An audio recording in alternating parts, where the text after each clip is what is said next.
Attention might work, but doesn't isn't Buddha. But see what happens. Cool. What up, guys? So, there we go. What up? How you doing? Guys, you gotta work. Did that gym therapy. So, feel better. I used to, I can't really walk. You know, day by day, baby steps. Yeah, literally baby steps. Cause why? The accident. So, recovering. I used to do a little treadmill. I mean, the bike. So that was cool. 35-minute session. So feel good on that note. Because I love my cardio. It's all analogy. You gotta take care of your body, so your body takes care of you. The older you get, the more tired your body gets. But if from there, why stress is a killer? Hell yeah. How do you think you age so fast? And if you're in toxic relationships, you're gonna age hella fast. I promise you that. So you can't be yourself at all. You're walking on eggshells. Gotta worry about what you say. Who you talking to? Worry about the cell phone. Who's liking you shit? Fuck that shit. All y'all in those toxic relationships, I pray for you and that's it. I was you for 30 years of my life. No one's perfect. We have our flaws for sure. But the intent is to be in a healthy relationship, right? Communication, comprehension. We're talking and vibing, loving us each other. Only comprehend there's beauty and lust everywhere, but that's all this cosmetics. And nowadays, every generation-wise, the females, y'all show everything off. OnlyFans so much everywhere. So lust everywhere, but that's all this cosmetics. Just because she's beautiful, BBL, OnlyFans, tattoos, doesn't make her a good person. There is good in her wise, but with that said, she's probably going to shit in life. And remember this: you can't fix and save nobody at all. When you comprehend that shit, why are you wasting your love, time, and emotions that you can't get nor buy back on wrong people in your environment, your crowd, especially by your side? Make that shit make sense. And don't feel too bad. I did shit for 30 years of my life. Man, when am I have a good partner? I know I'm not a bad person, but I deserve better. We all say the same shit. I deserve better. You see happy couples? Why can't I have that? When the fuck am I gonna have that? Right? But it's cool. It's cool. I tell people, because technology-wise, what am I doing? Going live, do my thing. Make it sound so easy. But, oh, fuck. Sorry. My left ankle is the worst one. That's swollen like a balloon. So every day the swelling goes away a little less. Why? So it's cool. But anyways, that's why I do my lives. I have my tattoos to call out the whole universe. As an individual, right? As a man, quote unquote, I'm here for the girls, women, single mothers. Boys, fuck you and your feelings, narcissistic traits. I put my empathy, sympathy away for you, What we was. Men, if you're working on yourself, then reach out to me, 2% of my followers on my platforms are males, men. Because, I get them in the feelings, but I'm like, hey, it's okay. Because remember, ask your mother, father, empath, narcissist, especially your pops. Dad, you want empath, narcissist? Grandpa, deflection, projection, trauma bonds, reactive abuse, none of this shit. You're like them. Your pops is like your grandfather like great-grandfather, and so on and so on. And that's why men and women are what with each other, opposite track. Women are what? What do I know? A woman that's actually working on herself or worked on herself. I know she's not offering what? Love, lust, communication, comprehension. It's just her and I, and that's it. 1,000, not 100. She's all into me. I already know that. 1,000. Us men, aka boys, what do we offer? Toxic love, lust, drama, trauma. I want to offer communication, no comprehension. Yeah, act nice, not be nice. And that's what I tell people, to trigger people, especially the boys. If your body hopping the manhood and you're intent to hook up with her because she's BBLs, OnlyFans, nice body tattoos, but all you doing is lusting, then that relationship to be opposites attract. 30 days, 90 days to be nice. How so? Because it started with lust. Yes, be attracted with the potential be wise, but it's lust, toxic love. Take it back. Lust, love, toxic love, and sparks over. Y'all bang like bunnies for 90 days and that's it. Don't know shit about each other. After you're done banging like bunnies, being on a porn star is what? Nothing in common. I like to do this. He hates doing that. She loves doing this. I hate that. And then what do you do in situations? Stay there? And that's the shit. No. Judge me everybody wise. Are they matching your energy? Take your energy wise. That's why right now, if I get here a little Mexico wise, I'm considered crazy, right? So with that said, obviously, everybody in the universe has the right to judge. All you want to, God, only God can judge. That's Lupo talk. God gave us free will. With that said, judge me, but read me, right? So don't go, a little chulia, right?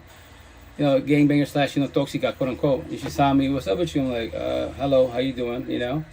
You bang, I'm like, and I look like 10 kilos, but no, this is nothing with, nothing with gangs. It's actually a story. What do you mean it's a story? And let me tell you, in our relationships, You know, related to the shit, our culture, related to the fucking really shit. I go, you're not the bad person, but look at the way you carry yourself. I already know you call yourself a toxic guy, right? Run the street, being a wild partner, kick it. That is your life. Nothing against it. But friends and associate. So she's like, but when somebody can get your number, I was like, if you want to, you can get it, but I'm just letting you know now, like, I'm gonna have my conversation with you. If you think it's a potential, like, if you partner kick it, that's your lifestyle. I don't do that at all. So why don't you hook up with somebody that party the kick like you do? Like, what do you mean? I'm not doing opposites attract at all. Been there, done that. No. I hear Little Mexico. There is no suburbs here. There's only like an hour east from here west and west. The nice area, the white area, quote unquote. If you was from there west, a square, pathetic person, then yeah, I'll rock with you most definitely west. Because I know those parts pretty much chill for the most part. But I hear Little Mexico, fuck no. Toxic, no. Gang mafiosos. Why don't I go to the bars here? Clubs, nothing. Why? Because I already know someone's about to get shot or stabbed, beat up, fights and bullshit. I already know that. So with that said, why would I go to it? You go to it, and I tell you, I just barely met you, but the day that you go there, it's an altercation, wrong place at the wrong time. I don't feel sorry for you. Baby girl, this is the ghetto hood. What do you expect, man? You have little, santitos, aka angels around here? No, there are some, not a lot. And I tell her, especially in our culture, I go, show me. I told her that I was like, show me, like, your parents, my parents, whomever, show me a happy Spanish couple. Hispanic and Spaniards, blessed, communication, comprehension. He's not passing boundaries because in our shitty culture, I told her, if I'm your boyfriend, right scenario, I could do the machismo. And you know what that is? You know the Spanish word, but let me tell you in English, it's called narcissism. So I can pass boundaries. I can tell every female in front of you, and you won't say shit. And you try to say shit, I'll put you in your place because you gotta be submissive, quote unquote. The mandilona, aka empath, empathist, right? So with that said, and then you dressing the way you dress right now, I have nothing against, right? But let's say I was a machista, the narcissist wise, right? You could dress like that for now in the beginning until you're my girlfriend. And from there wise, after that, nope. Gotta dress like a nun. Can't talk to nobody. Can't be on this phone. Who you talking? Who's texting? I'm on your shit. Fuck that shit. So with that said, that's what you're used to, toxic love. I want love. I comprehend it now to the fullest. So with that said, I am too much for you. And I don't even know you from Adams, but I'm judging you. And I'm reading you. She's the only God can judge. Correct. Blue pill talk. Red pill talk. We have free will. I can cuss. I got free will. You can cuss. I go, why do you go party and kick it? I go, if you do that lifestyle, run the streets, right? Like a typical, quote unquote, Mexicana, Chicana wise, right? So you probably, while on the weekends, right? Get all loaded, etc. wise. So why do you do that? God gave you free will. You got, it's your choice. I go, I have nothing against you. I know you're not going to be good friends and associates, not as a partner. I can't fix you and save you. She's like, what do you mean? Because I go, shut up. I'm going to be blunt with you. Go for it. I go, what I call you and girls in the streets and guys in the streets and shit from the block, I call you Spanish de la calle. What do you mean? You're a person from the streets or street mentality wise. I will be your friend associate. I will not be your partner. All you can offer me is love. Take it back. Toxic love, lust, drama, trauma, and trauma. That's all you can offer me. There is good in you. There is love in you, but you don't know what love is. You don't love yourself. Look what you're doing. Look at your lifestyle. So with that said, I will be your friend associate, and that's it. You can like me all you want, cool. You can. I go, I'm not a virgin. That's whatever you like, but I'm just letting you know there is no potential at all. I am way too much for you, and I'm not trying to hurt you at all. So, but how are you gonna hurt me? Because if you try to be by my side, and I give you a scenario, a year of my time, and I'm being kind to give you a year of my time, and you don't progress, you still have what? Trauma. Your ex gives you shit. If you have kids, your baby father gives you shit. You get triggered. I'm supposed to pick you up and down. I will do that as a friend associate, not as a partner. And then if you get mad, your parents trigger you, your ex triggers you, your kids trigger you, then I get grounded if I'm like, oh, baby, come here, let me get you a hug. Because now I know that when your partner is triggered and shit, you don't got to say nothing. Just welcome, just give them a hug. But if you allow me to, but if you're so mad, you won't let me do that, then I get crucified. I'm in trouble, quote unquote, because whoever triggered you was, and you want to talk about it for a day, a week, 2 weeks, 3 weeks, fuck that shit. I go, I've been there, done that. I go, I'm being rude to you, but if I want to be with you, give you a chance, I'm going to go to Seattle, look for my baby moms I haven't seen for 10 years, because she's doing what you're doing. I pray she's doing better, but more likely that she's not, because she's had 10 years to reach out to speak to her daughters. She doesn't have to speak to I at all. That's on her. I have nothing against her. Are you baby mom, baby fathers, you bitter towards each other, wise? Yo, y'all's been miserable for a long time, and you're supposed to be try to get in a relationship while you hate your baby mom, baby father. Make that shit make sense. So with that said, I have nothing against her, but that's what I told her. If I'm going to do that with you, a potential, right, I'm going to go looking for her. I already know her. I know 12 years of her. And you gave me the same shit. I promise you that. You're not all the same. A lot of you the same. Because that's your lifestyle. So with that said, you should work on yourself. and that's it. She just like stay quiet. I go, I ain't give you my number. But once again, I'm on social media. You'll see me in the streets wise. You see my shirts wise. Because actually, I take it back. That's the one she asked me, to talk to me because I was wearing my other shirt. She's in my gym. That's one that says the side chick. That's what they say. The side chick can become the main chick, but she will go from being the woman that he was cheating with to the woman he was cheating on. And she said that she saw that. Remember, I don't know who she is, putting gas etc. wise. And she's like, hey, I like your shirt. I was like, oh, thank you. She's like, that's just deep. I'm like, I go, yeah, it is deep because it's the truth. I go, that goes for guys and girls. I go, you don't get involved with nobody. And that's what I told you. What do you mean? I go, scenario. You asked me about this. You're my girlfriend, right? And I have a girl on the side, etc. So you and I, Jada and Will Smith, A, U, B, I, C through Z, it's a side girl, a side chick, quote unquote. So I'm going body hopping wise. And that girl is going to do what? I'm going to pay the role of victim, tell a sob story. Max is crazy. She don't give me TLC. All the shit that you ain't doing, I'm going to tell her that wise. And she's empathetic, because a lot of women are. She didn't feel sorry for me. It's called empathy and sympathy wise, right? I pay a sob story. If I throw that fucking act, like I said, crocodile tears, and guess what? I got her. And I could go back fucking body hopping. I can go with you, I can go with her. My choice. If you both allow me to. That's what's called triangulation, entanglements, etc. wise. But let's say I drop you to go with her wise. I didn't take time to heal that girl right there. I'm about to destroy every fucking which way. Way worse than you. You just don't know that yet. You're going to be like, okay, well, you see us happy, taking pictures, all this shit on social media, because you're going to be stalking my social media. I promise you will. Because the downfall of being broken codependent, you think in your head, I need him. I need Vito. And me, I'm just chilling my life, chilling with her while I moved on, because that's what she is, less stressed, but she doesn't know that I did not take time to heal. I moved on by body hopping. So all my narcissistic traits can come out to the fullest. Every which way I'm going to take it. When you trigger me, I'm going to take it on her. Sorry, babe, fucked up because my ex and shit. Because I did not take time to heal. That's why hurt people. It's the back of this shirt, actually. So yeah, that's why I love it, man. I tell people, I don't gotta, here in Little Mexico, I don't gotta see shit. I'm wearing my gear. I'm about to get some hoodies and shit. My lids, everything that I say is gonna say on there. Especially I'm gonna put the one that says, well, no matter what, everything I say is gonna trigger people. But the worst one here in Little Mexico, you have these gangbanging mafiosos, be male or females, right? Statistics, circles and shit, right? A.K. loser disciples. I'm gonna put one of my shirts to say, this is the person you don't want by your side. A category I create. It's called the last empath, right? So they're gonna say gangbangers, mafiosos, drug dealers, racists, military cats, people from the block. Those people are all, to trigger everybody in the ghetto hoods, in the military, they are all loser disciples. They can only offer you toxic love, lust, drama, trauma, and trauma. And that's it. So when I'm walking the streets and the gangbanger sees that, what? Tell me you're God's disciple. Tell me you're a good person. You love your kids. You cool with your baby moms. If you have baby, or you with a couple. And here's the best part: if you love your partner and your family, but you're running the streets, tell me you're a good person. Make that shit make sense. And I'm gonna tell them these are just petty words. These are my words. You don't gotta talk to me, but why they bother you? Because the truth hurts. The truth fucking hurts, man. And that's the point being. If you can't do self accountability, aka what? Be honest with yourself. You know what? Yeah, he is right. It's not even at the time. It's not even about being right. I'm just on your hand guy for warning you.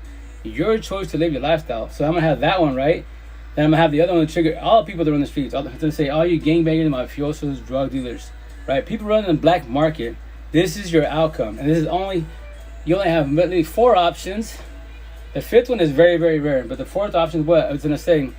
You get beat up, locked up, shot up, or 6 feet under. And then when I said 6 feet under, I go, all your family and friends, especially your parents, they can all breathe when you're 6 feet under. You chose your lifestyle. And that's going to trigger a lot of people here in Little Mexico because they're running the streets running wild.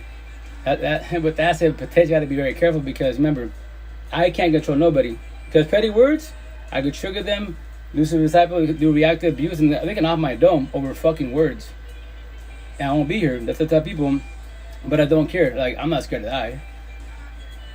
Death's inevitable. You can try to slow it down, quote unquote, but I'm just like, your fucking words. If you want to go to jail, like I've done it before. If you want to go to jail to your dog kennel over fucking words, then do so. Do what you got to do. Just pray to God that I don't survive the situation, because when I recover, I will make you famous on social media. I promise you that. I'll show your face. See this Juan Diego right here? Here's his kids. Here's his family. He's in jail for this situation, and he loves his kids. And if I want to be a dick, guess what I could do? Use my narcissist traits to fuck with him while he's in jail, locked up for whatever 10, 20 years the situation is, right? I can go visit his girl, the wife, right? Pick her up when she's down, make her feel good, and sneak in there, boom, become the stepdad. And then go visit his ass and fucking torment his ass. What's up? This is your wife? My wife now, right? And that's to be a dick. Anyone could do that shit. It's narcissist traits. But I tell people, like, why do you get to that point? Why do you do reactive abuse? Why can't you can't control your fucking anger over fucking words, feelings, and conversations, open mind conversations. If you can't do that shit, do not be in fucking general population at fucking all. That's why I say the black market, the lost empaths, as an individual, I comprehend every single one of them. I tell them, I tell homegirl, I have nothing against you. You as an individual, whenever you want to, you can change your lifestyle. You're like, shit, I get what? You're at 24, 25, mid-20s? She's like, yeah, 23. Early 20s. So if you don't change your ways, in the Valley of Little Mexico, you're going to be like the rest of my age, 42, clubbing, 60 years old of fucking clubbing, all this ghetto bullshit de la calle shit, and that's going to be you. You see all you making fun of those ladies? I promise you 1,000, you don't change your ways, that would be you. And when I'm supposed to feel sorry for you, I'll be your friend associate. I have no empathy or sympathy. I'm talking to you guys. Remember, I'm not forcing this conversation upon you guys. I'm just forewarning you. When anyone in the fucking universe, whenever you want to, which is your choice, you can change your life. You have choices. What? I know you don't hear it a lot, but every day above ground as an individual, you, tomorrow, when you wake up, do you still party and kick it? Be wild, toxic, whatever terms you want to use to make you happy. That's you. Right? But you can always change your life. You might have fucked up a lot, cheated, whatever the situation is, I don't care. I don't know you from Adams. I'm talking to you face to face, keeping them present. I'm just letting you know you can change your lifestyle. You don't have to party and kick it. You can go to the suburbs. And so on, right? So I'm just like, that's what I'm saying. Like, here in Little Mexico, man, there ain't no potentials at all, you know? Because I'm too much for them. Especially in Little Mexico, Spanish culture, way too much for them. Some girl heard me say that like a week ago. She's like, oh, you're conceited. I go, nah, I'm just saying, like, I go, let's have a conversation. And we're small talk, you see, you know, I get it, you're introvert, Little Mexico, I get it. But with that said, like, nah, I'm way too much for you because, you know, you're gonna get offended by what I'm about to say. On top of that, if I make fun of family and the culture, you're gonna get deaf in your feelings. If I call out your family and friends in front of your face because your father's passing boundaries, your brother's, your uncle passing boundaries because they love their wife, no, you're gonna get your feelings about it. So with that said, why would I have you by my side? I'll be your friend associate. So that's why I'm not in the Spanish culture. I'm with a Spanish girl. I told her in the face. What do you mean? I say Spanish. I'm not gonna say it every time. You know, Hispanic, I think Spaniard. I'll reiterate here and there. But when you hear me say Spanish, who do I trigger? Hispanics, I'm a Spaniard. Latinos, I'm a Spaniard. Fuck it, I don't give a shit. It's a man-made fucking language. The only reason why we have languages in the fucking universe, if you go by Bible talk, is why back in Genesis time, begin the Bible, Genesis time, right? They were building the pyramid. Let's go reach, you know, go to heaven and stuff, you know, try to talk to God and shit. Well, guess what? They didn't know the higher you go in elevation. What happens if you go to Mount Everest, start climbing the shit, free fall, chilling? The higher you go, you lose oxygen, boom, off with your head, right? And that's what would have happened back in the day. So God was like, you know what? Can't be doing that yet. They're not too smart for that situation. So let me grab them, spread them all over the world, change the fucking languages, and here we are, boys and girls. That's what the only reason why we have languages, Bible talk, for that reason. So with that said, you know, that's what I told her. I don't care about language. Like, you know, say Spanish Rome. I told her, show me a Spanish woman. If you have sisters, your mothers, aunties, grandmothers that speak what I speak, that knocks the shit out of a culture every which way without fucking, oh, you know what? I worry about what people are going to say about me. I give no fucks what anyone says about me, especially if they're brown. The Spanish culture? Fuck no. I say all the time. 95% Spanish girls, women can't teach me shit, but they will sit there and actually listen. Because when I say what I got to say, they be, oh shit. Yeah, you're the mandilona, you stay there. Yeah, you got to dress like a nun, right? Like your mother, auntie, grandma is doing it. So why do you want to be like them for? Make that shit make sense. This is your life, not their life. But if you want the religion culture, do traditional ways, more power to you. I have nothing against you. That is definitely your choice. But that's the shit, you know? I don't know. Let me see. Hello? Is this working? You might be hearing me. I don't know. So I'm trying to do that on my other phone, on my iPhone. It's called Clubhouse. So this is like a live pod situation. Typically you can hear me, but I don't see nothing. So it might be playing, not be playing.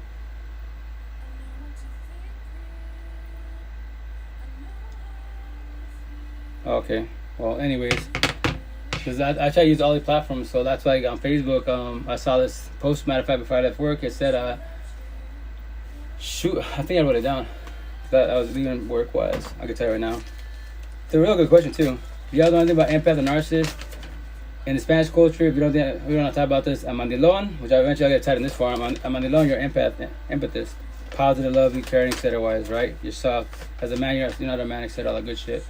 If you're a machista, aka you're narcissist. So I have I'm an alpha, machista, narcissist. Anyone I'm an alpha, narcissist. I'm a fucking king. You're a narcissist, or you're narcissistic. You know, everyone can be narcissistic and empathetic wise. It's our choice. Oh, so this is the question she asked, right? This is like on a Nartalk community or group pages on Facebook. So she asked, why is it so easy to keep going back to someone who treats you so badly? And I was like, oh, simple answer, very simple answer. It's because I go, if you don't know what a trauma bond is, which I go, that's what you're doing, right? So you leave, he mistreats you, or he gets up and leaves, why? And you always give him chances, or he always takes you back, but typically you're going back to him, right? That's called a trauma bond. She's like, what do you mean? Because when you lay down with each other, have TLC, you form a bond, they get soul ties. So with that said, he owns you. You know you deserve better, so why aren't you out there with somebody else that deserves better what you want? But you're not ready for that. And I go, and on top of that, I go, the reason why you keep going back is because 95% of the universe is broken like I was, because you are detoxing from codependency. Why? In your head, I need them. Why I need someone that doesn't need you, quote unquote, that don't want you, etc. They mistreat you every which way. They're offering you toxic love, not love. So why do you keep going back? Why are you praying, planning, hoping they change their ways? And she's especially like, that's some deep shit. I was like, I was 3 years ago, I was with you. I mean, I was with, I'm tired. I was you 3 years ago. How about that? She's like, really? I was like, yeah, make it sound easy. Remember, when you have this group pages, support pages, etc., it's just beautiful. But remember, a lot of us are healing. What you're barely starting the healing journey in the very beginning, it's gonna hurt. But everyone that's, healing, healed, awakening, awakened. And then you got woke. I go, I'm woke. I'm on the top of the mountain, chill with God, Lucifer. I make it sound so easy as fuck, but I had a support team. So if you have a support team, I got you. That's why I do offer free therapy life coach. Really? Y'all paying all these therapists, counselors, psychiatrists, and psychologists and shit. Life coaches, Narcissists creators, all this fucking money for one-on-ones, and they can't teach you what I just told you. I go, you pay whatever, $50, $100 for 1 hour of your time. If they can't tell you anything I just told you, I go, in an hour I can teach you a lot of shit in 1 hour. I'll tell you all the scenarios and analogies, metaphors, etc. And then you have ideas. You have a lot of homework to work on. Like, what? That's why you keep chasing them? Yes. I go, here, watch.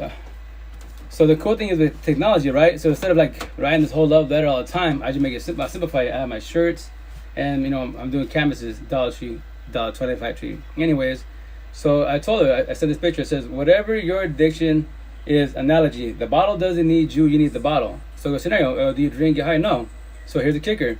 He's the bottle, and you're the addict. So in your head, I need the bottle. The bottle doesn't need you. So he's not going after you, not chasing you, right? If he does it because he's only lusting, he's testing you, see if you're gonna take him back. And if you do, there you go. That's an addiction because you got to detox from what? Codependency wise. I don't need him. I should want him. He should want I. But it's not happening. So what? So what's going on? Oh shoot. I think I'm lagging out. Yeah, lagging on this one.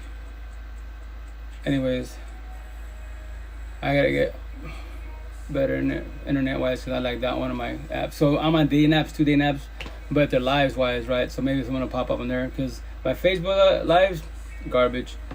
TikTok lives, definitely garbage. This is my main platform. TikTok, the downfall is I go live on there, I only have maybe 7 or 10 people, and 99% of them are women. 1% boys, they start trolling, talking this shit. I'm like, and I call them out. All that shit you're talking, keyboard warrior. Jump in the live. Teach me some shit you don't know. And I love checking the boys, right? Like, if you can't say nothing, you're on the live, right? Go grab your mom and dad, grab my grandpa. I'll challenge them also. Grab who you gotta grab. And what do they do? Oh, you're fucking crazy, all this shit. And typically I get reported for hate speech. I was like, yep, there you go, boys and girls. That's what I told them. I tell all keyboard warriors. You're doing the deflection projection, that's how you're talking shit. And on top of that, everyone in the fucking universe behind this cell phone, if you don't show your face, which is definitely your choice, but you're talking your shit, deflection projection, your narcissist trait to bass out of you. And I showed them, see, Lucifer said hate, pride, ego, lust, greed, power. So you feel powerful talking shit. If you hurt someone's feeling behind the screen and they're on the live and all of a sudden they choke up or they, their attitude changes because they were all happy and bullshit till you showed up, you feel powerful. That's your narcissist traits. So with that said, you're doing deflection projection. And the reason why you don't show your face is because this is the answer for the whole fucking universe. You worry about what? Your reputation. One fucking word. All capital letters. Reputation. Eventually I'll make shirts and canvases like that. And, lids and shit. All the shit that says very fucking simple, petty, little, simple words. 95% of humans will be broken codependent and they'll be in the feelings about it. Especially the fucking boys. The boys will be definitely in the feelings about it. Because when I say, hey, all you boys that are body hopping, you know what you're doing. She's on point, nice body, I just want lust, and that's all you want her, especially if he's got kids, all that good shit. Yeah, you're a elusive disciple. What? Yeah, I just called you a elusive disciple. You're the fucking king of all that shit. You're here to destroy. For now, see, first time sour, elusive disciple, empath face, and I'm sweet. For now, what do you mean for now? You can always change your life whenever you want to. Your choice. I can't do it for you. Your daddy can't do it. Your kids, your baby moms, not even God can't do that for you. But Bible, 10 Commandments, Jesus, like whatever your religion is, you show them respect, I show respect, then you're doing better. I promise you that. But if you can't match my energy or try to take my energy, lose the disciples. Everybody else, they'll push you away. I won't push you away. I remind you, shut up. I know I'm blunt, 1,000 every which way, but I'm just trying to simplify life for you. You can run away, block me, and hurt my feelings. The door's always there today, tomorrow, 20 years from now. You can always come back 20 years. Hey, you still offer free therapy? I'm still doing it. What's good? You know, I fucked up. Hey, it's cool. How you doing? The conversation continues. It's not like, hey, well, 20 years ago I spoke to you wise. Nah, I give you opportunity. Nah, I have a lot of patience. That's what I tell people. When you're woke, God's level, you have all the patience in the world. You're sitting, why do I go here in lives? Spend my time hours here. Why do I do so many one-on-ones, Zoom calls? Hours. I dedicate hours every day. Because I love talking to the universe. And that's what the females, 80%, not 80%, I'm sorry. 98% of followers are females. Girls, women, and single mothers. Some are male, some are female story, Spanish culture, and when it comes to co-parenting, because I worked on myself. I make it sound so fucking easy, but I had a support team. That's why I preach about. I say you have to have a support team. You should want a support team, because the word "have" is very force triggering. Gotta watch your words with people, especially people that are going through it. Like, you don't have to do shit. You have to forgive your father. But yes, your father whooped your ass verbally and physically every which way. So you should want to forgive your father when you're ready to. See? Switch the wording. You won't trigger people as bad. And what do you mean? It's your choice. You don't have to. It's all on you. But the thing is, let's say you got the child trauma, right? Or even your exes. Let's say your father passed away, your baby father passed away, your ex passed away. And yes, they really physically whipped your ass. They treat you hella fucking wrong. And let's say, God forbid they pass away. Are you going to still hate them after they're deceased? Because if you still hate them after you're deceased, guess what? You'd be struggling for a long time in life. A long time. And you're supposed, now they're not physically here-wise, they can't really, traumatize you and give you shit because they can't verbally get to you, but it's all mental now. That's why the first part is what? You forgive and not forget, because obviously it's been written, and you gotta let them go. What? Gotta let them go. Have to. Triggering, should want to. If you don't let them go in your head, your ex, I'm my neck for a reason, they own that door of pain, eating their popcorn, watching Kalala Beauty, smiling face, living the rent free. So when are you, not them, when are you gonna kick them out? How you do that? Forgive, not forget, let go. Do closure for yourself. Figure out how did I meet them first? I tell people, if you dissect it correctly wise, talk to yourself. How do you, if you know they're a bad person, quote unquote, the relationship with the shit, you stay there for whatever time, like, why did I stay there for so long? What was I doing before I hooked up with them? Was I doing sad, breakups, death? I was doing really good. Okay, so and when you figure that out, okay, whatever the situation is, like, okay, so I was going through this situation, why did I allow them to get by my side? What is the red flags that I missed that I let them by my side? Because they were in the beginning, everyone's fucking good. Everyone is. Especially the women. Us boys more narcissistic. We just fucking with the best Oscar-nominated actors in the world. Act nice, can't be nice. But with that said, then you have categories, which I simplify it. For the universe, hella easy. Lost empaths. This is drug dealers, racists, mafiosos, military cats, people from the block. Avoid every single one of them. Not all of them are bad. A lot of them are bad. Especially in the ghetto hoods. That is the people. That's out of all the universe. Every ghetto hood in the universe. That's the elusive disciples of the fullest. Peaked out like a motherfucker. Like the military cats, I got PTSD. Half of them go to war. In the ghetto hoods, wars every fucking day. They're walking, trying to go to school, even get robbed. A lot of shit can happen to them just to go around the block, right? So everyone there's got PTSD, all that good shit, right? So with that said, the intent and time is to leave the hood if you choose to want to. It's your choice. I can't leave because my family's here, my people's here. Stay there. Stay there, and when shit happens to you, wrong place, the wrong time, someone shoots you up, rolls you up, get your ass whooped, like, yeah, that's like me, what? Here in Little Mexico. Everyone time we see me, like, bro, I don't ever see you. Cause I just go to Wally World, the gym, Dollar Tree, wherever I go, it's just in and out. That's how I do deadass, because this is the ghetto hood. It's not like super ghetto, like, downtown city on the south side. Other ghettos I lived in and been in inside wise, but it's ghetto enough. So that's why would I go to these clubs, parties, etc. I tell my kiddos, like, y'all going to parties and bullshit, you better be very cautious. You see the gangbang mafiosos and shit, get the fuck out of there. Or stay there, chill with your peoples, and when you get shot by accident, Wrong place at the wrong time. I go, I'm your father. I tell my nieces and nephews, I'm your uncle. I won't feel sorry for you. I will shut off my sympathy, empathy for you. Be like, yo, I've been telling you, this is the suburbs. Oh, yes, you were showing you people's wrong pit. It's not wrong pit at the wrong time because you already know where you're going to. The house party, typically, especially you see it all the time. Can you bring my fiosos? People always bumping heads. Why the fuck you there? I'm there to check out guys and girls. Cool, I pray for you and that's it. And I go on my day. When I see the newspaper here about you, oh, guess what? Juan got shot. No fucking way. Here in Little Mexico, where all those angels and shit. And that's why over here they get a family. I say that. I go, no, this is ghetto as hell every which way, man. That's why, for me, individual, like everyone's telling me, the females telling me, like, yo, you won't find no female on your side. Here, no. In Spanish culture, Hispanic things, fuck no. I'm way too much for them. White girls, potentially, but they're like an hour away, right? And even then, I'm still too much for them because Eastern Washington is 1950 Rolodex times. They don't like having conversations. But, yo, on Saturday, I'm about to go to the market in Seattle. Even I'm going to be all handicapped and shit. My ankles are all busted up from the accident and shit. But I'm still going to go because I love going to the market in Seattle. Why? Because as an individual, analogy, that's my heaven on earth. No fucking racial tension, no bullshit, no politics. Everyone should love respect. And the females love having conversations, extroverts. There in Seattle, potential's fucking everywhere. Angels fucking everywhere. I already know that. And we got to ask them, why? How so? It's so simple. I mean, so simple. Why? Time you work on yourself, judge everybody. What is it? Body language, tone of voice, eyes, energy. What's my environment? What do I talk about? It's all on your fucking face. You just don't know that yet. So with that said, that's why over there the females like this year, when they see me on Saturday, like, oh, you got more tattoos? Yes, I got more to come. And my dad goes, you got more? Dad, it's like 95% be words, petty, simple words. But it's all, it's like me, like on Big O app, which I haven't gone Big O for a minute. Think about it, not Big O, but you now. Some like 20-year-old female, she's like, you know, can you break down your tattoos for me? So I broke it down, showed all my tattoos, right? You know, I have some here on my forearms. I mean, my bicep, I have more to come. She's like, so basically, like, you spoke some good stuff to me. Like, I didn't know about that, but you're like, your tattoos is like a map to life. I was like, yeah, I love that. Yes, it's a map to life. It's a crash course to life, how we function. Everyone, I tell her, well, I got BPD, you know, because, you know, I'm traumatized. I'm seeing my therapist. I was like, man, yo, queen. Anyone who goes to therapy and counseling, oh, you guess what? Got PTSD, you got fucking BPD potentially, you know, multiple personality disorders. Like, yeah, everyone got multiple personality. You know why? Because everybody you lay down with, you're a fucking sponge. You know that, right? So if your ex triggers you, and then you get a new partner, and they say the exact same line, but you didn't work on your ex and let them go, and then in your head, you flash, snap, and your girlfriend's not your girlfriend no more. Your girlfriend's your ex-girlfriend, and now you're popping off on them. You're doing reactive abuse because you did not work on your traumas from the past. So everyone got this shit. She's like, really? I promise you, everyone in the fucking universe, even I go, answer this, I guarantee you, your therapist, counselor is probably seeking therapy because they do this every fucking day. And their intent in their heads to do this for, oh yeah, I'm getting $1 zillion a year.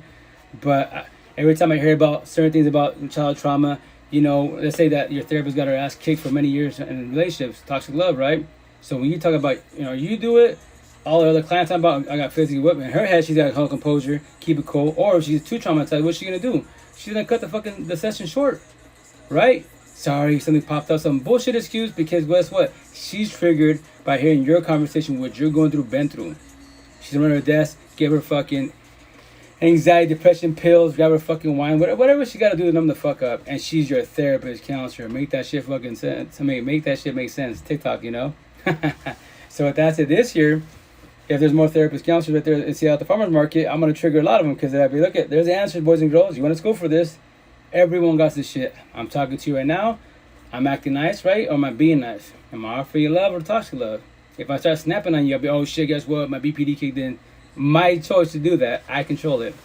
That's why, you know, this one says, oh no, one of my shirts says, you know, which is Jordan Peterson. Well, Jordan Peterson says it, but it's not his saying. No one's claimed the same, but it's beautiful. It's a badass analogy. It's better to be a warrior in a garden than a garden of war.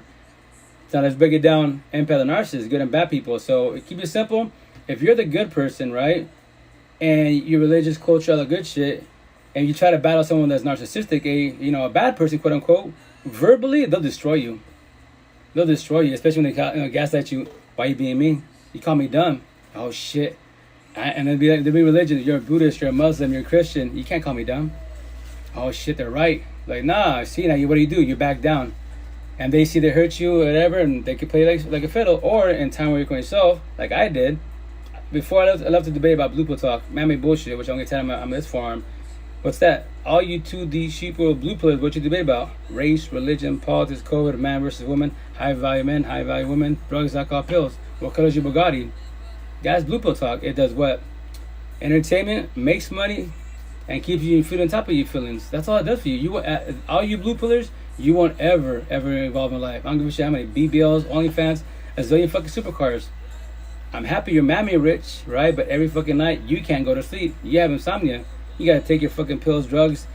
You got your fucking bottle to go to sleep. Numb the fuck up. Be like Forrest Gump, run for your life. And me, individual, I have none of your status at all. But here's the kicker. I'm red pill rich. When I sleep, I die. I want to be in a toxic relationship-wise. I love the universe. I comprehend it. See? But you have mammy stuff. You fucking got Elon Musk money and shit. I'm happy for you. But answer this. How are you still a crackhead, alcoholic tweaker? How the hell do you have anxiety, depression, paranoia, PTSD, suicidal thoughts, low self-esteem, anger issues? Make that shit make sense. But you have all the money, power in the world, and you're still telling me, oh, I got my depression, I got my fucking mental health. Why don't you reach out for a support team? Well, I got a therapist. Well, one, A for effort. Why don't you have a support team? The more people you talk to, everyone is your therapist, counselor. The best therapist, counselor, psychiatrist, who? You, the person in the mirror. Why? Because I don't know what you're thinking and vice versa. But with the support team that's actually working on themselves or work themselves, we can hold your hand, guide you. I promise you 1,000.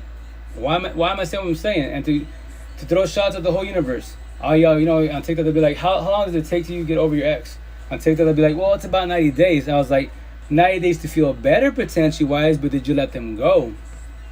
Forgive. A lot of people, I forgave them. Some, like my one-on-ones, would be like, I let them go, right? I'd be like, are you sure? Are you saying that to gaslight yourself and believe and lie to yourself that you did? No, I let them go. I'll go, remember this. You told me you let them go. You and I talk. I'm 1% of the universe. I'm the referee. So with that said, so you let them go from now on to the next whenever. Your ex shouldn't ever text and trigger you. He could talk shit about you on social media. He could say anything from your face, especially at that time when that's your baby father. I don't want to hear, guess what? He came over talking shit. Cool. In my head, okay, you say, you let him go, talking shit, whatever. You would say what I would say. Well, you have to, keep it about the kids. You have nothing positive to say, keep it to yourself. That's what you would say if you was, quote unquote, you let them go. Because they don't bother you. You're not taking my energy, man. On top of that, you're talking shit. You're doing deflection, projection. You should get some help, and that's it. And then to zero than me more, I did my ex, my second baby moms. When she was talking, initially, remember, we were still going through it, set up, bumping heads. I would tell her, I wouldn't touch her forehead. I would point her forehead, shit out. In your mansion, I'm your ex, right? I have my tattoos then. I go, see the ex? That door pain, I own that shit. Eating my popcorn, watching collab, it was fine, face up with rent free. So when are you gonna kick me out? I kicked you out. Your name's still there. In 88 days, I let you go 100%. 14, 70, 1,000. That's what 1,000. I let you go. That's how my, Moxie I told her, I love you for leaving me. How do you love somebody that you destroyed, they destroyed you? Forgive, not forget, let go. Close that door pain of your ex and do closure for yourself. That's how you do it. They won't ever trigger you, ever. I talk this shit, just be there, cool. Anything else to say? And then you can be calm out. If I wanted to, I can match energy-wise, and do what? Reverse psychology. Use the exact same words you just told me.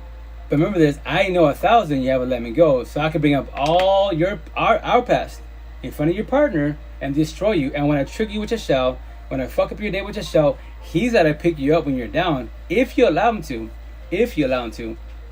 And that's the shit. And guess what? If you push him away, baby, he wants to hold you and you won't let him. I fucked up your night. And you heard the words I just said. So when I leave here, drop off the kids, and I go home, sleep, beautiful, no problems, no toxic by my side, have nothing against you. And you, all fucking night, hating my fucking ass. I can text you, how's it going? You sleeping yet? Just to fuck with you. I miss you. Come over. And I'm just bullshitting. I go, I'm just verbalizing what I can do to you, which everyone else does for the most part, especially the fathers, aka boys, because they don't know how to work themselves. That's why when it comes to baby mom, baby father drama, for the most part, it's the men, aka boys. Either they're there or they're not there, right? If they're there, they fucking worry about, let's say scenario, I tell all the time, let's say I have a girlfriend, right? Or let's say my baby moms, keep it simple. She's at her partner, right? And I have my partner, or let's say, keep it simple, let's say she's single. I got my partner, I moved on, I'm all, oh yeah, bragging about, yeah, my girlfriend's better than you, all that good shit, right? Hurting her with words, beating her up with words and all that good shit, but I'm still observing what she's doing. Why are you going out? You should be home with the kids. But I got my girlfriend. I should be focusing my energy on my girlfriend, co-parenting, that's it, right? And then say scenario she wants to have a partner, and be like, why the fuck you with them? You know, I'm gonna cause issues, and that's the shit. That's that lady. All you single moms out there, like I don't know if you know this or not. If no one's ever told you this, but I'm gonna tell you this. As a single father behind the screen, 2 baby moms. First one's MIA, new to disciple. I pray she's doing better with. My second one, I'm more empathetic. You know, communication, comprehension. We have a better friendship than partnership. So with that said, you date me, you date myself. Well, for now, 1 baby moms, 8 kids, and her hubby. So it's gonna be all an analogy. It's gonna be all a happy family. Co-parenting on both sides. If I have a partner by my side, it's co-parenting. There's no fucking grudge between nobody wise. And the intent that I don't bring out that like a girl from the streets and the mentality wise broken codependent by my side, because if she didn't give me shit, what's gonna happen with the kids? What's gonna happen when I go visit her? Over there, altercation. She talks her shit. I gotta break up a fight. I've been there with my first baby moms. I'm not gonna be no one's probation officer. Fuck that shit. That's why I say that like is that. You give me beautiful on point, and I love trigger them. But like, look at that. I'm not even with you, and I called you de la calle. Even in Spanish, like, what do you mean? You're a person from the streets or street mentality wise. Your mentality is YOLO, you only live once. You toxic, all that corny bullshit talk, cool. Street talk, cool. Know it, grow up with it, don't care for it. So with that said, I am too much for you. And check you talking shit, because rejection, protection. Because females, a lot of females, especially de la calles, girls from the streets, they hate getting rejected. If they want you in their heads, because they can put whatever they want to, especially being narcissistic wise, they hate being rejected. And they'll try harder and harder and harder to the point that they cuss your ass, talk shit to you. And they'll even spread rumors about you. All because you don't give them a chance. And so I tell all the boys and girls out there, when you're dealing with people like that, that are narcissistic wise, don't fall to the bullshit. Let them talk all this shit. Like when I was in high school, right? Some girl like potentially would have happened something, but I stopped the situation because I respected her family, said otherwise, right? So with that said, I stopped the situation. I was still a virgin, all great jazz, but since I stopped the situation, only second base with her wise, she got her feelings. She was in the type of way. So what she do? Her family moved to, like, I believe it was Prosser, right? And she started telling everybody on that side of town, which is only maybe 30 minutes from here, roughly, like 25, 30 minutes from here. She was telling everybody, supposed she was pregnant by.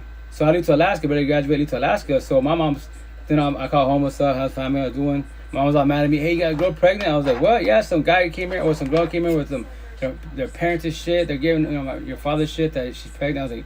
I was like, Mom, I go, I'm a beast if I can kiss a girl, tongue wrestle with her wife, and get her pregnant, because I'm a beast. I'm still a virgin, man. I can tell you now, nope. That's not I. She's pregnant. She's pregnant by somebody else. She wants to use me as apparently, an escape situation, right? I go, she's like, you're lying. Why would I lie about that? Trust me, no. If I'm gonna be with somebody, that's my girlfriend. That's my girlfriend. I have no girlfriend, right? So when I get back, everyone's like, bro, you got someone pregnant. I'm like, who is it? Point it out, man. I don't know who it is. I go, like, bro, that's what I thought, man. Like, nah, people just talking. That's what happens when people don't have too much pride, especially the females, The narcissists come out and they'll gossip, they'll say shit. Because rejection protection. Nothing is wrong being rejected. A lot of people worry about being rejected because middle school, high school, and then you become adults, right? And you get all scared. Like, remember this, they don't have to say yes. That's their choice. You can't force them. You can beg them out. Anyone that's begging, you're trying everything, buying Gucci product just to get their attention. And so you're buying, that's called toxic love. So if you go buy him or her with $1, guess what? I gotta have one supercar, and I got her attention because that means that she's there for toxic love and lust. That's it. That's all she offered me wise. And I'm there for the love, but little do I know that she's about to destroy me.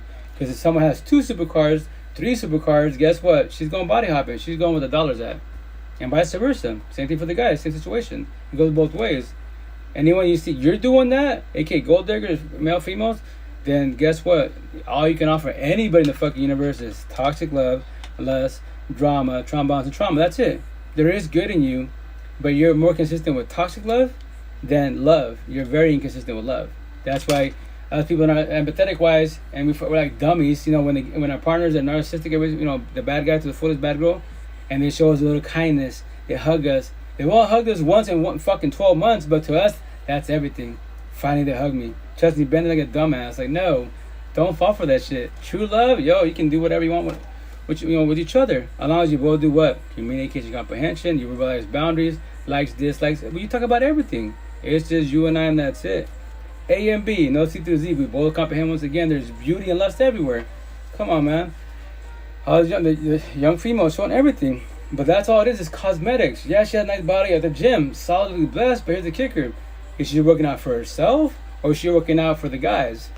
Same thing for the guys. Is he working out for himself? He's working out for the girls. All these guys, it's not self-love. They're doing it for lust, and that's it. That's all it is. It's so easy to tell.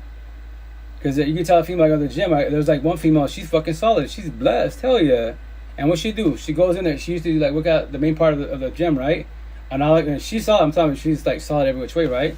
So with that said, you know, all the guys go around her, and obviously for her, she ain't stupid, you know, because it makes her feel uncomfortable, right? Because they're all gawking and stuck like fucking Chuck. That's why, like, in the Spanish culture, these boys, fuck, no matter if they're fucking 18 years old or 50 years old, if they see a girl, any girl showing skin, they're fucking stuck like Chuck. El machismo. And all you girls are by his side. That's your husband. That's your boyfriend. And you see that shit, and then all you girls gossip, you know, between the Spanish culture. Oh, look at your man. And then y'all start beefing. Look at your fucking man. He's a hoe too. But you're both giving her fucking hoes. Loose with disciple. You're both there like dumbasses.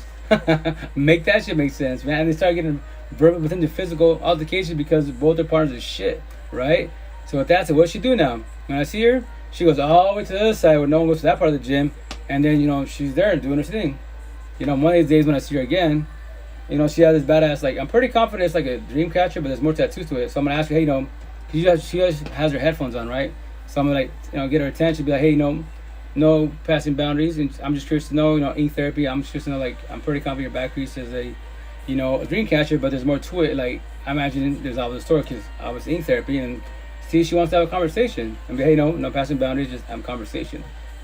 And that's why, as an individual, what I recommend, if you're gonna shoot your shot, quote unquote, or if you want to, like, give someone a compliment, especially male to female wise, like what I do with females in Seattle, the market all the time. You want to have my girlfriend? Like, I verbalize it out. I'm gonna give you a compliment. No passing boundaries. Please don't get to your head. But you're beautiful. Nice outfit. You know, you taking care of yourself, and so on and so on. And that's what they be like. The females be like, they're like, you know, in Seattle. You know, because right here in the valley, I don't do that shit because there's no respect here. But yes, there's beautiful, gorgeous, etc. But they're, if I was to tell them that, it would go straight to the head and potentially, oh, he likes me. Like, no, it's a compliment. Well, why? And some girls get offended. What do you mean, don't like me? Like, you're beautiful. I see your body, etc. But I'm too much for you. Way too much for you. Trust me. I'm just giving you a compliment, right? So in Seattle, the extroverts, females aren't shy. They say it to me every year, and they'll be like, what happens if I want you to shoot your shot? If I want you to pass boundaries, like, oh, well, I'll keep that in mind, but it just took all my conversation, that's it. I'm not trying to pass boundaries or pass boundaries, right? And then some girls, you know, the women will be like, so why did you tell me all that? Why did you just tell me, you know, I'm beautiful, a nice outfit, you're taking care of yourself? Because if I just tell you you're beautiful, nice outfit, you take care of yourself, in your head, potentially, you might think, I like you, right? You don't hear me, you don't see me on Saturdays in the markets. So next time you come here Saturday, right? In your head, you have a whole fucking week, because obviously you don't know who I am, you don't got my number. So in your head, you might gaslight, manipulate yourself. He likes me. I see him next Saturday, we're having a better conversation. Let's say, let me offer to take out, because remember, females in Seattle, they're extroverts, not shy. I'll offer, maybe we can go out to eat one of these days. Like, what do you mean? Like, oh, we can go out, but it's just to go out just to have a conversation, Starbucks and bullshit, or potentially have more than that. Well, you know, I like you. Like, oh, that's cool, thanks for the comment, but, you know, you can like me, I'm just letting you know that was just a compliment. What? Oh, so you don't like me? Like, well, in a respectful manner, no. Nothing against you, but I just gave you a compliment. So I tell females, that's don't give you every scenario, see, it doesn't get to your head at all. You know, it's just a compliment, and that's it. Because if you don't, once again, you don't want to hurt people by accident. That was not your intent, but it can happen. Because the person that, let's say, you know, you show them love and kindness, the conversation, you pick them up, put them down, you made their day, and they're like, oh shit, you know, I want to say what's up with them, you know, and that's the shit. Been there, done that, and that's why I verbalize that to the fullest with everybody. And that's why I love Seattle. I'm always promoting Seattle. I can't speak for like California. I go there, but the parts that I go is little Mexico and shit, so introverts, all that shit, de la calles, there's no potentials there either. There's beautiful everywhere, but they're all broken codependent, especially in Spanish culture, broken codependent. That's why the females get mad at me. The Spanish ones, well, all of us, no, not all of you, a lot of you are. But with that said, I will still be your friend associate. I will hold your hand, guide you. We talk about some badass conversation, crack those to the fullest. But the intent is on your side, you try to control your heart feelings. Like, what do you mean? You try not to catch feelings for I. I'm just letting you know there is no potential. I go, I'm on the mountain chill with God, Lucifer, the universe. I comprehend everything that's going on. You haven't even started climbing at all. I guess I make you feel good, this conversation. The potential to be wise, that's on your level, could do the same thing. But remember, the intent is to keep working yourself. If you want to, if not, stay there, meet a pretty boy, pretty girl, whatever you're into wise, and from there wise, if you both haven't worked with each other, enjoy that toxic relationship wise. It's going to happen no matter what. Sucks to say, but it's honest truth, you know? So with that said, that's why I say what I say. That's why, once again, I love going to Seattle. So Saturday, have fun, have more stories and stuff like that. And then the intent, quote unquote, is cooler. I'm 18 at heart, but she's 40. I mean, I'm 42. I believe she's got to be like early 30s, like 34ish, 35ish. 2 kids. I met her 2 weeks ago. I probably would have seen her Saturday wise. I call her Miss Kelly, cool white lady wise. What you gonna call it? She's going through divorce, all that stuff. Like, and I didn't even ask her nothing. Hey, how you? I just asked her, but how you doing? How's it going? How's life? How's the kiddos? How's the hubby? Right? That's how I ask everyone in the universe. And then from there, wise, she said, "Oh, cool, family's cool, kids are good." And then before she even say, like, I don't have a hubby or I'm going to divorce, she asked me, like, "Can I ask you something?" Go for it. Like, all your tattoos, like, I see the words, like, well, why'd you do this? I was like, oh, well, crash course to life really fast. 3 years ago, I went through a breakup. My ex's name, I have a lot of respect for her. Oh, that's true, yeah, second baby mom. You're not going to erase that? No, I have a lot of respect for her, because everything happened for a reason, right? So I let it go in 80 days, 100%, 14, 1,000. That's why I say 1,000. So why do you say 1,000? Because in our lifetime, everyone tells you, I'll keep it 100 with you. I won't cheat on you. I'm going to borrow this money. Next Friday, 100, I got you. And what happens? They cheat on you, no money, verbally, physically whip your ass, take you for everything. And they kept it 100. I say keep it 1,000. I want everything from you. You can try to lie to me, play me like a fiddle, but when you find out who I am, how I speak, you can't play me like a fiddle. And when I trigger you, which I shall, when you treat your feelings, which I shall, you can tell the whole world that I'm mean. I don't care. Because I have the whole world come to me. I challenge every single one of them. Like, let me tell you what I said. And that's mean. It's being blunt. Like, why are you trying to play me like a fiddle? The older version was naive, yes. You give that to him, not I. The new one, I'm woke. No. Chill and love in the universe.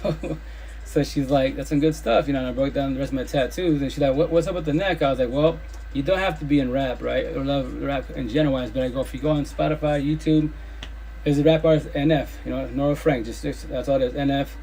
There's a song called Mansion, right? So when I was going through my breakup, we go to breakup, watch like sad music and shit. I mean, sad movies, love movies, you listen to sad music, depression, and suicide music. So you're in your tears, you're fucking balling, right? So anyways, I've been listening to that for a long time, right? But obviously when you're going through a breakup, every fucking word hits, right? Hella hard. Fuck, I tell people you ain't like a bitch. I got my audio recordings and my video recordings. So with that said, because I'm a geek techie, I was like, cool. I can't reach out to my 10 amps because they're got the lives. Got my cell phone, start recording audio and video, right? The cool thing about video blogs is that you can study yourself. Like in the beginning, you're gonna be shedding tears crying like a bitch, but try 6 months from now, go back to that video clip from 6 months ago, watch yourself like, damn, I was going fucking through it pretty hard. Holy shit. Crying about one person, damn, and so on and so on. So that's what I told her.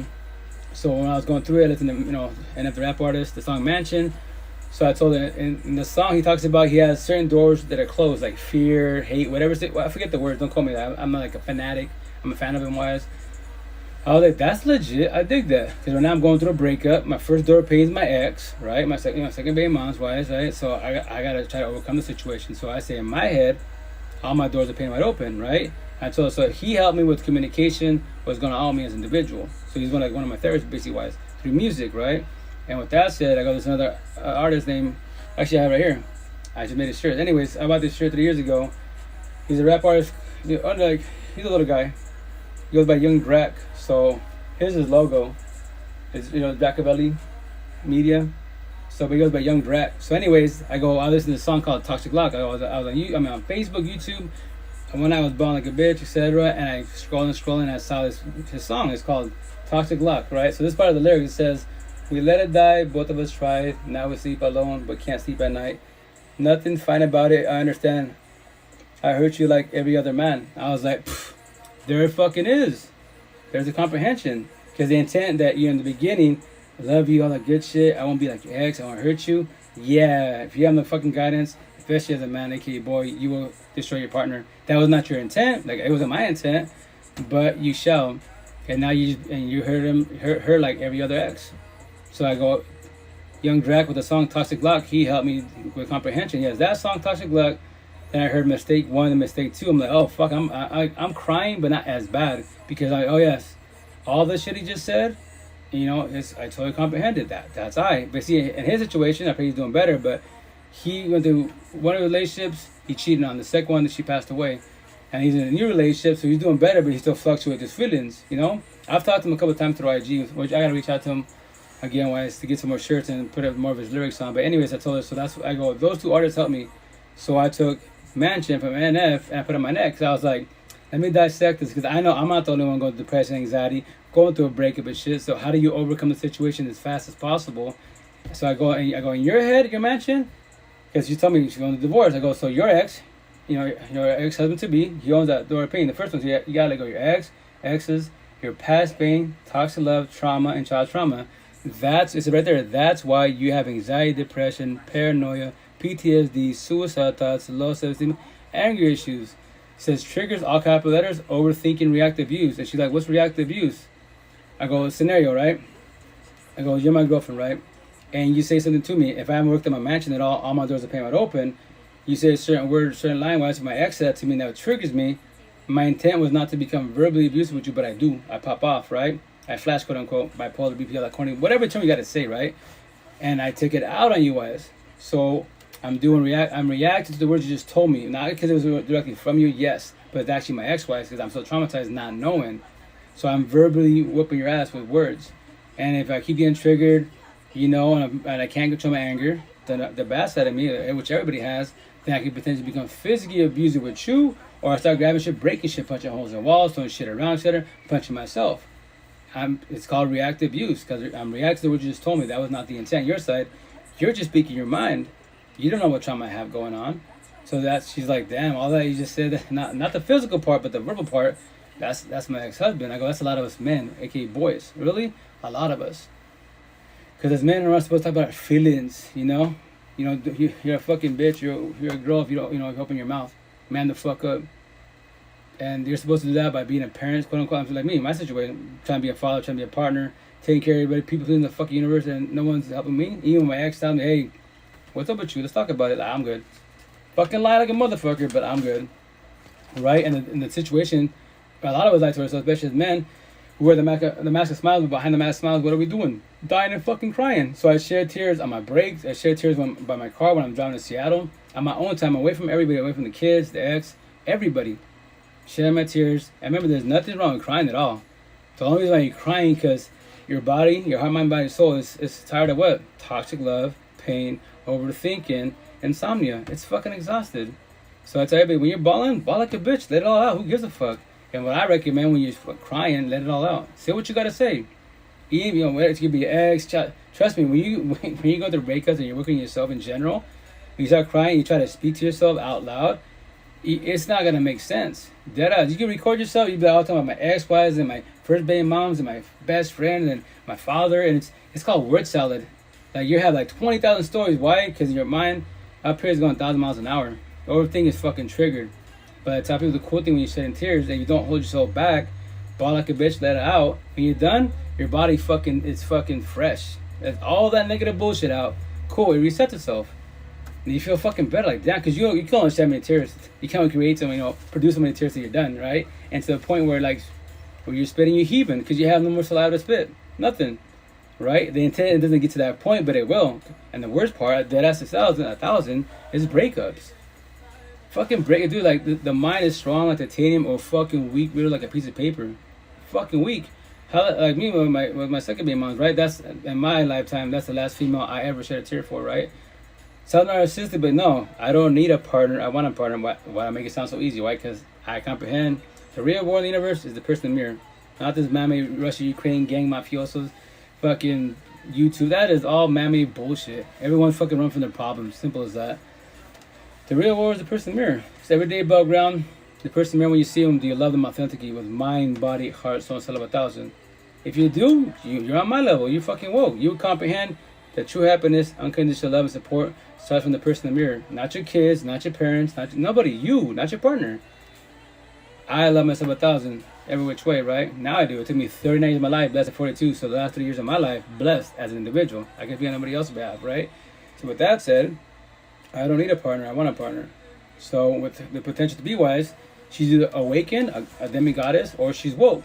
She's a god. I mean, think about God is wise, right? So she comprehends that, we match each other's energy. You come first before I, and vice versa. We love and bless each other, and that's it. We blessed. But with that said, as a power couple, when you're both blessed, everyone's gonna want what the fuck you have. Because when they see y'all lovey-dovey and shit, tongue wrestling, bullshit in front of everybody, and they have their toxic relationship, their ups and downs, then be, I want that. Why can't I have that? And they can use narcissist traits to pass boundaries to test their relationship. Happens all the fucking time. As partners, are you both ready for that? Are you ready for lose the disciples to come test your shit, especially the females. Because females, you guys run the universe, ladies. You don't know that, but physically, cosmetically, spiritually, verbally, your voice is way more powerful than my voice. Look at my lives, any live on these platforms. So here we got what? Big O, Likey, Twitch, and then this dating app. I don't know what the dating app is, but anyways, whatchamacallit, you know, go to any female live, their fucking numbers start at my numbers. But none of them, like 99% of them, can't teach you anything I just told you, anything. But the beautiful BBLs, OnlyFans, tattoos, fucking supercars, yachts, all that shit, but they're all broken codependent, and they don't know why. They're gonna complain, oh, making TikTok and shit, or post on Facebook, today I woke up, I got depression, my mental health. But you're fucking beautiful, all the money in the world. The fucking OnlyFans, like, people, especially, to trigger them, I like making fun of OnlyFans, my narcissist traits, right? Cause what do? I'm shutting out my empathy and sympathy was, right? First I'm sour, but then I'm sweet. My empath side, right? My good side. So with that said, all the OnlyFans in the universe, I don't give a shit. She's 80 pounds fucking wet, 1,000 pounds wet. She's showing flesh, lust, she's getting paid, right? And I said the OnlyFans, y'all making money like rich people. Status, how so? Because rich people make money when they're sleeping. OnlyFans are making money when they're sleeping. Why? Because the people that are lusting, the cyber tricks are what? They want the lust. So they're buying your content. So she's got, well, I say, you know, they're rich people status every which way. But they still bitch about my depression, my anxiety. I'll be like, to give them shit, be like, yo, queen, you have way more money than I do, and I'm blessed in life. I'm repo rich. Like a matter of fact, you know, you have to check out my profile and shit, but all the answers on my neck. The anxiety, it's on my neck. Depression, on my neck. I don't got mental health, but it's the same shit. It's all in the same category. So I tell them, like, look at your post. You're showing flesh. One picture, selfie, showing, you know, topless, 800,000 fucking views and like whatever, million likes. And like, you're getting paid off that one picture, and you're bitching about depression, anxiety. So why don't you use that money and have therapists? You know, have a support team. Here's the best part. I do free therapy and life coach. I don't charge shit. If you want to donate to the cause, cool. Because eventually in my head, I'm famous. I'm Joe Rogan famous. I'll be getting back to who? The girls, women, especially the single mothers. Men out there that actually work themselves, single fathers, I'll take care of myself. Because now I'm rich because of my followers. It's not my money. I'll maintain off the basis of it. But I'll get back to everybody else. Especially, once again, the single mothers. Because there's a lot of single mothers out there that they don't work. So what's the situation? The husband, you know, baby father's narcissistic wise, financial abuse. So she can't just get up and leave. She has no money and power. But now that I do, I can get back to the universe. But that's why I tell people, remember this: nobody can fix change. Nobody. I tell single moms, your queens, I can't do that for you. I have money and power scenario. I can get you out of the household. Because I have money and power, right? Get you an apartment, take care of all the bills for 1 year, right? So you have no financial stress, like, oh shit, rent's coming up, I gotta put gas in my car. No, I have money and power. You got a year of that shit for free. And then a year wise, the intent, you become stable, get a job, get everything situated with the kids, etc. wise. But as an individual, I physically saved because I have money and power. But with your baby father, ex-husband, I promise you 1,000. If you haven't worked on yourself, you don't let him go, I will not be surprised when he's back in the household. When I knock on the door to check on how you and the kids is doing, he answers the fucking door. And I won't even get mad. I'll be like, hey, what's up, Bill? What's up, John? Who are you? Oh, well, you don't know who I am, but, you know, I help your baby moms, help your wife get the spot. You're the one? Yeah, and don't worry, there's no passing boundaries. I'm not laying down with her, nothing. Let her respect. But I'm not surprised you're here. Like, what do you mean? Like, you own her. That's not, what do you mean? People bitch about slavery. Slavery happens every fucking day, special relationships. I'll be like, yo, you're the slave master, and she's the slave. She did tried to do the physical freedom. I helped her and got her. She did this spot, look in the lease. All this shit is mine. But she could have it, I don't care. So I did the physical part, right? But look at, you let her, you know, she let you back in. You're probably going to stay here. So with that said, she's got to fight for her physical freedom and the spiritual, emotional, mental. That door pain, you see that my tattoos? You own that door pain in her head, that mansion. She own it. And she not let you go for a long time. And I look at her, you see, queen, I told you. I can save you physically, but not spiritual, emotional, mentally. That is your journey back. I'll hold you and guide you. I already know that. And don't be hard. Don't be hard on yourself. I was you. Breaking up 1,000 times. All that fucking trauma bomb bullshit. Fuck that shit. You know, when I laugh, I'm not laughing at you. I'm laughing with you because I'm laughing at myself. My old version. Like, so analogy-wise, like the snake. When snakes shed skin, right? It's a new version of them. So as an individual, every version of you that becomes stronger in your healing, awakening, eventually woke journey is stronger every which way. Smarter, wiser. And the cool thing about all the versions of you from middle school, high school to whatever age you are now, all the versions you can talk to each other. Like, remember the red flag with her? Yeah, she's beautiful, but oh, look at the way she carries herself. Look at that. When she passes, when she's passing by the stores wise, and there's a group of guys, she's counting the heads because she's counting how many heads she's turning. Oh, she should. That's her validation is how many heads. All she can offer me. I already know 1,000. I don't give a fuck. She could be fucking Kim Kardashian money, zillionaire. All she can offer me is toxic love, lust, drama, trauma, and trauma. I already know that without even knowing her, because her validation is the guys. That's it. That's why you can tell the difference from like the whole thing with leggings, right? Yoga pants and shit. Before that trend started happening with females in Seattle, the north side suburbs, the farmers market, they do yoga, rock climbing, fucking everything. They take it so because they do it for themselves. Authentically, 1,000. Downtown Seattle, south in the ghettos, easily. They don't work out, no yoga, ain't no fucking self-love. It's called offering lust. They're trying to see how many heads they can turn. And I keep it 1,000. As an individual, I can go to any ghetto hood in the whole fucking universe, any, I can have benefits like crazy. Look at the way I speak, look at the way I carry myself. Them women, girls, all they know is toxic love, verbally, physically abused, groped on, called bitches. They don't know anything about love. They're looking for love. But the downfall of this situation, I'm way too much for them. Way too much for them. And that's the shit. I want to get involved with it because I tell them, I don't want to hurt you. How so? Because if you don't change your work on yourself, which is your choice, and you're being ghetto on bullshit, I'll get up and leave. And that's it. I'm not trying to hurt you. You're chasing me, looking for me. Like, why are you looking for me? I told you I'm too much for you.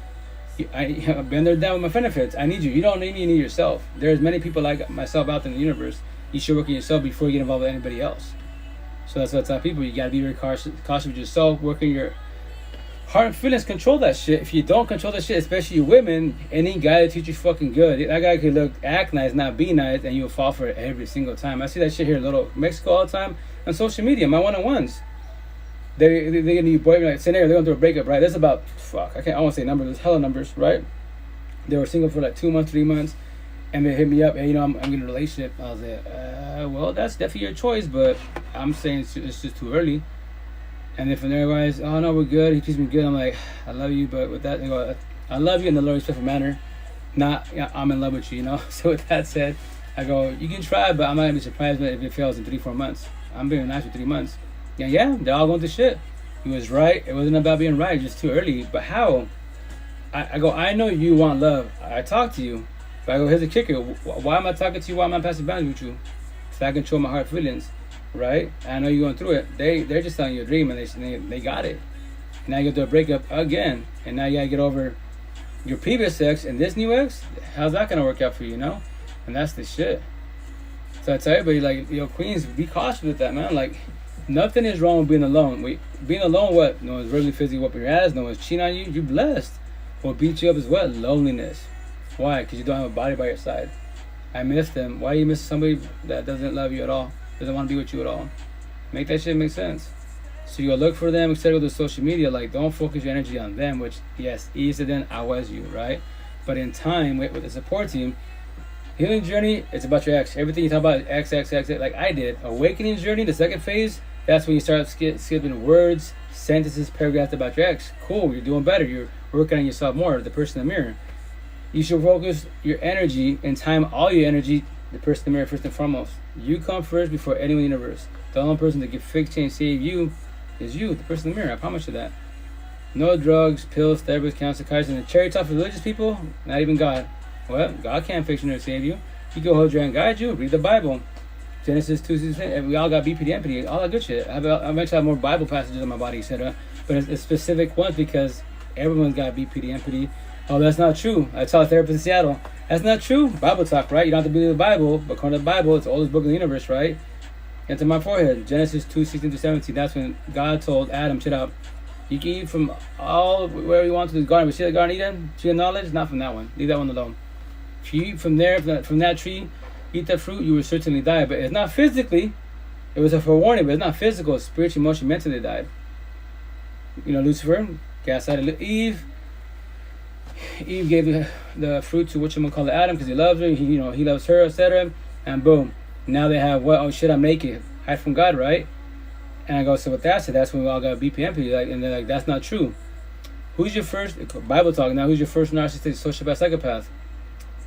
Adam and Eve kids. Cain killed Abel, not over our bullshit. Gang mafiosos, fucking Russia versus Ukraine. fucking Democrats versus Republicans, white versus black. No man-made bullshit, Gucci, Prada, none of this shit. He killed his brother over jealousy because Lucifer gaslighted, hey, Cain. See that? Because according to the Bible, you know, Cain bought us like the best sheep, whatever, Hurry got the cattle, whatever the fuck, whatever it was. And then from there, was, yo, got it out. I just bought that sheep right here. You know, grazed him, we said, I fed him good for you. Oh, that's nice, it's cute, it's good, thank you. And what you do, go back to focus on Abel with the conversation.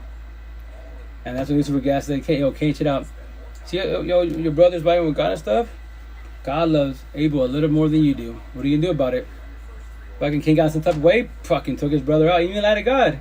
God, what's up? Hey, where's your brother Abel? I don't know, I think you have to chill in the crib, maybe out in the garden. Really, because well, I created your father out in the ground, wise, I smell your brother's blood. You killed your brother. And he was outcasted, right? Quote unquote. See? We all got BP empathy because it started with Adam and Eve. But that was their choice, right? We have free will. So, here we are today. And I'll leave it alone with the Bible talk. There's another part that triggers a lot of people religious. I'll leave that alone. But that part eventually I will get to that on me, wise. But I will give you a hint. Because I tell people everyone's got BP empathy, right? So with that said, God's created pure, quote unquote, right? If you go by Bible talk, which I did not create, there's many Bibles been written, Christians, Buddhists, whatever the situation is, wise. The reason why I say everyone's got beef with empathy, how come he tried to do the Noah's Ark 4 days, 4 nights, and when he did what he did to have peace with us, what did he do? He built a rainbow. They won't ever do that again. So I let you know what? Yeah, so I'll leave it at that. A lot of people religious, that's not true. So now I'm like, I didn't write the Bible. I could get any Bible that's, you know, that has those passages and be like, they didn't need to do that. So whether, is that a good thing? Is that a bad thing? Come on, man. It's like me walking someone like punching somebody. You know what? I won't ever punch you again. Ever. None of you guys. I'm going to do a rainbow show. That's peace. I won't ever do that. I will not ever get involved in your situation. I didn't do that. I didn't say that, right? I'm just saying. And then there's wrong with that. As long as, once again, it just show love and respect. That's why you don't debate. You know, I do all my debates, right? But if you get triggered, you got to switch the conversation. That's why I just do 3D70 Ripple Talk. I'm not sure for a reason. Every time we get tatted on me, because that's all I focus on, which would be on this and Red Pillars. Red Pillars, all we focus on in the debate about all my conversation is life, relationship with suffered, empathy, understanding good and bad people. On the spiritual, emotional, mental war with each other. That's what we focus on. We don't give a fuck about all gangs versus the news. Fuck the news. Why do I give a shit about that? Oh, someone died.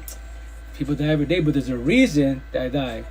It's deeper than that. Like me, like Saturday, got a car accident, right? Bad fucking car accident. Lucky I didn't freeze up, lock up. What'd I do? In my head, I wasn't mad. I was bothered. Like, yo, God, it's not my time. Got a douchebag over here fucking driving on the fucking wrong side of the freeway. I'm going 72 in the fast lane. They're going fucking easy 80 plus on the outside. You know, they're on the by the guardrail and shit. And in the last second, I was like, you know what? Let me get out of the way. I'm going 25 feet to move out of the way. As soon as I try to jump to the slow lane a little bit, the homeboy jumped in my lane, tried to play chicken. I just dodged them every which way, right? And that's where it hurt people. Probably should have hired drunk instead of wise. Hurt people. They hurt my father and, you know, myself, wise. Lucky once again, I didn't freeze up nothing, so I dodged the situation. Body cellular sore. Pardon me. Body cellular sore. My ankles have beat the fuck to shit pretty bad. My left one, but the left one's doing a lot better now. So that's why I tell the officers, like, you took it pretty well. I was like, I go, officers, I'm gonna sound crazy when I say it, but I'm trying to live as long as possible. Like, what do you mean? Every day above ground, tell the same story. You saw my hoodie. Oh, you do free therapy, life coach? Yeah, I'm just telling a story. And I show, like, look at my hoodie. Hurt people. So go check on them, see, make sure they're okay with it. And he's like, yeah, a lot of empathy, sympathy. I was like, right, because everyone's going through shit in life. I go, they chose to get behind the wheel and do what they did. That was their choice, premeditated. They thought about that shit. The downfall situation is they can take people out. Maybe the next time they do shit, the next person, they take him out all the way. You know, they fucking kill somebody and shit. And they wake up all sober now, right? Oh, guess what, baby boy, baby girl? Yeah, last night you had a rough night and you took people out, so yeah, you're gonna go away for like 10, 20 years. Then be balling crying like a bitch. That was not their intent. But if you can't control your liquor, you can't control your eyes and bullshit, why are you fucking with that? But what's the answer? Because you're running from your problems. That's why I can tell you, the little one right here, you know. The analogy for all the people, any addiction, you know, says whatever your addiction is, analogy. The bottle doesn't need you, you need the bottle. So no bottle, whatever your addiction, you could be gambling, whatever it is, it don't need you. You need it. Why do you run to the cigarettes? Why do you run to the casinos? Whatever you got to run to numb up and run from your problems. Why are you doing that for? All it's gonna do is numb you up and run from your problems for the rest of your life. Be like fucking Forrest Gump, run. That's your choice. I pray for you and that's it. I go on my day. That's why I say, took out the universe. It took me 39 years of my life, blessed 42, to say what I'm saying. Blessed.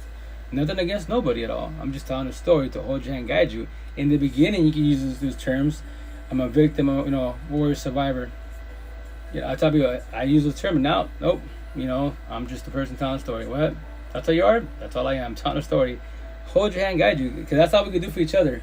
The only thing we can do for everyone in the earth, only thing we can do is heal, guide, support, uplift, for one, show my love to each other. That's all we can do. I can't fix or save you, vice versa. You can't do it for nobody. And especially when you have kids, it's a lot harder because, like me, as a single father, 8 kids, I know 1,000. All my 8 kids could be crackhead, alcoholic, tweakers. They can out their domes, anyone's domes. They can go through breakups, get fucking destroyed every fucking which way. And I'm gonna see them shed tears. I'm gonna see them down like fucking bad. But the positive for my 8 kids, what am I doing with my lives? I will give them all the answers. I'm gonna tell my kids.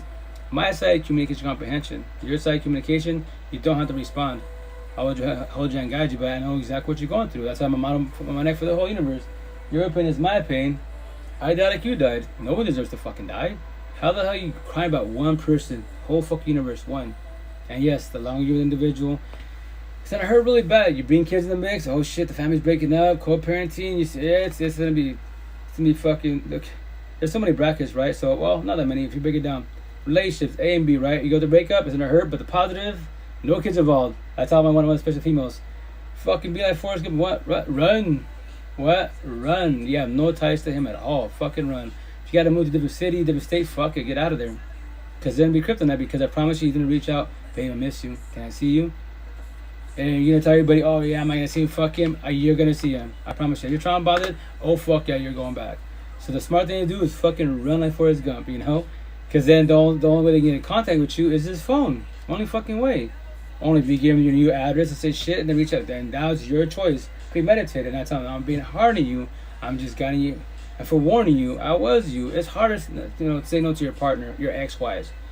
Because in your head, I want to be, yes, I need them. But why you need somebody that does not need you, that doesn't want you, that cheat on you, destroyed you, and you want to give them another chance? Your choice, but that is your misery. That is your dungeon. That's your own sentences. And I feel like, what do you mean? In what scenario? I'm your boyfriend, right? It says this. If I cheat on you once, that's why the blue people talk. Want to cheat or I'll cheat, want to play with her, yes. I will always cheat on her. Gives me a chance to be fucked up, lose words in me. I'm going to go see a therapist, go to the retreats, go to church now, right? And I do it again because she gave me the green light. Sorry, boo, all good shit, crocodile tears.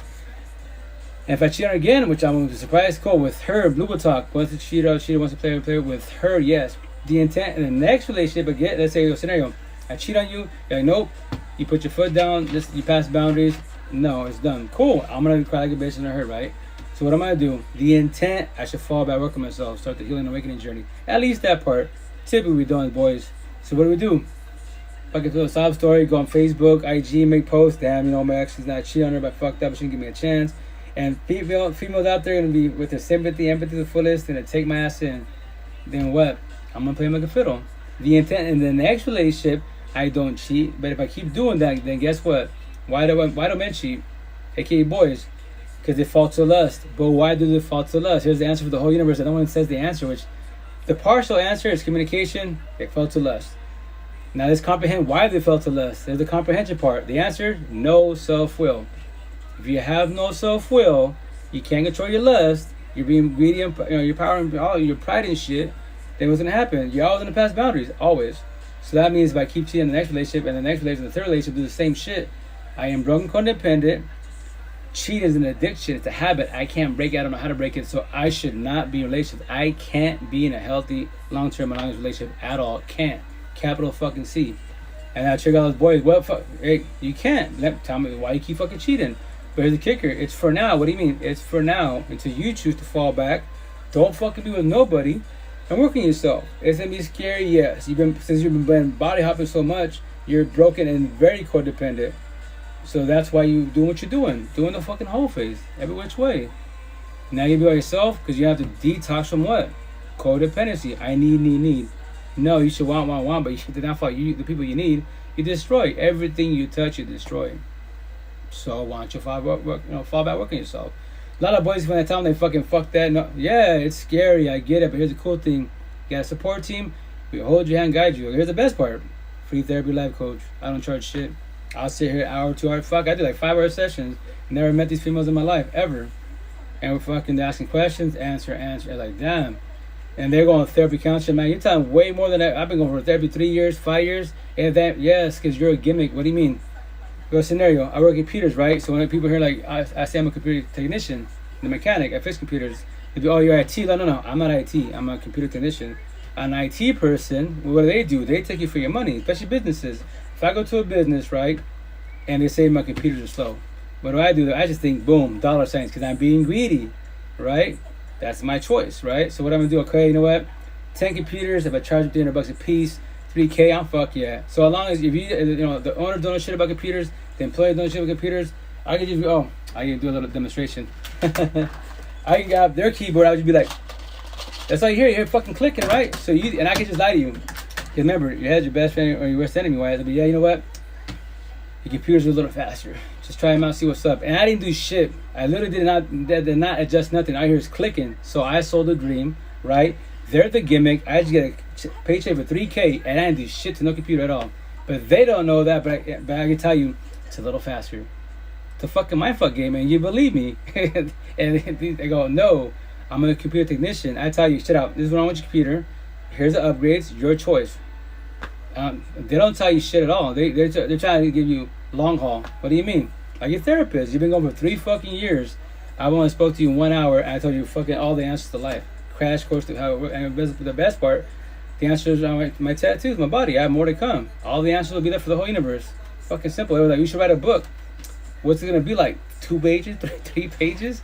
I'm not gonna do traditional books. People talk, well, this is my childhood and this is my father. No, I'll be like, yo, the reason why life is so fucking hard, yes, you got child trauma. You can only do so much because you're a child. Teenager, you're still with your parents. High schooler, you're still with your parents.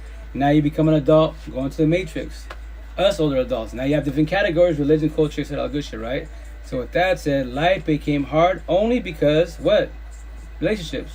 It's the only fucking reason why. And that's why I say all you middle school, I tell my kiddos, my nieces and nephews, all the young kids, you're a middle school, high schooler, right? You have these little heart feelings, emotions going on. What can you teach me about life? Or what can you teach me what love is? If I'm going through a breakup, how do I overcome the situation? Do you want to trauma about this? I'm like, no. Baby girl, I tell them, you're a queen. You're a 7th grader. You already broke up 5 times with your boyfriend. I go, I love you, and I love you for a matter of passing boundaries, because with that said, you're a 7th grader, and you're dying right now. You still haven't graduated. Here's the best part. They'll be like, what? When you graduate and go to the matrix, us older adults, why do you think older guys, girls go after young, adults, 18, 20 years old? Because you're young, gullible, naive. I can tell you everything you want to hear, but am I acting as am I being nice? I'll come off the fuck out of you. Especially if you're young, 18, 20 years old, 25 years old. I could trauma bond you, TLC, make you feel good shit. And when I test the boundaries, check out females in front of your face, you don't say shit, right? And then from there, talk to the girls and talk to your homegirls past boundaries, little remarks. You don't say shit. I am testing your boundaries. You let me surpass them, I own you. If I cheat on you once, twice, and if you don't let me go, I know in my head, baby girl, you ain't going nowhere. I'm about to fucking mop you up and lay down with the whole block, all your family and friends, and your mother and grandma, and you still won't let me go. I own you. Analogy. Slave master, she's a slave. She ain't going nowhere. So I tell me, you ready for that? Right now, yeah, you have a beautiful boyfriend coming to high school, but you just know the community. Go to the big cities. Like me here in Little Mexico. 90% Caucasians, Hispanic, Latinos, right? 10% POCs. 3 hours west from us, Seattle, the west side, the best side. The big city, quote unquote. Fuck, when I went there, like, damn. All the flavors in the fucking world. Beautiful, exotic, every which way. Like, she's on, holy shit. You know where I see the most beautiful people in the universe? And of all the universe? Like, Monka told me, it's a damn truth. Airports. Sit down at the airport, chill. Eye candy everywhere. Guys and girls, like, damn, he's on point. Oh, fuck. Everywhere, because everyone's fucking traveling. But it's cosmetics. Yes, be attracted to the potential to be wise. Cosmetically, because that's the potential to be his partner. Now, how are they spiritually, emotionally, mentally inside? Are they healing? What do I say? Judge and read me wise. Am I healed? I don't know. I take it back. I have to him the sayings. Am I broken, ugly, lost, healing inside? Am I match energy, take energy? If you can't read that, I will destroy you 1,000. I say all the time, females. You don't believe me? You're not mean. I'm not mean, but I can be. My choice. I control my narcissist traits 1,000. All these narcissistic boys and girls being wild, those disciples, they That's why they act nice, can't be nice. So us empathetic people, godly people, we're naturally nice. We try not to. We can act, we can act mean, but we're not trying to be mean. But if we get triggered, we go, fuck, you know what? Like I did with my first baby moms. Why? Like that's why once again the cool thing as a support team. And here's the kicker: like we pray to God, whatever God is, right? Like maybe God might not talk to you, verbally to you, but He uses us. We're His vessels, right? The messengers. So all the shit I'm saying, the big man's been saying it a long time ago. That's why I say, and the mentioned time I have my back. Was that on your face? Oh, my face? Oh, I'll break it down for you, Misty. So what that says, so like 3 years ago I went through a breakup, right? Awesome question. I get asked all the time because obviously tattoos, right? Why my face? The answer to why tattoos on my face, right? Initially I was against tattoos. Like I have tattoos in general, right? But I was against face neck tattoos, right? Because I was like, it doesn't look good, quote unquote. But it's 2023, right? So with that said, 3 years going through a breakup. Back's his name, second baby mom, Lori Spector, because I love her for leaving me. That's what it says. Oxymoron, I love you for leaving me, because I do love her for leaving me. Deadass. It was 7 years toxicity, fucking back and forth, all that good shit, right? So she did not leave me, and I told her. So what do you mean? That's what you sound crazy. No, because if you did not leave me, you and I be 7 years, 8 years, 9, 12 fucking years. I'm not doing my first baby mom 12 years of misery. Fuck no. Yeah, I go, yes, the way you did it, it hurt. I died, but here's the kicker. Analogy, I had to die to get to this point. Not physically, because I'm talking to y'all spiritually, emotionally, mentally wise. So what I started doing, like I was doing my Facebook Live, before TikTok, Facebook Live, IG Live, YouTube, right? But as a man, our voice is not powerful. Women, you don't know this, you run the universe, physically, cosmetically, verbally. You can take any of my TikToks, all my tattoos, and say that, make a TikTok about it, you're fucking getting numbers like crazy. But, so with that said, do I worry about that? No. So what I did, I was, you know what? My voice ain't doing shit. I comprehend it now. Only if I'm rich and famous, status and fame, yes. People follow me if I'm fucking famous on social media, blow up, yes. But if I want to be famous on social media, I'll do Google Talk, right? So with that said, I was like, you know what, fuck it. That's why I have a crown of thorns. 3 years ago, I decided to crucify myself. I was gonna have a little computer business. I was taking over where I'm from. I was solid. I was gonna be blessed. But like they say, like the Bible says, sometimes in life you make sacrifices. And they told me like, yo, you about to blow up. You about to be solid. You took over the valley in 2 years. You did good. Low key. Now you're about to give up your little dream like you wanted, just to tell a story. I was like, in life you gotta make sacrifices. Because you like 98% of your followers, yes, they're brown. I get it. Fuck it. You're gonna call it the whole culture and race. Like, yeah, I am. So no one deserves to get destroyed in relationships, right? So with that said, I started putting the answers on my neck and my face. So with that said, I'll break it down. So in your head, your mansion, which is NF the rap artist, Skull Mount, Spotify, YouTube, I say your mansion, all the doors are paying wide open. Why? Because you haven't let go of your exes, past pain, toxic love, trauma, and child trauma. That's why you have anxiety, depression, paranoia, PTSD, suicidal thoughts, low self-esteem, anger issues. Triggers what? The bottom of the mansion? Overthinking, because y'all was overthinking, right? That's why your fucking thoughts are everywhere. You try to tell a story, y'all do train of thought like this. Or like me, I apologize. I try to speak a lot slower, but I'm doing better than before. And then it does reactive abuse. If you don't know what reactive abuse is, it's not you're a bad person, but your partner can trigger you easily. If I call my ex's wife, right? I'm the verbal abuser, narcissist traits. They're the physical abuser, narcissist traits. Why? Because I destroyed them with my words. If I call them, if you call your partner, I tell them, I love you, right? You're my partner, etc. I want to hurt you with words. We get an altercation, I get triggered. You're ugly, fat, stupid, you ain't shit. No one's gonna want you. And she believed those words, right? And I tell her that all the fucking time. Scenario, right? And in the altercations, she's gonna be shit's flying. She's punching me. I've been cut, busted up pretty good, right? And why? As being a man empathetic, and in Spanish called mandilon, I won't hit a female. I'll hold her, detain her, hey, don't hit me, etc. Walk the fuck away. But I'm getting punched and bullshit, right? And they were like, damn, in Spanish, you're mandilon, you're weak, you're a girl. Fuck that shit, you hit her back. Nah, I'm not trying to catch a case. I don't believe in doing that, right? So with that said, I was like, cool. So that's the part of a mansion. That's what everyone got that shit. We all got BPD, borderline personality disorder, and bipolar personality disorder. MPD is narcissistic personality disorder. That's not true. Two simple questions. Why in your feelings? Why do you get triggered by petty asses? The words we do reactive abuse, right? And the intent is to, when you're getting triggered, mad, bitter, hateful, why are you triggered? You gotta talk to yourself. I called you and guide you, and we'll talk about it. We'll figure it out together, right? So with that said, that's why I was like, cool, to trigger everybody. Because in TikTok, everyone's a narcissist. Fuck, both my parents are narcissists. They could be narcissistic, yes. Everyone would be a narcissist, but remember, it's your culture, religion, and your environment where you're born wise. And when you become an adult, Are you more good than bad or more bad than good? So the bad side of you, Lucifer side, hate, narcissist, pride, ego, lust, greed, power. The good side of you, God side, all we all do what? Love, empathist. We're just proud and humble. We just show love, respect. We're proud and humble. That's all we are, you know? And that's the shit. Everything starts with you individual. And that's why I tell people, Blue Book Talk. You know, I say, judge and read everybody. Oh, only God can judge. No, that's Blue Book Talk. God gave us free will.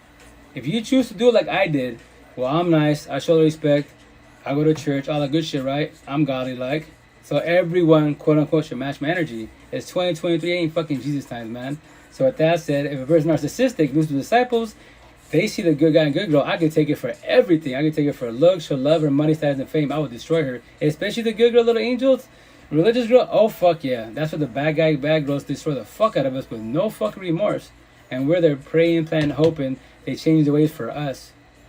They should be changing the ways for themselves. We should be praying, planning, hoping that we leave that situation and take the L, walk away, and save yourself. And that's why I did that 3 years ago to get my tap done. And everywhere I go here in Little Mexico, used to watching, you know, 90% Caucasian, Hispanic, Latino, they're scared to ask questions because they're introverts.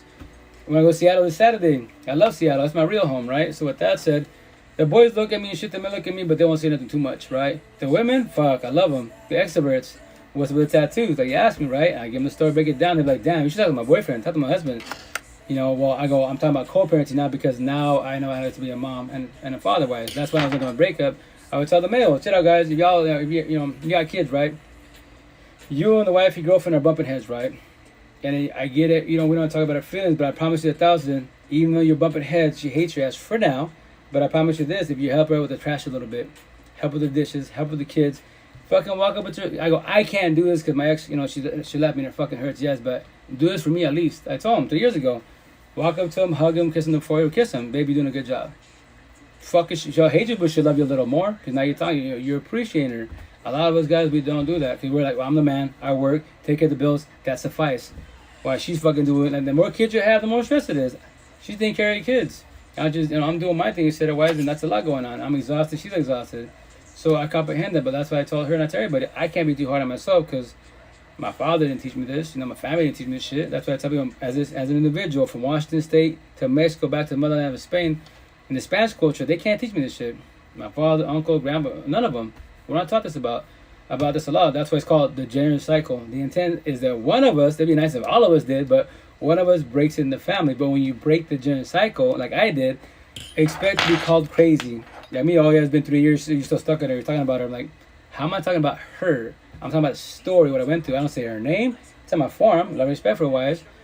Like, oh, you haven't got over her. I'm like, just because you haven't got over your exes, that's your shit. Just because you're like me, I call, you know, the males out, like, I see you on social media, girlfriend after girlfriend, you're broken codependent, you're body hopping. I could do what you did. I could do that right now with this people. Why do I want to do that for? I'm not trying to destroy nobody. Only if I decide to do that, then what I do, I will verbalize. I did my friend in Seattle. All these boys and girls that do player bullshit, one night stands, the la calle bullshit, what are they doing? Pride and ego, they're being lustful, acting nice, not being nice, selling a fragrance of love story for lust, right? They're about to destroy him or her with no remorse. They give no fucks, they just want the lust and that's it, right? So that's why I hurt people narcissistic, hurt people, the empathetic ones, the good guy, good girl, right? So with that said, like I did, I got destroyed my first baby moms. All I knew was her, 12 years, all good shit. So I didn't, like, to me then, lust and love was the same shit. So I did my benefits, like, the females talk to me. That's why I love females, because they taught me about females, the body, how it functions, and words. They're like, no, love and lust is different. When eventually, when we both have it, we will love and lust each other only. Right now, it's like you said, the fragrance of love story. So with that said, all you know is her. Maybe like, I'll be like, yo, like, I'm on that last long settle. Like, I don't know what's wrong with me. Like, are you sure it's not her? Like, what do you mean? If she's just offering you lust, like, women are narcissistic, even men, stick it in, do what you gotta do, and that's it. You're taking too long. Right? Y'all nervous as fuck. So with that said, when I do my benefits, everything changes. Because now, like, oh, that's why it's spiritual, mental. Like, when you lay down with each other, TLC, you exchange energy, you form a bond. The intent is not to be fucking body hopping. But why do we do the whole phase? Like, I did the whole phase. Right? Yeah, but see, my situation, I did benefits, not fuck buddies, whatever term you want to use. Fuck buddies, they typically do like one, like, you know, one to regulate. Nah, I was doing many others. I told a female, fragment your love story. I'm not your boyfriend, you're not my girlfriend, I don't regulate you, vice versa. You see with the female, say hi, what's up, but don't be, who the hell, no, don't cause a scene. You cause a scene, it's over. You can be with all the guys you want to, and vice versa, but take care of yourself and vice versa, right? So, with that said, I was doing my thing wise, and then so like I did about like this is 2011, right? Had a smartphone, no Facebook, no MySpace, so I did not know shit about technology as far as social media. I've heard of it, how it worked to a certain extent wise, but I didn't care to get involved with that. I was like, I wish I would have taken pictures then, but when you're with the person narcissistic wise to destroy you, you don't want to take pictures yourself. The cool thing about pictures is memories. Everything's in my head, but what can you do with memories in your head? You can't fucking plug your shit in like in Peter. Let me have transfer. You can't do nothing. It's on your head, So that's everybody. Take pictures. So later when you're older, like hell yeah, the memories, right? Anyways.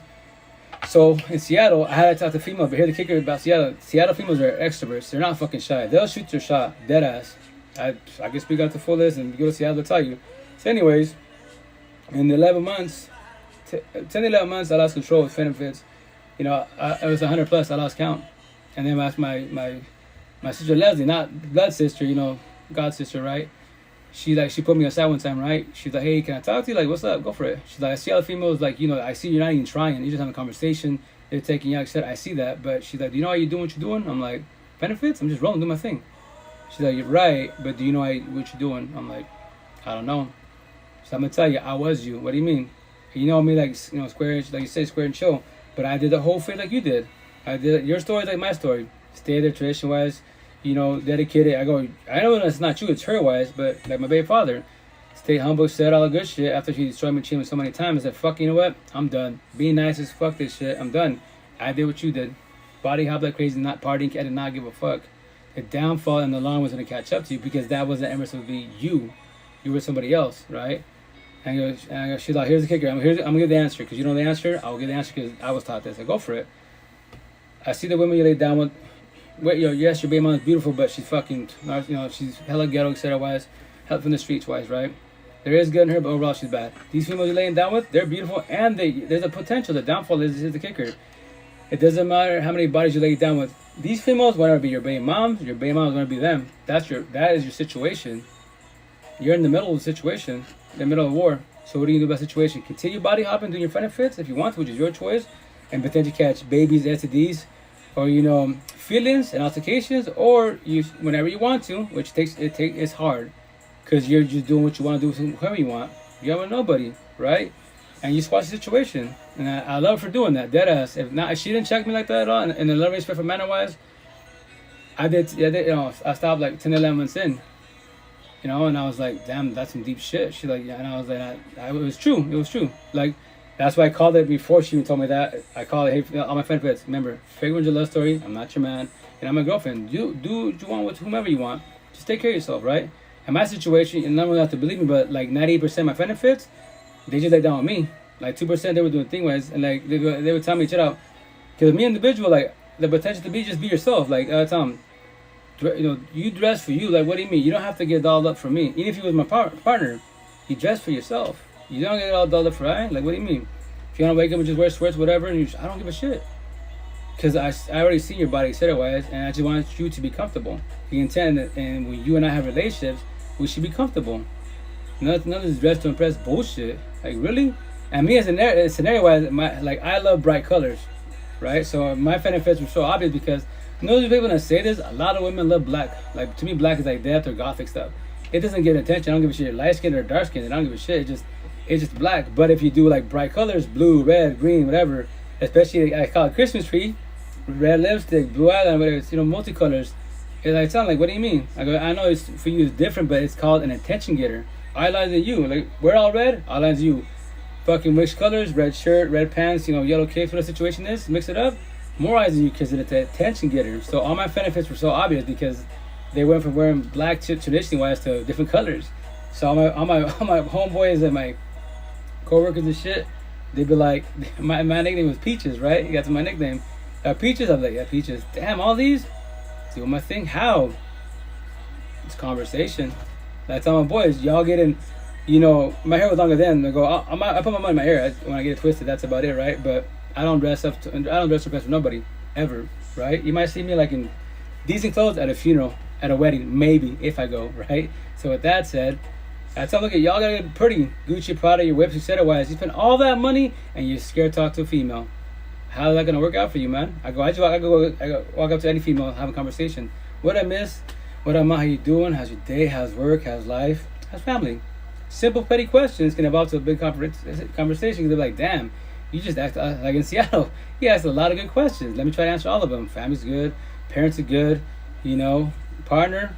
I'd be like, me, I would say hubby, right? Here's the kicker. Like, I did not know this until a customer in Seattle, like, told me this. They're like, hey, she told me, so like, did you know that you ask people like, the question, how's the hubby doing, right? And they tell you their status without saying, hey, do you have a boyfriend? Do you have a girlfriend? I go, really? How?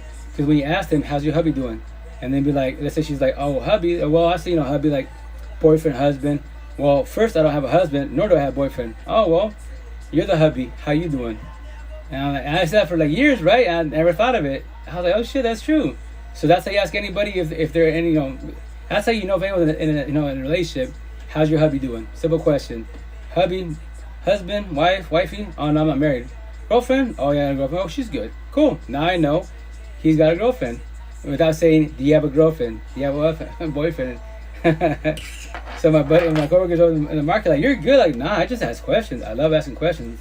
I love conversations. That's how I say all the time. If I get paid to talk, I'll be a zillionaire because I love conversations. This is how you get to know people. A small conversation can evolve to a lot more. It's all about conversations. You can go by cosmetics to be, be attracted to the potential to be wise. But dig deeper than that. How is he or she spiritually, emotionally, mentally in the mansion? How are you doing up here? That's what matters to me, wise. Can I actually have one conversation with you, wise? If you're going through at least, I tell female the potential to be, as long as you start your healing awakening journey, and if you're getting triggered, you verbalize your boundaries. Hey, that bothers me. Let's switch the subject maybe tomorrow. Cool, that's fucking beautiful. I make it sound easy because I worked on myself. I already closed up my mansion. I already comprehend how we function spiritually, mentally as being wise. I'm blessed. Everyone should be blessed in time when they work on themselves. As they say, in this lifetime, it took me 39 years of my life, blessed at 42. So from 39 to my last dying breath, I love life in the universe to the fullest. Everyone that's 42, 50, 60 years old, questioning self-worth, having anxiety, depression, still in toxic relationship. How does that fucking work, man? Make that shit make sense. And I say it to give them shit, like, why don't you reach out to somebody? Ask for help. Ask for guidance. It's a simple question, but I get it. A lot of us empathetic wise, what do? We reach out to people, family, friends, co-workers. We tell them a situation, and then when we're bumping heads, altercation happens. The people we confide in about our situation, what do? Bring a past to a present or in our face, and now we fucking our walls go up higher. The downfall. This is why I love TikTok. If you want to get crash course to life, you want to have a bad support team out of all these apps in the universe, TikTok. How so? Because TikTok wise, if you don't believe me, search bar, type in Empathists, or that's my word, empath, narcissist, deflection, projection, reactive abuse, trauma bond, soul ties. Grab your tissue box, ladies. You're about to fucking die and cry every which way, because you won't be the only one going through it. Fuck it, that's what I say. If you're 25 and older, 25 and younger, this cell phone, kryptonite, especially the boys, all these little fucking fuck boys that like hood niggas and shit. Nope, basura, garbage, and I love making fun of them. I'll say in the face, baby boy, you're the issue. Baby girl, you're not the issue. But you will stay there because tradition, corny ass ways. Don't worry. I was you. I was your age at once, and I prayed and hope she changed the ways. I did it for 12 fucking years. Yeah, did it work out that way? No, it didn't. So, hey, Vanessa, how you doing? How's it going? Welcome to live. But with that said, that's why I say what I said to the fullest. Because that's why I chose 3 years ago to tell a story. All the shit I'm saying, I don't have to do none of this. Like, as an individual, right, I say 1% of the universe. There has to be other people that are woke. It's like highly impossible. The whole fucking universe, all you UTs watching this shit, that there's nobody else woke. You have awakened a lot of demigod goddesses, but even them, they go through relationship issues. That's what especially on Facebook, you have all these, gods and goddesses, quote unquote, right? But they're talking about race and religion, culture, causing altercations. Me, I wrote up there because I'm the referee, 1% of the universe. But how can you call yourself a god or goddess but you're being religion and culture in the mix? Look at the comments. People are fucking war with each other because what your post just did. You're not a god nor a goddess. You're a demi in between, 1 foot in, 1 foot out. Because you would comprehend if you was a god goddess that's man-made bullshit. Show a little respect, and that's all that matters. People people up when they're down. You're out here to cause altercations, but you're doing it for numbers, especially on TikTok. Man. If I want to be famous on TikTok, I'll be a blue pillar. Black versus brown, Mexican versus Dominicans, Hispanic versus Latinos. I can talk about all that man-made bullshit like I did before when I was a blue pillar. I love to debate about that shit, slaughter people all day, but that doesn't do shit for nobody. I can educate everyone in the universe about the Spanish culture, right? How we function, about, Cinco de Mayo, jalapenos, all this shit. I was thinking Incas, but make this make sense. If I'm educating the universe about that, culture bullshit, the past, all that, but as an individual, I'm still a crackhead, alcoholic, tweeter. I'm tweaker wise. I'm still doing booger sugar. I'm still in toxic relationships. I made my TikToks and posts and shit that I'm going to depression. I get anxiety. I can't sleep. But I'm teaching the whole fucking universe about man-made bullshit that it can't fix you or save you. I won't ever evolve in life. I'll get excited talking about it because someone might learn about it. But after I'm done with the conversation, the high's over because the band-aid to life. Then I go back home, go in my little car, shed tears, cry like a bitch because I'm wearing the mask smiles. Oh yeah, you're doing good. And I'm fucking lying. Oh yeah, I'm blessed, family's good, but at home, I know reality is shit. I'm about to drive home, I'm miserable as fuck. Can't talk to her, walking on eggshells, And this is lets you know when you're in a relationship and it's really fucking bad, when your partner's sleeping, right? And that's the only time you can talk to them. You have a full fucking conversation while your partner's sleeping, because why? They're fucking sleeping and they're fucking angels. They can't talk shit to you. You can have a conversation, but the downfall, they can't respond because they're dead asleep. That lets you know your relationship's fucking gone, but you're still there, pray, plan, hope like I did for years to be, babies to be, and that shit sucks. No one deserves that. That's why I tell everybody, kiddos, no marriage can guarantee you a long-term healthy relationship at all. So if you have no kids are a blessing, also a lesson. So with that said, don't get involved. You have no kids, fucking, you're blessed. That's why I tell my one-on-ones, look at, you go through a breakup, detox, and codependent, it fucking hurts, trauma. Yeah, but here's I tell them to remind them wise, the blessing is you don't have kids with them. Imagine having a kid and they're putting this shit now. Have a kid with them. Have a kid with this disciple. They're gonna destroy the fuck out of you to the point you fall to drugs, alcohol, pills, man-made bullshit. And now you gotta be an addict, and you gotta be an addict, detox from man-made drugs, and you gotta detox from fucking spiritual motion bullshit from him wise. And you gotta be a mom. Fuck, it's gonna be a hard motherfucking sentencing wise to yourself. Because I say, an analogy, that is your fucking sentence. That's your dungeon. What? That is your analogy. Anything that triggers you and makes you mad, bitter, etc. Analogy, that is your hell on earth. Anything that makes you happy, see the birds and the bees, go to fucking Starbucks, I go to the farmer's market, that is my heaven on earth. Anything that makes me happy, analogy, heaven on earth. See the cats outside, fucking see the sun, bullshit with my coworkers, bullshit with the cashiers. That's my heaven on earth, because everything's happy, positive. If they're having a bad day, how you doing? Oh, well, the weekend was kind of rough, someone passed away, oh shit, my condolences. And what do I say? Physically, they're gone, right? That's never, you can't stop it. But remember this, spiritual, emotional, mental health by your side. And they'll be like, what? Spiritual, emotional, mental health by your side, I promise you that. You're going to sense and feel them. When you're talking, they're hearing you, but they can't physically respond to you. But spiritual emotion, they can. You'll feel their presence, their energy, I promise you will. In the next lifetime, you'll see each other again. Maybe a different vessel, you might be alien, cat, dog. I can't answer that yet, but they say it for a reason wise. And they'd be like, thanks for saying that, I needed that. Or offer hugs, you want to hug it out? What?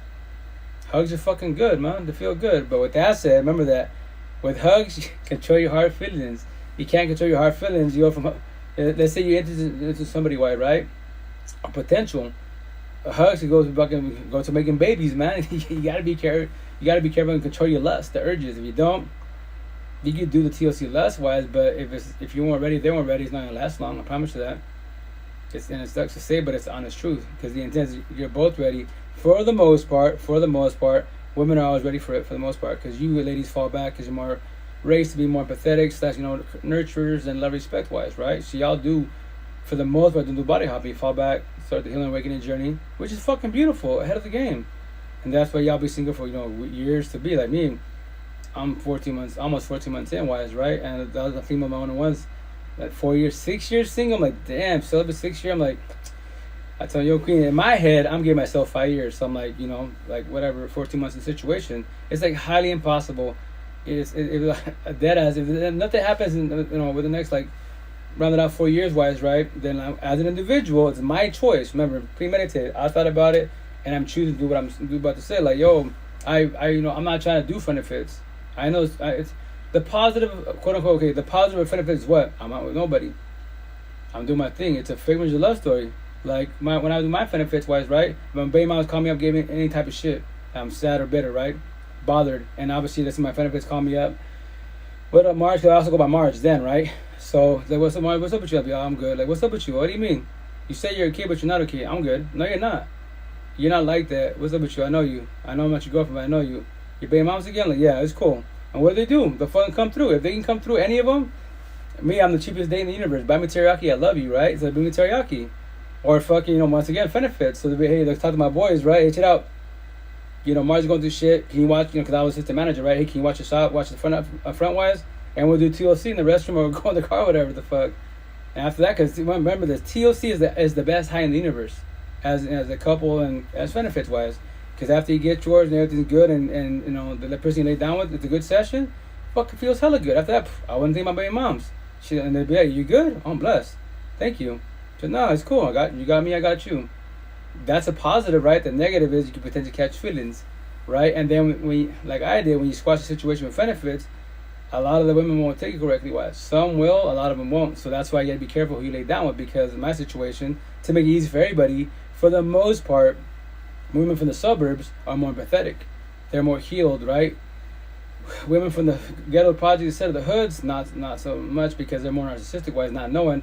There is a lot of good in them, if you remember, because they want love, but they're not ready for it wise. So but if you show them love, treat them good, they will match your energy. The downfall situation, like I did, like when I squashed it, remember, no Facebook, no MySpace. I had my phone. I told, hey, the Queens, I called all of them, and I met up with the face, we had dinner with them, and shit out. I'm just letting you know, face to face, there's no more TLC. We be friends, bullshit, but I'm just letting you know, in a month I'm leaving. What? In a month I'm leaving. Where you moving to? I go, I fucked up every which way. I go, one of my homegirls, my sister, what's her name again? My sister Leslie, she checked me in the loving, respectful manner, and I'm sorry for what I've done. I sorry, I can't fix shit, but I'm gonna start all over again. The cool thing is when you fuck up in life, you can get up and leave. The downfall, like my situation, when kids are involved, it's hard, especially when like my friend, mom, she's narcissistic like crazy. I told my daughters, like, I gotta get up and go. I would love to take you, but I can't, because in the courts they favor the kids and women. For me to get my daughters then, even now, for a man, it's gonna cost easily 60 to 100K if they win, if they get 50-50 or all rights. The only way, like because remember this, if your baby mom's baby father is narcissistic like crazy, especially from the ghetto hoods, the la calles, oh yeah, they won't last long. Like I told my ex-wife, like, yo, I'm leaving in a month. She's like, oh yeah, y'all will say that, yes. I go, you don't have to believe me, because I made the decision to leave, right? Because I fucked up, and I did leave. And I told my baby moms in her face, I'll give you 1 year. What? I'll give you 1 year, I promise you 1,000. But then I say 100. You're gonna fuck up. I don't gotta fight for our daughters. You're gonna fuck up. But I know our daughters will go through shit, because you're de la calle from the streets, and that's all you know. You're gonna have our daughters run that shit. I can't do shit about it. Oh yes, I get a phone call by my neighbors and all these guys. I'm just like, what can I do about it? I can bite my fucking tongue. That's why my older daughter hates the situation, because something happened to her, otherwise.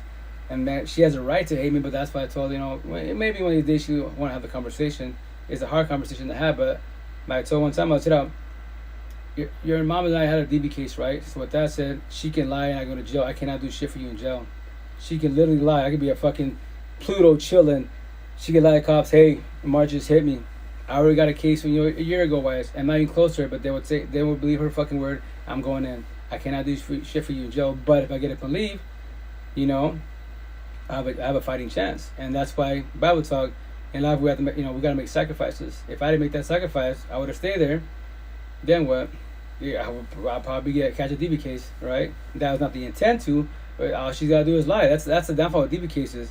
Because, yes, for sure they have the right to, in the court system-wise, to take it very serious, but it'd be nice if they actually had, more investigation, not just girl plays real victim, and boom. I imagine y'all see TikTok when the girl yelling, being all crazy and bullshit, oh, he's hitting me, and the guy's like, yo, I'm recording you.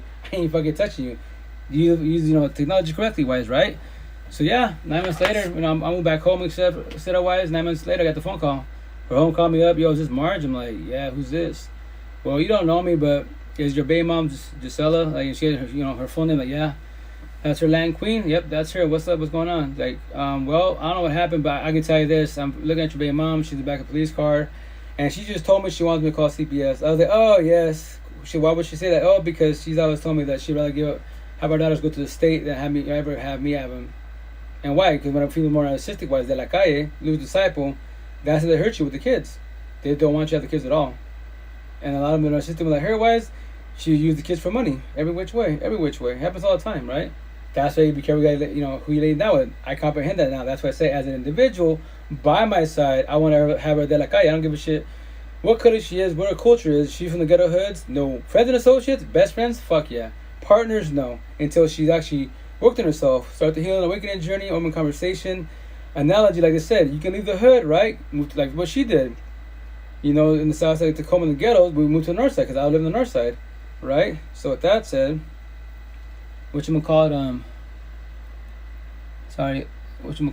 what I did, I was in the suburbs of Seattle, and everyone in the north side and the squares, they'd be like, how you with her? I heard that shit for 12 years of my fucking life. Like, yeah, she's beautiful, nice and point Latina, all that bullshit, but damn, she's hella ghetto, man. Like, you deserve better, you can do better. I'm like, no, I love her, and there's good in her. Yeah, because we're dumbasses. We think I can fake change, save her, mold her to be better, be nicer. Yeah, fucking crashing and burn like a motherfucker, right? But it's cool because once again, when you work things, you can laugh at yourself. I'm woke version. I could laugh at my younger version because I was young, gullible, naive, and with that said, I had no guidance. I would just go on my heart feelings. That's the downfall about your heart feelings. If you can't control them, you're gonna get destroyed. If you're the good guy, good girl, I promise you 1,000, you're gonna get destroyed. And it's not the intent, but if you can't control, you can't judge and read everybody around you, because all the answers are literally in your face. I promise you 1,000. When you sit down anywhere, just observe the environment, observe the people around you. Person like me, analogy, Seattle, like me. My buddies are like white, Asian, Caucasian and shit, right? Middle Easterns, but they were squares, geeks and shit, gamers and all that. And they'd be like, yo, like this. I had my braids in, like bag of your clothes, right? Like, yo, Rito, or then Marge, I see you, bro. Like my first impression, you're like, yo, I want to, be away from you, little hoodlum. Give me my wallet and shit. But when I talk to you, like you're a square, I'm like, what's a square? Like, you don't want problems. Oh no, love and respect. And like that's your girlfriend right there. Like, yeah, like her, she's a circle. I have a square and circle. They told me this in 2000. What's a circle? Oh, she's narcissistic, man. Like, what's that? Oh, you're gonna learn, man. That girl, they told me that up front. I pray she's not pregnant. Oh, she is. Oh, man, you're gonna go through the long haul. I'm fuck. You see, but my fault then was, because I didn't ask. I was new, introvert. Because where I'm from, New Mexico, here wise, there's a lot of us are introverts because the way we're raised. That we don't ask questions, right? Now I'm extroverts because Seattle. That's why I speak the way I speak. So with that said, I should ask, well, what's a narcissist? Can you break it down to me? Like, what's she gonna put me through?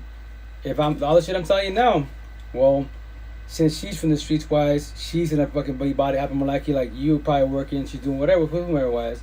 She's gonna be verbally, physically abusive, and she's gonna use the kids against you. And you stay like a dummy, pray, plan, hope she changes away. But maybe they might have known the answer then, I don't know. But I could ask the question, can you please elaborate?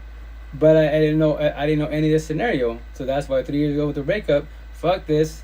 Rewind Selena, let me figure this shit out. From when I was young, my first puppy love, my first band, all this shit to 2020 when I died. Like, why did I get to this point? Like, I'm here on my knees crying like a bitch again. We're not perfect for each other. Why was this relationship so bad? It was so toxic. Like on TikTok, the narcissist will treat everybody in the mother kindly, but they treat the partner like shit. Everyone does that shit. Because for the most part, you have your coworkers you're bullshitting with, people on the streets, etc., right? But you get them home, fuck, I gotta deal with them. When you're saying that shit, your relationship's over. To bounce back from that is highly impossible. You can try, A for effort, but it's highly impossible because y'all already both destroyed each other so bad, right? It's a competition war. So with that said, that's why I was like, you know what? I'm gonna figure out my red flags, what my flaw is, what's my ex's red flags, and what's my ex's red flags. As an individual, I do traditional ways. If I'm with you, I do it long term, right? So my first baby mom, 12 years, 3 daughters. Second baby mom, 7 years. 7 years, 5 boys, 4 brothers, my stepson. In between relationships, maybe 6 months, 8 months. My recent ex-wives, TikTok love story, we did 17 months. But LDR, long distance relationship. I'm from Washington State, she's from California. In 17 months, we saw each other face to face 5 times, 6 times. And maybe in time frame, maybe 2 weeks overall, because she'll come down for 2 days, 3 days, So be careful with LDRs. Long distance relationships are fucking tough because if you're both not financially ready for the situation, traveling can be expensive, right? And on top of that, you gotta control your heart feelings because locally, like me, Little Mexico here, I'm not just gonna say this. There's gorgeous, beautiful to a certain extent around me, but I know I'm too much for them, right? So there's no potentials around me. On Seattle, please, just go to Seattle. It's called farm market, just a farmer's market. Potentials everywhere, and that's just a small fucking 300, 500 people, whatever. But I already know Seattle. That's my real home, so I can go downtown Seattle, the north side, the suburbs. squares everywhere. No matter what color it is, all my conversations, boom. And then the body language there, like, once again, the women taught me this. All I need is 10 seconds. These boys don't know shit. I tell my boys, y'all struggling and shit. Like, what do you mean? Y'all get Gucci and Prada, all this, we get your whips done, right? And you can't even talk to the female. Look at it. Check it out. Mom, prove a point. Welcome to late. What I missed? What I'm on? How you doing? How's it going? Simple question. How's life? Whatever situation is, right? Boom. Having a conversation, right? And then, once again, females for the most part, extrovert in Seattle. So my boys be like, hey, I like that girl there. I'll be pointing them out. I walk up, hey, yo, miss, what am I? How you doing? How's it going? My boy down there, you see over there? My boy, his name's Juan. He actually likes you and shit, digs you. And then females, once again, they're extroverts. They're not said, they'd be like, well, that's good. Your boy likes me, but why isn't he here talking to me? Why are you talking to me? Oh, well, I'm just the messenger. She's like, well, okay, with that said, why isn't he here? No, he's just shining shit. And in Seattle, what do they do? What about you? What? You came here. It takes courage to come talk to me. Obviously, you have strength and balls to do it. So what's up with you? Can I get to know you? And what do I do? I'll be like, oh shit. I will sit there as a messenger. I will keep that in mind, but I'll go on my day. What do? Go back to my boy. I'd be like, I had to lie to them. Hey, what'd she say? Oh, she's already got a boyfriend, dog. She's married. Choose somebody else. But I lied to them. Because why? Because the thing is, they're now shooting shot towards I, because I did what? Conversation every which way, and that's the shit. So that's why me as an individual, I love Seattle, because right now on Saturday, all my conversations. This week right now, my shirts and shit. Right, this one says, the only person you need, chase, compete, submit, and need validation from is who? The person in the mirror. All you ever need is you. It's actually tatted on me wise. So in Seattle, when they see my tattoos, now when they see my shirts, they'll be like, what? You don't need nobody. When you work on yourself 1,000, you don't need nobody. You want people if they want you. If they're matching energy, not taking energy. I promise you 1,000. Why do you think when people take your energy, you get your feelings about it? Especially if your partner leaves you, and if you're both codependent, your dad leaves you, your kids leave you. Like all the parents, I tell them, a scenario, I don't need my parents, I don't need my kids. I'm very selfish 1,000, yes, I come first and foremost. So with that said, single father kids, I don't need my kids, co-parenting, family, friends, a partner, none of you guys behind the screen. I come first and foremost. I want my kids, I want co-parenting, I want family, friends, partner, you guys by my side. If you choose your choice. So I tell the parents out there, let's say scenario, you parents are empathetic, you have 3 kids, you give all your 3 kids the whole fucking world. Did you know that when they go middle school, high school, especially nowadays technology wise, they get bullied and bullshit, right? So they want to just leave the area, they leave community, because they don't like the community of the area at all. So they get up and leave, and they can graduate, and they can tell your face, fuck you mom and dad, I don't want to talk to you, I'm leaving, I'm not going to ever come back again. And what's going to happen to you as parents? You gave them the whole world, you talk to them, show them love every which way, but little do you know they're going through shit like you was. They have the right to say that stuff for now. In time, just remind them, like I tell my kids, you can say it to me, it's not hurt my feelings, I'll just remind you, pray for them, that's it, pray you do good life. But I'm going to remind you, come today, tomorrow, 20 years from now, come back, talk about it. You don't have to tell me sorry, that no, don't tell me sorry. We go through shit in life and I get it. But I'm just letting you know the door's always open. Don't be shy. Because people out here in the street in the Matrix, fuck us older adults, gonna mop the fuck out of you. I promise that. We're gonna act nice, not be nice. If you don't know how to judge and read that, you're gonna get destroyed many, many times. That's how I tell my daughters and my niece and nephews that are young, going through relationship issues. I go, I was 39 years old then. You're like 20 years old, 15 years old, and you're dying crying about when? I can't say their relationship, they have multiple ones, but by the time, how do you want to be, 40 years old to go into relationships, crying, 50 years old crying about one person? I'm giving you the answers, so just fall back working yourself. You don't need a partner, you want a partner if they want you. You cannot force them to be in your life. And that's the part you can see, like, as an individual, I'm not scared about it, because once again, I don't need a partner, I want a partner. I verbalize, hey, queens to be, right? The door is right there. I can leave, you can leave whenever you want to. We can sit down and talk about it. The intent, there's no infidelity on either side. If you fall into, let's say scenario, I have a girlfriend, she's all empathetic, guy like quote unquote, and she felt to lust. I won't have nothing against her. We have the conversation, but I let her know, call by her first name. There is no potential after this. Working yourself and so on and so on, right? Or let's say I'm too much for her because you're too much on social media. You do too many one-on-ones. You're not enough time for us. Then you can leave whenever you want to. You're not gonna hurt my feelings. I won't shed a tear for you at all. Yeah. So with that said, I pray for that sin. I go my day. We can still be fun associates if you choose to want to. If not, we just keep it humble and that's it. But why? Because I know the answers. Everything starts with you as an individual. So that's why you should work on yourself. Every day broke down. Everyone in the universe has choices. A lot of us don't get reminded of that because I tell people, which I'm gonna make it sure. every day above ground, you choose to do right or wrong, positive, negative, love or hate, drugs, pills, alcohol, off your dome, off the world's dome. Do what you want to do, but do you want to live a positive life or do you want to live a negative life? If you want to live a negative life, it's your choice for meditate, even positive. If you live in positive, then from there, west, control and judge your environment every which way. Control and protect it every which way. Environment, peace, best as. If they're being mean to you, why do you allow them to be mean to you? That's my father, that's my kid, that's my partner, and they're taking your energy, not match energy. So what are you going to do to protect it? Remember, rejection is protection, but that is your choice. If not, wear the mask, Miles. Keep it humble, right? And pray, plan, and hope they change the ways. That's the downfall. You're too religious, which is nothing wrong with that. It's the people you have by you that if they're not religious like you are, then you're going to get destroyed.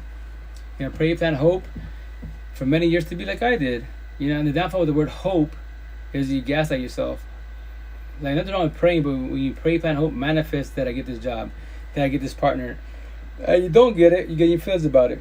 I promise you that. If you use the word, the idea that I get this job, the idea I get this partner, the idea I get this car, the idea is 50-50 shot. 50 I get it, fuck yeah, awesome. The other 50 I didn't get, oh well, it wasn't meant to be. I trip, I don't fall, I adapt to my situation, I go on my day. Because I'm not manifesting, overthinking, praying, planning, hoping. No, it's an idea. If it works out, awesome. If that, cool. Still it'll work, etc. That's why I got taught that in 2002. That's why I'm gonna get taught on this one and say, it's gonna say hope for gaslighting. Basically, this one's gonna say faith. I have faith in everything. Like my buddy right now, I'm working with, man, my boy. He's reopening his business again. He's going through a lot of shit because last year his business went down under because of employees, does a shit job, and he got done dirty wise, right? So I tell him, yo, bro, I told him my shirt, my tattoos. All we can do in life is day by day baby steps. I know you want to just don't overthink it, man. Like the money will fall into place, everything will fall into place. Just have faith. That's all you can do.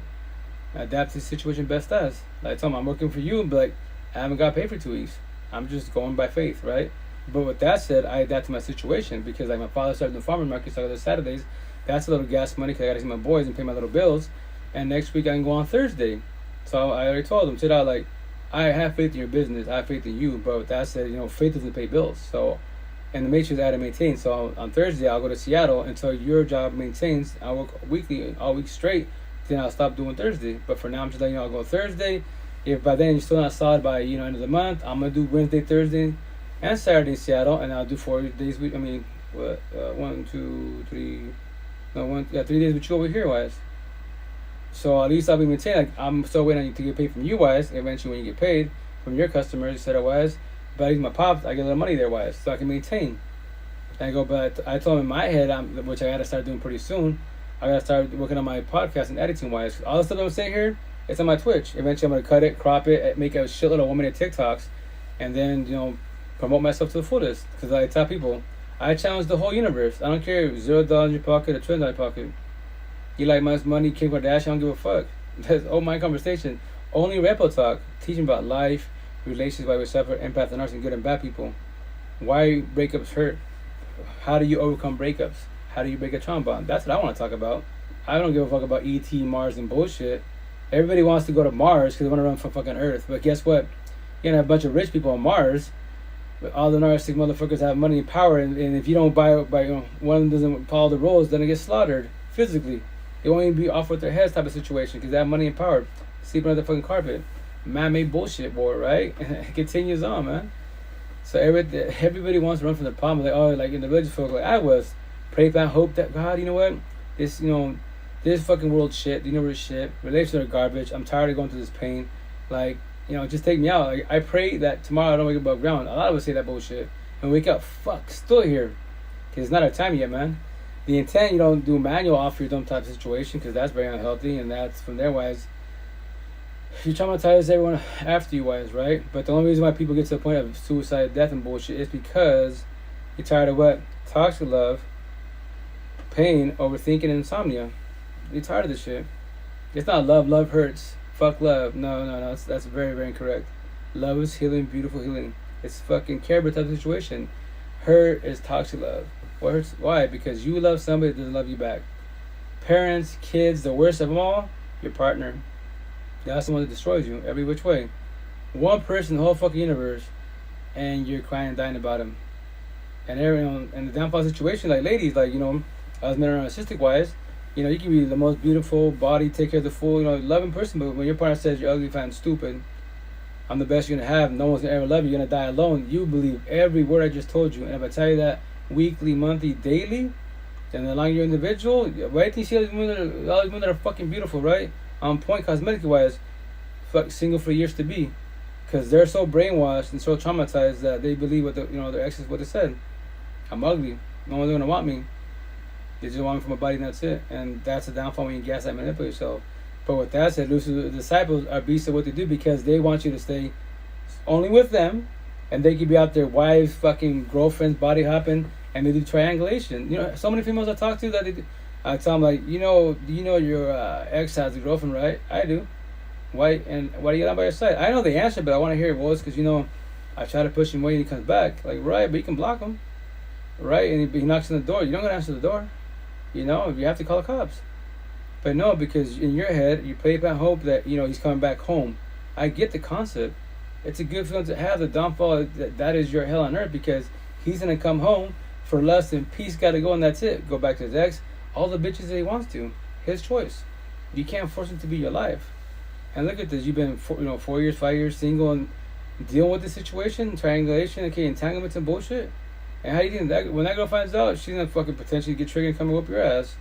That's not her intent. That's why the intent when your partner's cheating, you don't go chase the people that, the fucking side guy, side girl. You got to drop your partner. Your partner's the issue. They're the ones that started passing boundaries. They're the ones that, and let's say they didn't. Scenario, let's say, my ex and I are together, wise, going through, I make a post about a relation bullshit, girls in my DMs, right? And they're picking me up and down, and they drop, and this is a line that, I don't know if anyone's created this, but I say this. So I tell this girl about my ex, right? Say, keep it simple, my girlfriend. Well, she don't love me, no TLC, can't hold her, she's always mad, right? So everything I'm telling her about my girlfriend wise, right? If she starts catching, heart and feelings for these situations, she can't control them, what's she gonna do? I call it the if lines, if lines. And what is it? A lot of us do it, or you've heard this, because you can find in people, the C to Z party, right? And she'll tell me, if you was with me, Vito, I love you. If you're with me, you have all the TLC you want. Everything that my ex is not doing, she's gonna offer it to me. Now, what am I going to do with it? Like, what? And if I want to be like, what do you mean? Like, I'm letting you know, if we was together, we could do all the TLC you want. Anything you want to do. Love you ever to the fullest. And now I'm like, oh, shit. What's she doing? She put the ball in my court. No matter, what am I going to do with it? Keep it humble. Oh, no, well, like, thanks for the offer, but, like, I got my girl. I was saying for advice. That's it. But now it's in the back of my head. So let's say, cool, I'll push her away now. Keep it humble, respectful wise. And then another altercation happens. And then what? She's not offered again. I already told you, man. Like my situation, how to do benefits so fast? Because remember this, rejection is protection. Females do not like getting rejected, especially when they're beautiful on point, because they already know they can pull whatever they want, whenever they want, right? So the more you reject them, the more they want you. Like, yeah, fuck, if my boys were here from the shop, they could tell you stories, man. And like I tell one of my buddies before, right? Because he was from Cali, his name's Chris, right? And he always telling me the situation because now I went back to my old job. I'm enjoying my benefits. We're downtown Seattle on the south side, right? And I was back. I told my old boss, I said, I will come back work for you, but I just strictly stay in Ballard in the U-List. I'm not going back to the ghetto hood. I'm like, cool, whatever, cool. There was a situation where the tire guy quit, whatever. So I had to go there. He's like, bro, I know you didn't want to. We agree on it, but they have nobody, man. Can you just go in there for a couple of days and that's it? Well, that fucking couple of days turned out to be freaking, a year, right? So with that said, anyway, so the females, and once again, females in Seattle, they are extroverts. They are not fucking shy.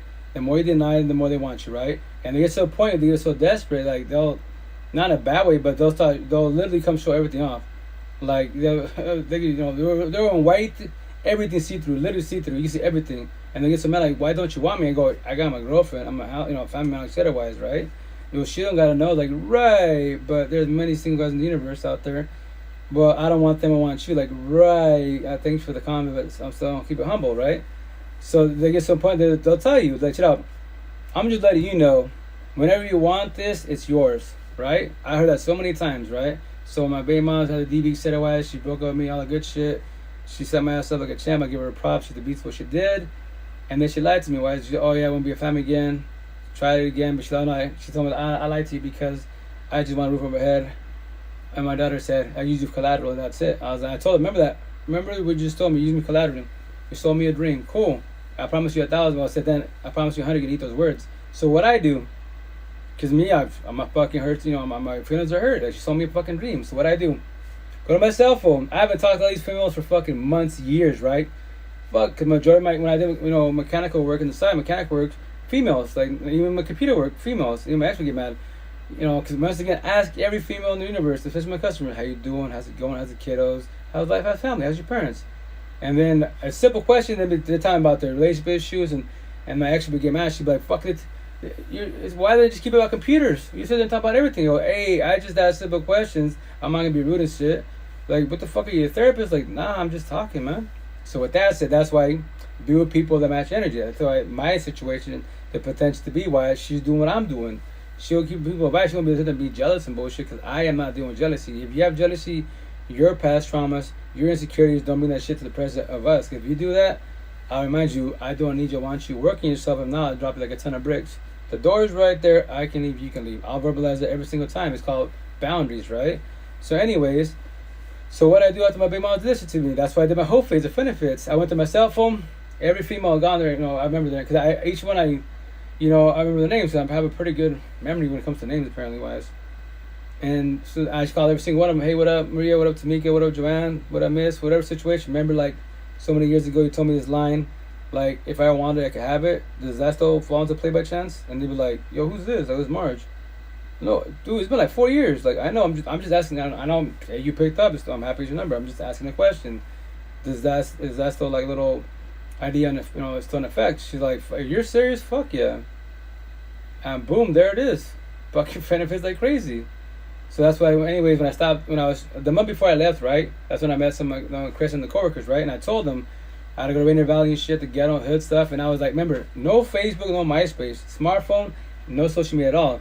So I go down to help there, but I was all like, they introduced me to Chris and the coworkers, and I was like, hi, what's up? But I was all paranoid. And they're like, bro, can I ask you something? I don't just mention, but what's up? Like, dude, is someone after you? Like, what do you mean? You're pacing this shit. Like, what are you worried about? Who's after you? I go, well, no, it's not no one's after me. I go, you got Facebook, dog? He's like, yeah. I go, can you explain to me how it works? Like, I heard that, like, on Facebook, if someone takes a picture wise, they can post it. And if they have friends and, So if someone takes a picture wise and they post it, and let's say, they're friends with you wise, and then they see it on a different platform. I mean, one of their friends, they don't know that they know you wise. They can say, oh, that's Marge. You said it wise. I know him. In their conversation, so everyone can talk about you. I was like, oh shit. He's like, why? Because I go, I know you just met me, dog, but like here in the South Side, I my name is like out there. Like, what do you mean? Like, I'm out there. I did my benefits like crazy. I stopped my session, but I'm not trying to see any of my benefits. I don't want to get to that situation again. Like, what do you mean? Like, cause they want hugs and shit. And hugs involves to making babies, because our sessions are good. I'm not trying to deal with nobody no more, and I don't want altercations, And they'd be like, they were laughing. He was laughing, bro. I know we hype shit up and we brag about we lay down with women and shit. I know you just met me. You don't have to believe nothing I just told you, but I promise you 1,000. If that Facebook shit works the way you work, one girl's gotta take a picture and this post bullshit, that's how it works. You'll see. And yeah, who was the first one? Angela. She see what up, Marge? The hug. I was like, dab it up. What? Handshake? What do you mean? Like that? Like that? Why? No hugs, man. It's gonna evolve to more. No, it won't. Because if I just give you a friendly hug, platonic hug, you're gonna hug me, and you're top heavy, set it wise, you can evolve to more. I'm not trying to get to that point. So it's like that. Yeah. And I caught her taking a picture of me wise, and I was like, here we go. What do you mean? Watch, you'll see, bro. Yeah. Fucking phone calls that drove up, because remember, I'm the cheapest date in the universe. I love teriyaki. I want family to bring me teriyaki, and they were bringing, come. Try to give me hugs, dab it up, and they show everything. They would try hard. They're like, why can't we do this anymore? Because I don't want to do benefits anymore. I apologize. Sorry, it's not fixed shit. I'm sorry, but no. I mean, I already told you, I'm leaving in a month.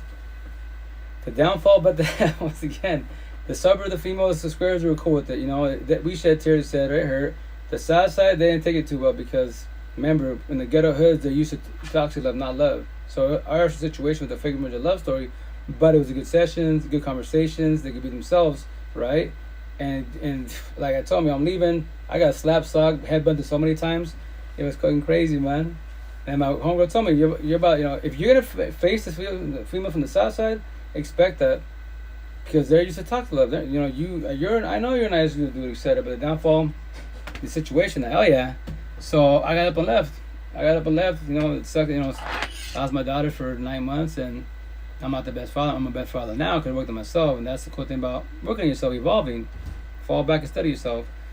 Because, you might have fucked up as a parent, mother, father, wives for a lot of years, but remember, just because I tell my kids, and everyone that does, that talk to one-on-ones, teenagers and, young adults, like, us parents, we're mothers or fathers, but it doesn't make it, it's just a title.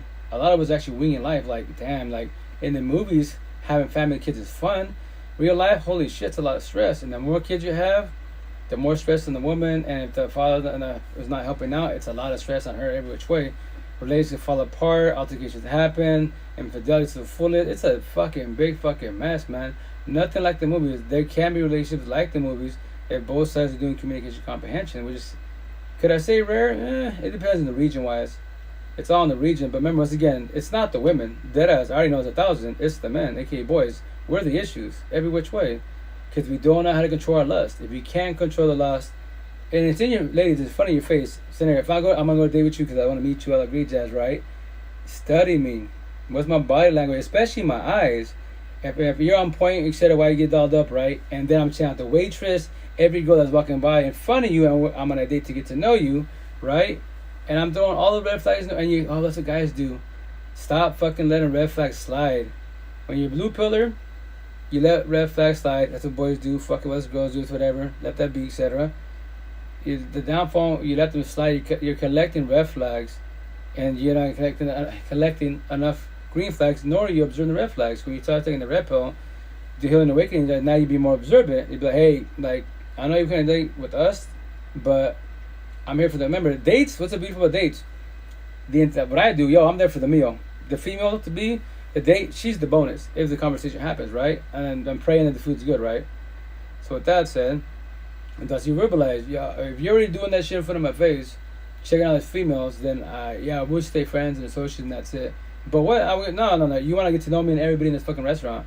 You can't stay focused on one. So with that said, you should work on yourself. You should do poly open swing relationships. Put that shit in your bio. Poly open swinger benefits, fuck buddies. Do not say relationship. You can't do monogamy salon at all. That's a boy getting to finish. That's not true. I promise you, it's fucking true. I can see any female and fuck, she's on point, she's blessed. I'm at the gym. I'm on all these little cats like fucking, they've never seen a female in their fucking life. Like, they're everywhere. Dime a dozen. OnlyFans. Yeah, cool. You're beautiful, on point, nice body. You're a dime a dozen, but can you teach me what, as an individual, other than cosmetics and your beauty and money, status, and fame, as an OF, what do you bring to the table? What can you teach me about life? Anything positive. You see what I talk about? You see my platform, you see my tattoos. Can you be part of the squad, as a partner, and be a power couple and help others when they go through breakups? Can you pick them up when they're down? Will that bother you if I speak to many females every day? Yes, I'll make time for us, but I'm just letting you know, what's going to bother you? Will you do pause with me? Lies with me? No? Then I'm too much for you. I'm not accepting nobody in my life. When you accept people in life, you're going to be miserable. Because what's accepting people in life? Scenario, if I have a girlfriend, right? She's beautiful, BBLs, OnlyFans, fucking Kim Kardashian money, right? Everything's beautiful about her, but I don't like that she's jealous. I don't like she's controlling, right? I know that a day in, 30 days in, right? And like you see in the movies, that happen to you in general. They see you, you're happy, lovey-dovey, and all that bullshit, right? Behind closed doors, they don't know that situation-wise for the most part what happens at home, right? But in the streets, all lovey-dovey, kiss, y'all dress up, all good shit, right? And then people tell you, that's your partner, yeah, y'all blessed, you're a happy couple, like a power couple, right? So everyone that tells me that, I'll be, I am very blessed, we're blessed, she's on point, but the only thing with her, she's controlling, she's jealous. I tell everybody in the mother the butt lines. I don't tell her that. For 1 year, 2 years, 3 years, right? The down bad situation, once again, I say all the time, I'm going to self-sabotage relationship. I need 30 days in. I did not like that about her. So I waited 3 years to finally tell you, what, baby, I have a conversation. And, like, I've been biting my tongue. Like, I've been wearing the massive smiles. But if you don't work on your jealous, controlling shit, because I'm not passing boundaries. You worry about this phone. You're mad because I do so many one-on-ones, all that. I already told you the day I become famous, we traveling. We're doing pause, all this shit, helping the universe. Every which way. And you said you were cool, you were down with it. Now it's too much for you. So with that said, like, I'm only with you and that's it. 1,000. Yes, you're a beautiful, nice body on point, and there's always gonna be better cosmetic, but that's all it is, cosmetics. I know what I have on my side, and you still don't comprehend that it's just you and I, and that's it. So that's your insecurities wise. So if you don't work on yourself within a month, at least try a little better, then I'm gonna squash it. But yes, it's my fault. I should have told you 30 days in, not fucking 3 years later. Now she's about to die every which way. I'm gonna at a door paying her mansion. The only benefit of the situation would be is I would be her friend associate if she allowed. She could hate my ass. Fuck you, cool. You have the right to hate me. But we see what that's it as an individual. I would do scenarios. The potential to be, I give them every scenario what they're about to get into if they want to get involved with me, wise. Because I'm not trying to hurt nobody. If I wanted to, I could, but that's not the intent at all. And that's what I tell you. But verbalize your boundaries, man. Verbalize your likes and dislikes, man. Like as an individual, I don't go on traditional dates. I'm only going on one date. And the policy, the concept I was taught in Seattle in 2009, I believe, my DV case. Well, the black hat, I was like 31, I think, 30-ish, I believe. And it's a concept called goldfish. The goldfish is a card game. If you haven't played a card game, you just match your pairs up and that's it, right? So with that said, let me try my phone. Sorry. With that said, wise, there was a black hat taught me wise. He was like, yeah, I'm older than you guys. Like, I'm going to teach you a concept. None of you have to comprehend this or none of this. But I was like, goldfish is a card game? He's like, yeah. I was like, oh, I'm all ears. Like, if you give me tips, he was like, I think he was like 56. He's like, I'm older than you guys. I don't do like dates. So I'm gonna do one date and I'd tell you if it's so obvious. You lock eyes, she's checking you out, whatever he's checking you out, just walk up to him. I see you checking me out. Why it's like I'm just curious, like, is there a potential? You have their interest, you show interest, we're both looking at each other. Like, yeah, you cool, whatever, like, is it cool if I tell you whatever you wanna do, breakfast, lunch, dinner, whatever you wanna do, whatever, respecting your boundary wise. Can we go out one day? And then, she says yes, cool, rolling. And that's why, and I tell him, hey, so when I go to eat with the rule, I'm gonna tell you I do this thing where it's called goldfish. Like, the policy is I want to get to you today, not tomorrow. So please keep it 100. I say keep it 1,000 now, but keep it 100. And whatever I ask, please be honest. Don't lie, because if you can lie about something so small today, in the relationship on the long run, wise, it can potentially catch up to you, wise. It can be altercation. And if you lie about something so small, I have to end it, because I'm not trying to waste love, time, and emotions, because you and I can't get it back. And he's the one who taught me that. I was like, what? Think about it. If you lie to people and shit, sell dreams, what do you do? And you can't get back. None of us. And you can't even buy it back. Love, time, and emotions. I was like, some deep fucking shit. That's the cool thing vibing with older folk or people that take the red pill. They're more, awakening woke ones, because we give you every analogy, metaphor. That's why I love TikTok. You want to learn about life really fast? TikTok, deadass, search bar, empath, narcissist, deflection, projection. It's all right there. But all of us have awakened woke. Even the beginning awakening wise, we all have analogies and metaphors. All of us, it's not a competition, but a lot of red pillars, especially when it comes to the spiritual world, Wiccans, black magic, astrology, crystals, they're going at each other sort of over a fucking dollar. That's what they're like, you're not a goddess or a god. You're a demi, because a dollar overcomes the situation. A dollar, you just maintain, that's it. If I make it, cool. If I don't, it's whatever. As long as I maintain the matrix, roof over my head, a job, a whip in the car, and that's it. The last part of the puzzle, quote unquote, life is the potential by my side. That's the last part, quote unquote. Co-parenting is there, financial part's catching up, but it's a potential, right? So with that said, then that's what we do, right? And the cool thing about goldfish, let's say this crash course, what likes and dislikes. So don't do this like in traditional when you go on dates, right? You want to get to know each other, but like, when they ask you, how was your ex? Why did that relationship fail? Answer very simple. It didn't work out, it was toxic, and that's it. What? But what she do? What they do?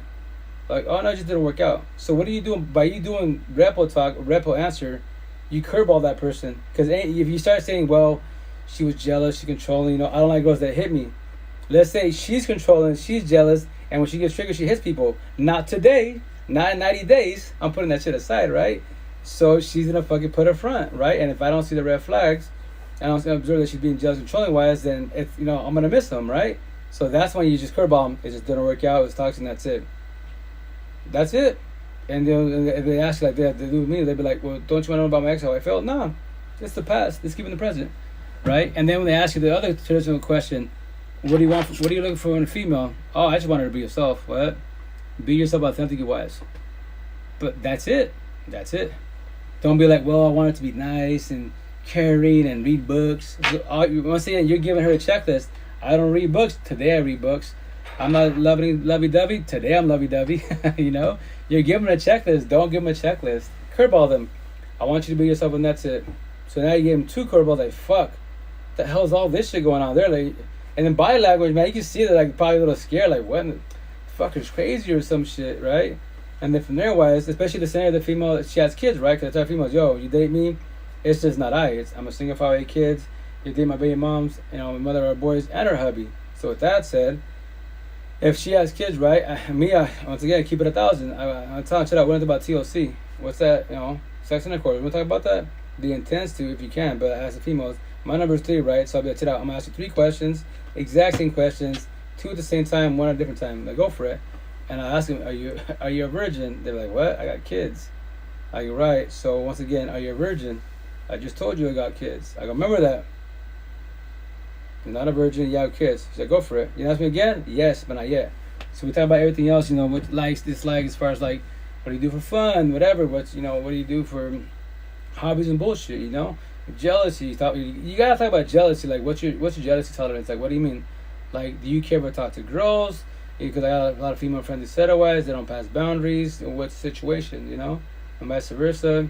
And then from there, wise, you know, that'd be cool. After everything towards the end, then I go, ready to bump it up? What's up? When I talk about TLC, what's TLC? Well, I'm not blunt. PG, 10 or 11 carat. Right, you know, PG 13, 17, sex intercourse. You want to talk about that? Yeah, why? Because 80% relationships fail because of TLC. One person likes it, one person loves it. I'm not doing this shit, so I want to know what you love about it, what you dislike about it. And they'd be like, and the traditional answer, they'd be like, because it's awkward, right? Because what the fuck, day one. I already told you the policy. I want to get to know you today, not tomorrow. So with that said, and they'd be like, well, you know, I gotta be with you. We'll get to know you to talk about that. Remember that, cool. Traditional answer. And now here's number 3. Are you a virgin? And you just stay quiet. I tell them, why are you acting like a virgin? You're not a virgin, you have kids, right? So obviously you had to lay down with somebody to have those kids. So why are you acting like a virgin? Why can't you talk about it? I know it's awkward. I go, check out. I'm going to give you a scenario. Maybe after the scenario, potentially you might want to open up. Go for it. Okay, let's do this scenario. We'll skip the TLC part, not the conversation, right? So let's do a year together. No TLC at all. We'll wait a full year. Celebrate together. We do everything. Lovey-dovey, kissy, tongue wrestle, but no full intercourse, right? So everything's beautiful relationship. We travel, Dubai, all that good, beautiful bullshit. We hit 366 days. Now we have TLC, right? Let's say I suck, you suck, we both suck. We try for a week, it's not happening. I'm just like, bitching, fuck, you know, I love this, you hate that. You love that, I hate that. So now we wasted our year together. You and I cannot get nobody back love, time, and emotions. And you're going to tell me day 1, not 366 days later, to find out physically that I love this, you hate that. You love that, I hate that. You're going to tell me that day 1. When I asked you at the table, and we would have a conversation, and then typically the female would be like, you know what? Yeah, different, but yes, let's talk about it. There you go. Because here's the kicker. Let's say whatever I love, you hate. Whatever you love, I hate. Now we know everything else good is it would have worked out for the most part, but the TLC part, which I told you, 80% relationship fails because of that. So I never kissed you, never laid down with you. We just had there and that's it. We can still say friends and associates if you choose to want to. It's your choice. I haven't done against you, but you and I would travel the universe. Every time we see each other, love, respect, with the rule. But we know, you and I, it would not work out because of the TLC part. That's only false situation. So that's why I keep it 1,000. They're like, yeah, it's different, but you're right. I go, it's not about being right. It's just I don't want to hurt you. I don't want to add a door. I can get it, believe like nothing. I won't shed a tear. You haven't worked on yourself. If you are with yourself, I'm not trying to hurt you. It's going to hurt. Because you'd be like, damn, we just give up like that. Like, yeah, because if I do 367 days, you and I cannot get love, time, and emotions, nor buy it back. So why are we doing this for? Because keep trying to TLC, and nope, it sucks. You don't love this, I love that. You hate that, I love that. It's not going to work out. Stop. Don't accept me in your life because everything else is good but that. The but lines is your fucking misery. That is your hell on earth. That is your dungeon, your own sentencing-wise. And you want to put the massive smiles on for the fucking neighbors, your parents, fucking social media? Be miserable as fuck because of that? No. There's got to be somebody out there that's on your level, potential-wise. That's why patience is a virtue. Yes, sometimes it can take a long time to get to that point. But the cool thing is, like, when you're woke, you're just chilling. You got to make a decision for yourself. Like, even my ex-girl asked me, right? Amber, she asked me about that. Because, you know, she's got her hub and stuff like that. And I'm happy for you. Hell yeah, badass. So what about you? Because we're supposed to get together 17 months, right? So the cool thing, like, on our relationship-wise, because we love and lust each other only, that's it. No infidelity, none of that stuff, right? So that's LDR is hella hard because My side, like everyone tell me, well, how do you know she's not cheating? Her side, how do you know he's not cheating? Everybody has the right to question you that. But you two, if you know each other, y'all know you're blessed, right? So that's why I told her, like, no, I'm been like celibate for about 14 months now, chilling. And I told her, like, I gave myself like 5 years. You know, she asked me, can I ask you something? What's up? Why'd you choose 5 years? Not 3 years, 10 years, 5. I go, I don't know. I was like, fuck it, 5 years. I'm cool with 5 years. That's suffice. You know. I go, because I give someone 5 years to, you know, figure this shit out and potentially be on my side. And then she's like, what happens in 5 years if it doesn't happen? If there is no potential, let's say you're on your lives, you're doing what you're doing, and let's say you start traveling and there's still no potential. Well, in 5 years, then guess what? If nothing happens, it's highly impossible that I'm the only fucking woke male out there, and there's got to be a woke female out there, that she's worked on herself, that she's, like I tell females all the time, ladies, as an individual, you can ask my exes, I wasn't jealous nor control. In the Spanish culture, typically if I was the machista, the alpha, the narcissistic boy that I am, I'll be jealous controlling. Remember, she's got dressed like a nun, no friends, nothing on social media, but I could be the man-ho, pass boundaries, you know, check out females in front of her, you know, fucking lay down with everybody in the block, you should still be there praying, planning, hoping, right? So, like, my family would give me shit, like, well, you're a mandilon, which means in Spanish, in English is, you know, you're empathetic / you're weak, you're a beta, you're soft, you're a simp, quote unquote, right? And I'd be like, yo, that's just words to I, man. Just because y'all are jealous and shit with your partner, yes, guys can look, I get it. But if your partner doesn't cheat, that intends they don't cheat, but that is definitely their choice. And with that said, I tell them, yo, but check out, y'all the machistas and bullshit, right? The narcissists, the energy vampires. Your girl can't dress like nothing like my girls do because you're jealous and trolling, but you can tell every female in the universe, right? And make that shit make sense. And you love God and you go to church, right? So that's why I tell the ladies, like the potential to be on my side, right? I always do a scenario because, you know, where as far as my jealousy before it wasn't there, now it's like 0. So if I would grow, right, and we wake up tomorrow and we're going to go to Wally World, aka Walmart, and this is what she wants to do, right? Because remember, her body, her choice, you know, I tell her, yo, you come first and foremost. If I tell you you're beautiful, don't expect me to tell you beautiful every day. If that is your love language, verbalize your love language day one. I love my partner to tell me I'm beautiful every day, say that wise. Because maybe some partners be cool with this. I'm like, yo, like, I'll tell you once in a while, man. Like, I can tell you I love you. You're on point by just looking at you. If you can't read my body language, my eyes, my energy, then I'm still too much for you, wise. You want me to say verbally? I'll say it, but don't expect it, right? That's why you, once again, talk about this love language. So a scenario, if she wakes up and she wants to wear pasties and a thong to go to Walmart to buy fucking milk, as an individual, I won't give a shit. Deadass. Yes, common sense. Everyone's gonna be looking. Everyone be talking to dude like she can cheat. Remember this. If she cheats, that is her choice. You guys will die and cry and fall on your fucking knees when your partner does that to you and cheats. I don't need her. I want her. I want every shit that's here for any female. I already come to the situation. I come first and foremost before her, before anybody. She matches energies, not take energies. And so that, with that said, I don't care. Look, enjoy his eye candy, man. I know she didn't come with me, wise. So we're blessed. That's why the females like you're like, I don't care, man. I don't own you. You don't own I. You can do whatever you want with whomever you want. Your choice. But if your intent is not to be loyal and trustworthy, stop putting in your bio and say I want a relationship. No, you want an open polyswing relationship. Stop with your bullshit. SOS, stuck on stupid. 1 plus biggest thing, wrong answer. 1 plus biggest 2 is when I want a monogamous, healthy, launch relationship. I am ready for it. Everybody wants love. Do you know what fucking love is? Are you ready for love? I'm ready for it. And when you offer it, which typically for the most part females are ready for it, us men think we're ready but think is not knowing, and then we start cheating on you, passing boundaries, chatting to the females, all this shit. And once again, I tell you, it's not you. I already know the answer. Yes, you do have narcissistic ones, but those are easy. They're like people in the street, because that's the mentality, that's the environment. I comprehend that. Take that away, they are loving to the fullest. They'll be with you to the fullest. 1,000. I already know that. But they have their own battles too. Like, once again, you can leave the hood, but the hood leave you. Can you put your pride and ego away? If you can't, you always have altercations. You can't be in healthy relationships for now. What? That's all it is. Simple, petty words. You can't be in relationships. Trigger people. What the fuck? I don't deserve love. You don't for now. What do you mean for now? Until you fall back, work on yourself. Have a support team. Comprehend why your relationship's going to shit. Why they fail. Why they cheat. You cheat. If you want to, not fuck it. Cool, go for it. Go destroy the universe. God, Lucifer, the universe, and not eat up popcorn. Free entertainment. And with that said, I'm going to get that said on me. It's me, a little angel whispering, a little devil whispering.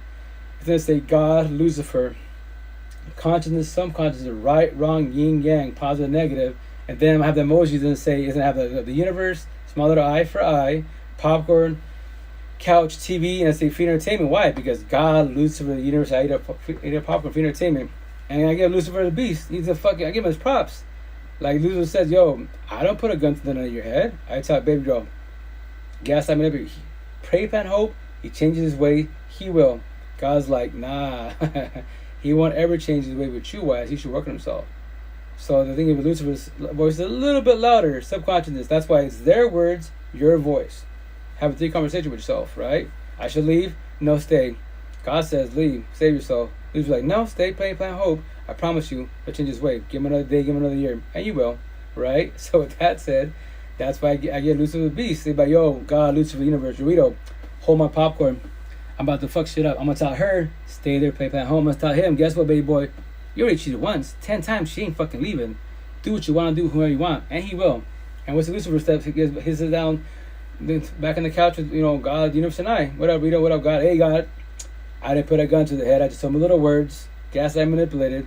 Now, it's their choice. You gave me free will, right?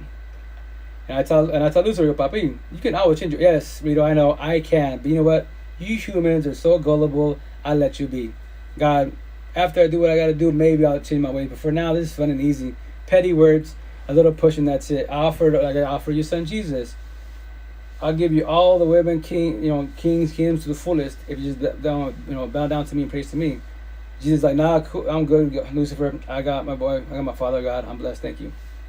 Same thing in fucking 2023. God doesn't give you all man-made bullshit. Drugs, alcohol, pills, OnlyFans, BBLs, fucking Gucci Prada. The downfall of the 95% of the universe that has that bullshit. What are y'all doing? Looking for love and happiness in people and man-made bullshit. Gucci Prada, OnlyFans, right? Travel the universe. Having fucking relationships, but all you're doing is buying Band-Aids for all your fucking cuts and your wounds. They won't ever become scars because you don't know how to fall back, work on yourself.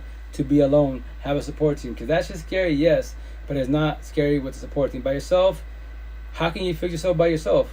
Like I tried for 5.5. It took me 5.5 years and losing my brother to let go of my first baby moms because I tried to fix myself by myself.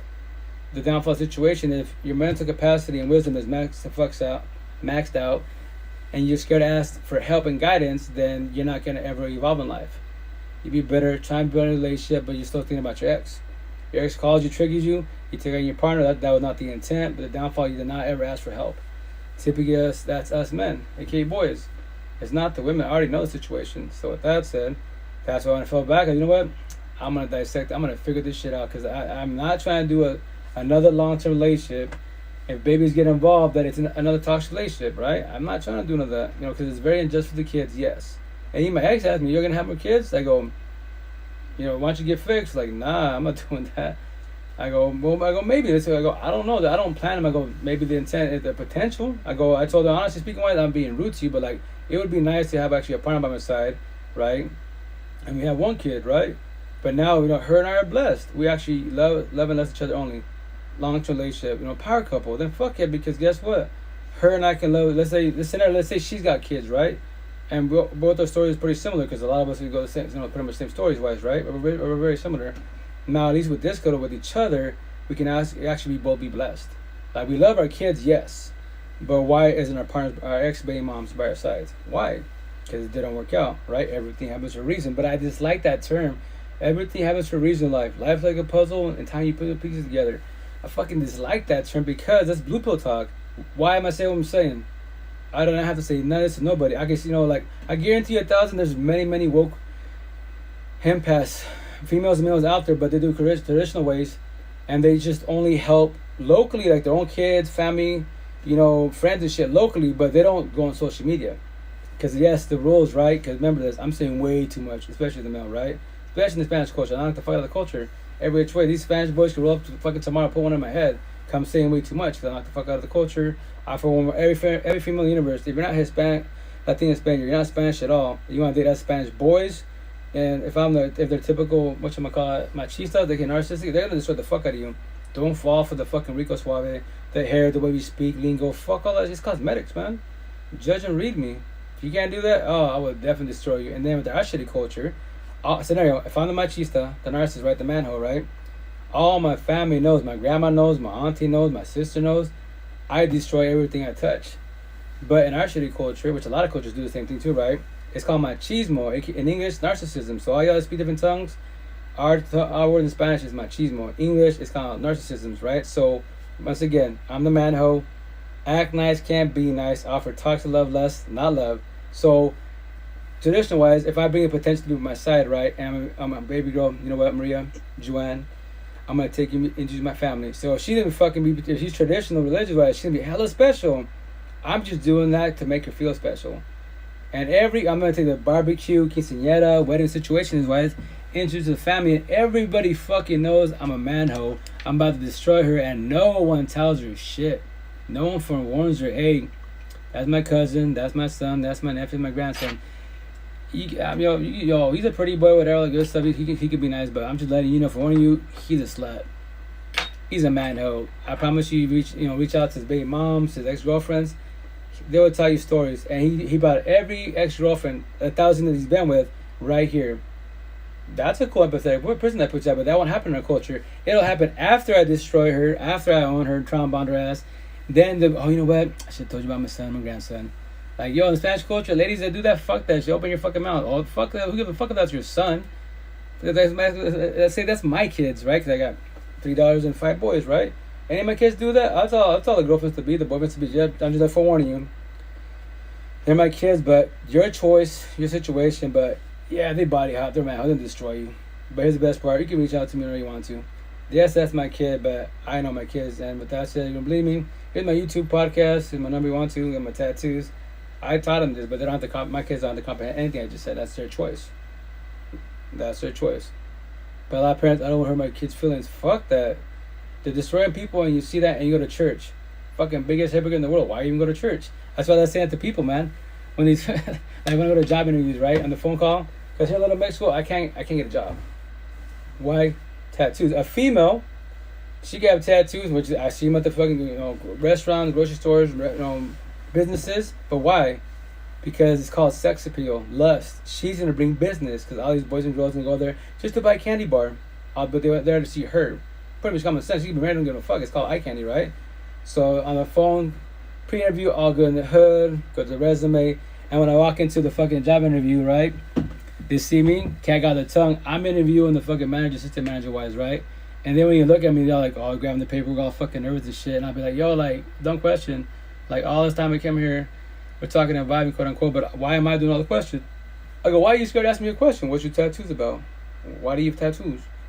Oh, it's not like that. I was like, it's exactly like that because we spoke and we were all good in the hood cracking jokes on the phone. And I donate from Adams. Now I walk in, I'm like the fucking devil. And I like to ask him, you go to church? Especially if they're Spanish, right? Go to church? Yeah. Every Sunday, right? Yeah. I go, why do you go to church? What? Why do you go to church? You can't ask me that. Oh, yes, I can. I go, let me tell you something, baby boy, baby girl.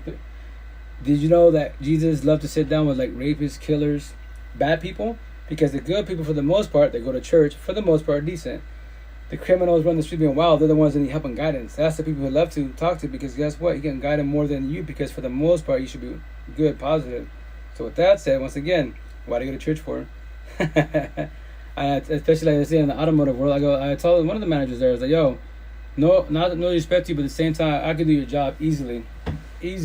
I could do any position very easily. Why it's been done that. But with that said, it's all love, man. Judge me, not read me, but you can't, because you can't even look at me because you're scared, because I'm the devil, and you go to church because you love God, right?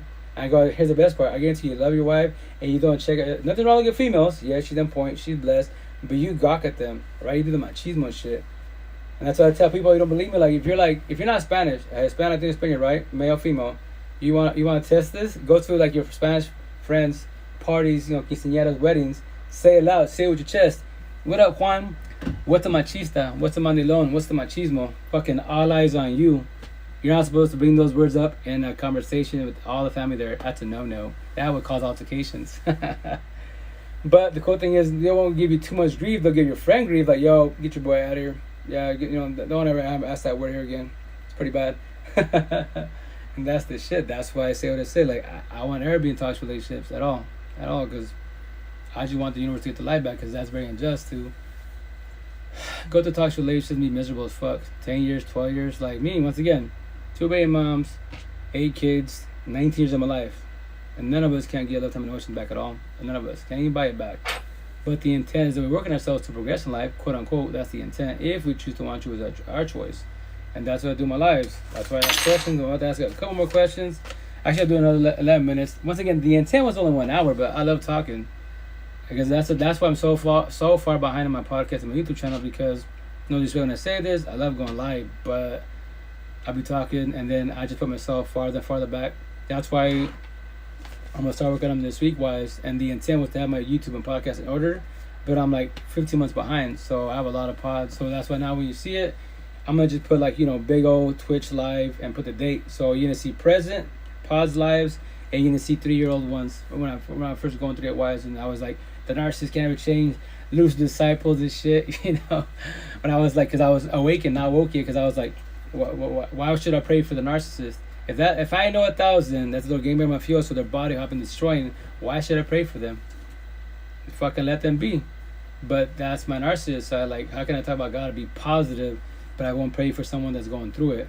And that's why on TikTok, Facebook, YouTube, he goes by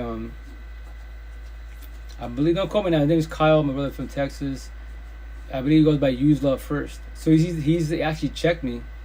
We had my YouTube done is like a 5-hour conversation between us, about 5-hour conversation. Never met in my life, at all.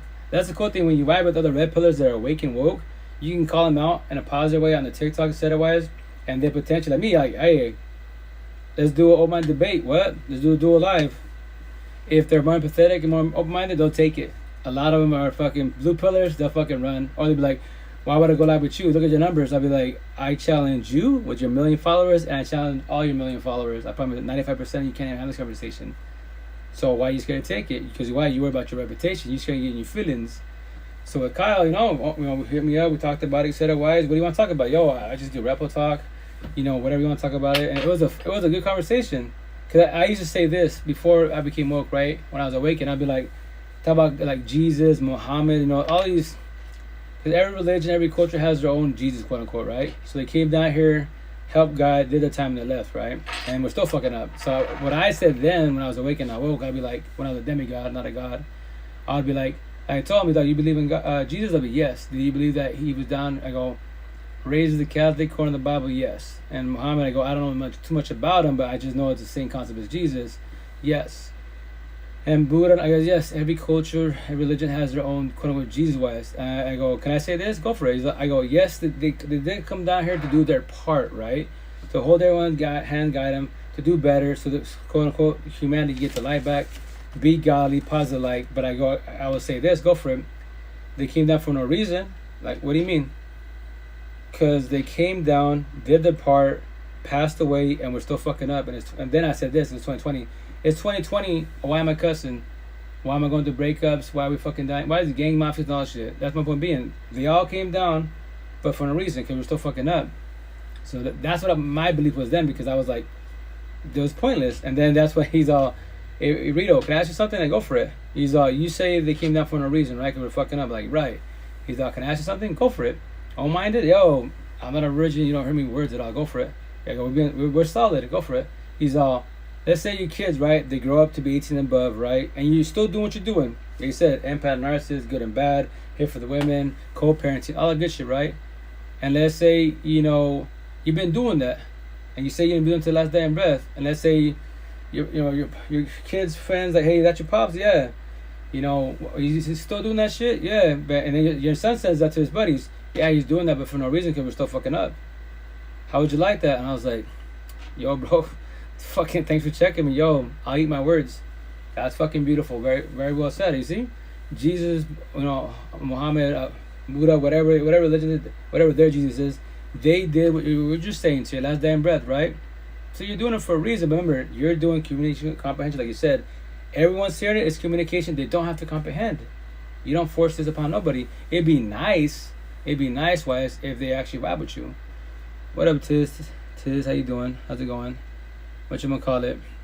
So I was like, and that was beautiful, because that's when he checked me. And I'd be like, narcissists don't deserve, prayers and all that shit. That lose disciple. He's also, you're trying to tell me, like, saying, narcissist dies, right? And then y'all gave up to the checklist. Oh, any narcissists back here in the line? Oh, yeah, nope. Y'all gotta go straight to hell, man. Nope. Narcissist rejected. Not even get a chance to talk to Gabriel, nothing. I was laughing. He's hella funny. I was laughing. I was like, But then no, but that's what you're saying. You're saying that no narcissist in the universe deserve prayer, no support team. They go, even though no one's perfect, we have our flaws. A lot of been through shit. We can be narcissistic, yes, but there's reason behind it. You're trying to tell me cold turkey, fuck him, and that's it. It's over. They're going straight to hell. And then I'll be like, yo, you can pray for them. That's your choice. I won't. Because, but how can you call yourself a good person, quote unquote, but you're not praying for him or them? That makes no sense. You're just the big hypocrite everybody else of, and I was like, that kind of doesn't make sense, man. So I was like, once again, brother, thank you for this. I'll eat my words, you know. And that's after that. I was like, you know what? All you narcissists out there, while the world gave up on you, yes, you fucked up, you destroyed people, and that was not your intent, but you did. But as an individual, if you choose to want to, you know, you can reach out. I'll be your friend associate. I'll hold you and guide you. You fucked up, destroyed people, yes, but you can change your ways whenever you want to. But when you start changing your ways, you being more narcissistic, you burn all the bridges in the universe. You can reach out to your family and friends. None of them can take you back. They can all reject you. Pardon me, which they have the right to. And it might hurt you. And you be like, fuck it. I'm being nice and changing my ways. And everyone, yes, they're rejecting because you destroyed them. Give them time. It takes time, which is communication, and choice, which is comprehension, to forgive you and not forget and let you go. Start all over again. The cool thing about, for the most part, when like, your family hurts you, friends, associates, social media people hurt you, that can be potentially rekindle, as long as you platonic, open friendship, give it 1,000, no more bullshitting, right? You can potentially rekindle that. But when it comes to relationships, what I believe is when someone disrespects respect, they're broke loyalty, trust, and love. All they can offer you now is toxic love, lust, drama, traumas, and trauma. That's it. Take the L, walk away, save yourself if you choose to want to, which is your choice. I cannot force it upon you. But if someone does infidelity, it's over. If someone's doing emotional cheating, right? Passing by on cell phone, sexting, pictures, whatever situation is, OnlyFans, all that shit, it's going to build to the physical. So why do you want to stay there, pray, pan, hope, give them a chance? Well, people fuck up. Right. I get it. But that's why you should work on controlling your lust. If you can't control your lust, you're always going to pass boundaries. Always. Not a little bit, a lot of it, always, yes. And that's why, once again, I say many times, women judge and observe, man. I always use myself. That's why, once again, the markets, you know, the square suburbs to the fullest. Ladies be like, I look at you, I know, 10 kilos. You said, I said it because you're thinking it. It doesn't hurt my feelings. Can't bring my feelings to do it. Now read me. What do I talk about? Now you speak some good shit. Go, thank you. I'm just telling a story. That's it. It's just like, it's like, well, you kind of ruin your face. It didn't hurt my feelings. I sacrificed myself for the universe. Just petty words. Petty, simple words, but the words that would trigger you. Especially the boys, if they don't work on themselves.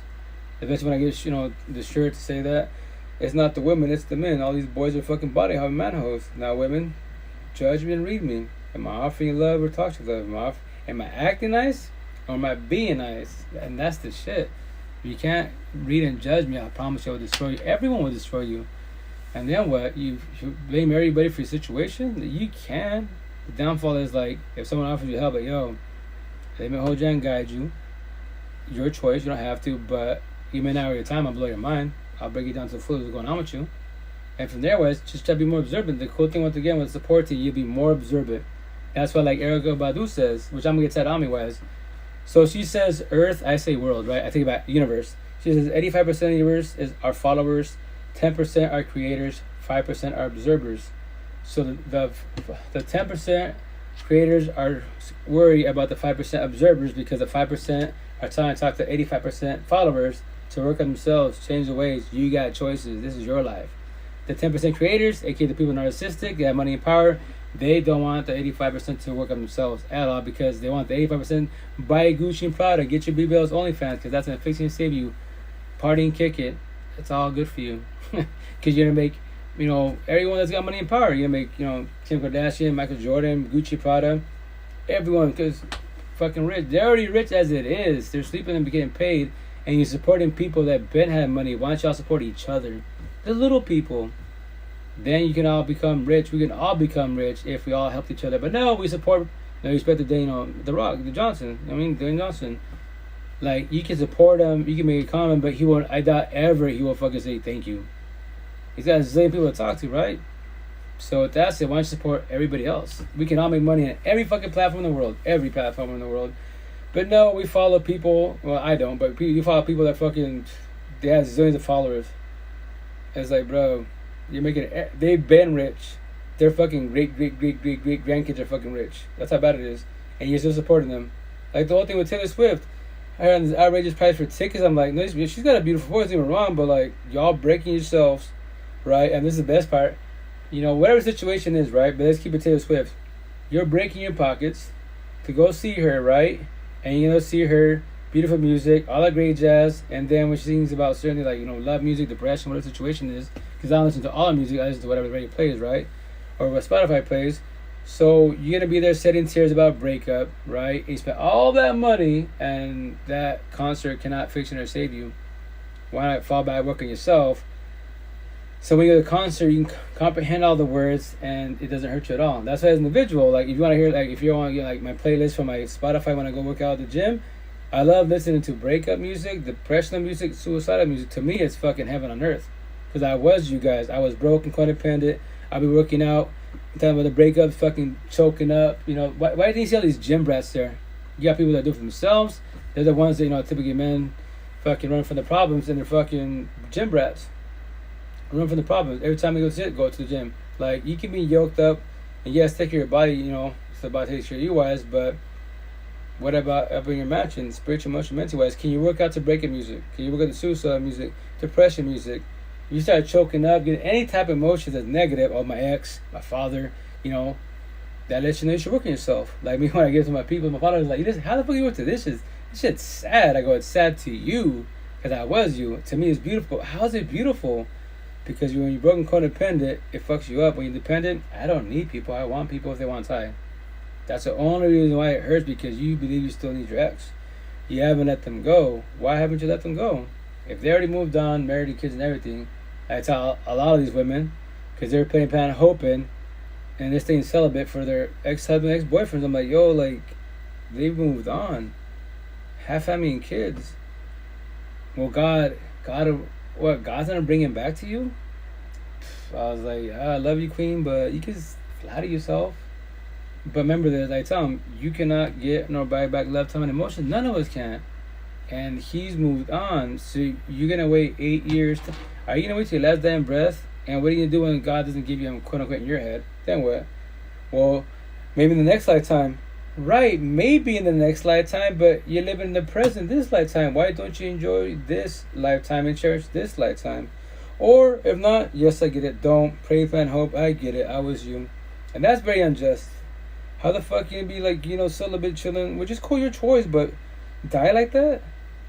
And you see everybody happy because you're praying, plan, hope, and putting your energy on your ex? That's fucking very unjust, man. But I pray for you. I'm always in your pocket. I got you. You know, I'm always gonna tell you, like, you deserve better. You can get better whenever you want to.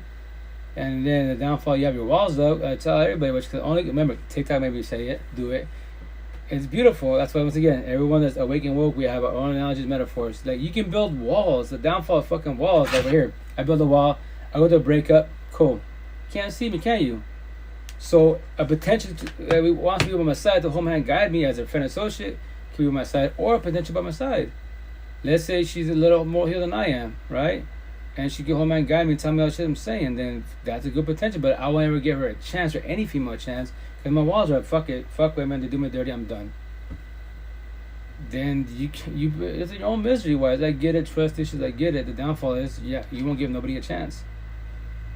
That's why TikTok, you build fences. Fences, I can see you. Like fucking Home Improvement back in the day. The neighbor, you all saw him like nose up, never saw his mouth, the rest of his body for the most part, right? The cool thing about fences, I can judge and read you. What am I doing? I'm studying you. Facial expressions, where's your eyes, tone of voice, body language, your environment. All the answers are in your face. Everything's in your face, you just don't see that yet. That's why the cool thing about being an observer, you just sit down and chill. Like me, what I do in Seattle, squares, empath, circle, I'll be square, up, circle-ish, a little bit of square. And the customer's like, what are you doing? Oh, I'm just judging everybody. Someone get offended, like the religious one, only God can judge. Blue Bill talk. No, God gets free will. You have the right to. Because once again, your religion is wrong with that, but it wasn't a gas up and empathy-wise. I can see you're an empathetic person, godly person, thousands of miles away. Did you know losing disciples see also they're going to use you for everything, and when they do destroy you and they use you for your love, kindness, and everything, who do you blame? Who do you blame? I go, it's 2023. It's not Jesus times. Then there's for the most part more love, respect, because of social media, especially like relationships, like the relationships became harder. Yes, if you want to break it down 1,000, yes. Well, I have a time in my hands for a reason. Not everyone, a lot of people do the J. entanglements. J. Will Smith entanglement. Because why? It's a premeditated choice. If there was no technology, let's take it back like a freshman. No cell phones. Yeah, the cell phones were really expensive then, right? But we had pagers, we had beepers, little codes and bullshit, right? So I had to know her, right? Like scenario, y'all behind the screen. If it was back in the early 90s, 80s, wise my times, and if I knew all this shit I know now, right? Tell the story. I couldn't tell nobody, but locally, there was no fucking internet, right? So I'll be telling people who are locally that I'll be considered really fucking crazy, to the point where he's got to go see the go to the fucking Cocoa Puffs fucking loony bin and shit. Because why? Because when you start speaking, if you go from speaking quote unquote normal, right, not to abnormal, spiritual shit, they're going to think you're crazy, right? So I had to know the females, and what I do. If I call for a female, a guy picks up, nope, fuck no.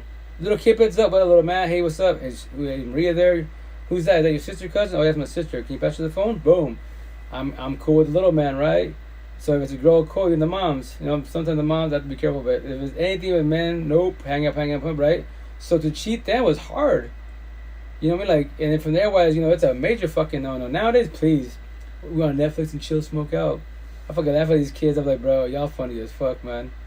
There's no title on it. What the fuck? Like my niece and all these young females, my niece's friends, I'm like, y'all pregnant, and there's no title on it. So y'all doing sleepovers. Fucking beautiful. So can I like giving shit? So can I come over and sleep over too? Well, always not like that. Yo, that's not your man. You're not his girlfriend. Anybody can lay down with you. Anyone can be with you. Well, just because he hasn't asked me yet, then fucking build the courage and you ask yourself. If he's all stuttery and John, oh fuck, there's your answer. He's not ready for it. But you're pregnant with this kid. Welcome to join the Bay Mom Bay Father Club. And you're fucking, 18 years old, 20 years old, 22. Baby girl, you have a hard life. And he's going to be body hopping like crazy. And if you allow him to be by your side, which more likely you shall, and if you try and bind you, which more likely you shall, he's going to use and abuse you for many years to be. You might be like, 20, you're 20 now, let's say 30, maybe 40, 50 years old by the time, you know what, fuck him. It only took you 30 years life to say that shit, finally to push away, but he's slept with 1,000 women, and you're the main one, because he loves you. Like, you're mean, I'm like, you're mean to yourself not knowing by staying with them, by being pregnant by a child, but you just don't know that yet. I go, first I'm sour, then I'm sweet, I elaborate. I'm just forewarning you, but here's the kicker, I'll be your friend associate, I will not be your partner, and that's why, once again, I say many times, you have all these like life coaches, relationship coaches, like pods and shit, is they can't control the feelings, especially when they have like, guests on the shit, she's on point, you can pass boundaries, all this good shit, you can lay down with your guests, quote unquote, because you don't know how to control your lust. There's one black cat, I think it goes like finesse something, she's a cool black cat, but when I say it, no respect, when I say it, there's like, all these pods from De La Calle, people from the streets, from mentality wise, like, not all the members, but 8 at the table, tonight's conversation, and all these, like, those are all they can teach you, like 90% they're going to teach you toxic love, broken codependent relationships, and lust. They can't teach you no healthy relationship because they haven't even been in a healthy one. Because if they have been, then why don't they have partners? They have the stories, body hopping like crazy, all that good shit. Like, that's what they asked him. Like, do you believe in get married? He's like, because he's 33, right? He looked to me, fuck, I was like 32, damn, baby boy, you look older than that, but hey, so he's strong. Anyways, he's like, well, yeah, like, let's say I do get married, right? So if I get married, like, I gotta now talk about love and relationships, and, I can't have this conversation about, when I go get my sock drawer, I got panties and stuff, condoms and stuff like that, because obviously potentially the wife don't like that. So when I heard that, which eventually, because I have so many stitches to do, when I stitch it, I'm gonna check it out. Remember this, as individuals, we have stories, right? So obviously what he's doing, he's been doing the whole phase, right? Which is definitely his choice. But if you have a partner by your side, and let's say she didn't do the whole phase at all, she's a square to fullest, empathetic, 1,000, God's disciple, all that great jazz. But you did your shit. You, like me, I did my dirt. Like my ex would tell me, like, you talk about benefits, all that, but you get into it. Like, do you miss that? Like, no, I don't miss it. But I love talking about it. Why? Because I'm breaking down how I did it. Like all these guys, well, there's no girls that they'll be down with that. I go, I promise you, as your generation, 25 under, a lot of females are fucking broken, codependent, hella hurt. And they don't want to be in relationships. They're getting tired of being used like a pay like a fiddle. And if you ever put that shit out, I can't be in relationships because more likely you'll cheat. I'm not trying to be with nobody because honestly, I've already been destroyed, but I will do benefits with you. But if you're a love story, I'm not with you, I'm not with you. Yo, you give them an option. You know what? Thanks for saying that. Like I did my situation, and this back in 2011. I don't want to be with nobody. Like I dig the way you carry yourself. Cool, boom, doing a thing. And that's the shit. That's why I tell them, like, the day scenario, 5 years from now, or 4 years from now, if there's no potential by my side, like, remember, I gave myself 5 years, that's my time frame as an individual, and there's no potential, that's when I realize, yo, ladies, I just waited 5 years, God, hey, I did my time, kept it humble, all that good shit. It didn't happen, so in this lifetime, I guess I'm not supposed to have no one by my side. Maybe in the next lifetime, a potential, but hey, I made a decision, premeditated, I'm doing benefits, but all the benefits to be, yo, I promise you 1,000, I'll blow your fucking mind. I'll teach you about it. I'm been saying it, but don't think like that. Oh, no, there is no one. Nah, I'll need myself, and that's it. I waited patiently. Patience is a virtue, and guess what? It didn't happen. Oh well, I go on my day. I'm not bitter, hateful. I just do my benefits. That's all I do. You know, I'm not with her. You know, I favorite your love story, but at least this time, I could tell him everything, and then that's why when I did my benefits, and it sounds crazy, I would tell him, let's say we're together, we're doing benefits, right? And you start digging somebody, let me know. Don't be in a relationship with somebody and we're doing our benefits. That's fucking very unjust. Like, what do you mean? If you like somebody, let me know. I'm not your boyfriend. Do what you want to do. And they would tell me, and if there was my benefits would come to me, like, hey, I want you to meet him. I'm like, what? You want to meet him? Like, yeah, because you're good at judge and read people. I just want to see, like, if he's a decent dude, and I'll be like, oh, act stupid, what up? How you doing? I'm Marge. I'm working in cars, a lot of bullshit, you know. So with that said, I'll be like, oh yeah, he's a square, he's chill. Really? Yeah, he's chill. There's a potential. Just, you know, have a conversation. That's it. Be thank you, you know, hug it off, and that's it. And they go on with the day. Said it was. Then that's how I do. If I do it now, the same shit. Yo, if you catch me feeling somebody, let me know. We just squash situations, stay friends, squash it. If not, move on. I'm not with nobody. Remember, that's why you gotta make choices for yourself what you want to do in life.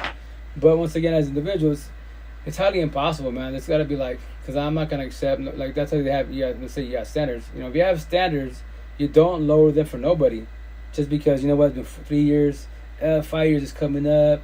You know, she's beautiful, everything. She's a little jealous, but I can accept the jealousy. No, I can't. I can try. And so, you know, me, once again, I'm always on lives, you know, do one-on-ones, text and phone calls with females all the time. And she'd be like, well, how would you like it? You can talk to all the guys you want to. I give no fucks.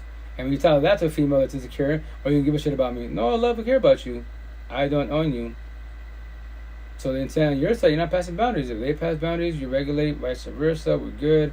But if you can't handle that, then I'm too much for you. I'm just going to remind you, there's the door. What? You can leave whenever you want to. I don't need you, I want you, and vice versa. You don't need me, you should want me. So that's what I'm saying. Like, it might be a minute before it gets to that point. But I can say this, I say all the time, if I was living in Seattle, 3 hours away, maybe in time, there's potentials over there everywhere. At the farmer's market, fuck, please. Angels everywhere. I love it. All my conversations, hella sweet, hella beautiful, man. Just chill as fuck. I know 1,000 because I'm already having a conversation with them. Like, yep, square. And that's what do you mean square? I was asking, why do you have square on your finger? I was like, well, it's an analogy. I was talking to Seattle to like you. I don't know you. We're talking about fruit, bullshit about life. You're a square. You're empathetic.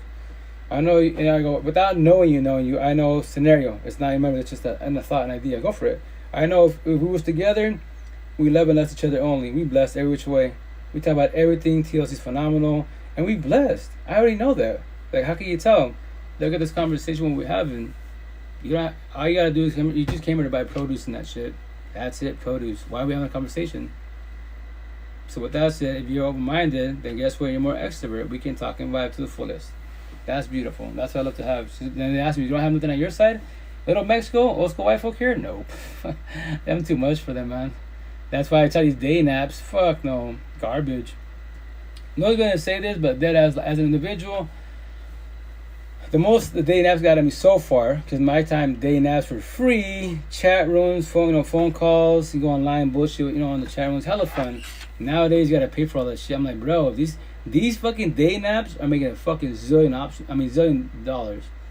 Like, I don't know how it is for the female side. I've heard some day naps, the females, they don't pay for nothing. I was like, what? So the males that pay for all this fucking bullshit conversations, and once again, as an individual, I didn't know anything about tokens and, fucking day nap talk. So, having this conversation with this one female, I remember 18 at heart, 42 on the outside, right? So with that said, that's on the female from Portland, according to what her profile says. She's 44, I'm 42, something cool. Maybe she's mature. Her bio seems legit, right? So we're talking 3-4 messages in, and all of a sudden it says that, like, to continue on the conversation, I gotta buy tokens. 40 tokens are $12. I was like, well, I'm thinking, once again, 40 tokens, $12. I'm thinking 40 messages. Oh, fuck no, not from that situation.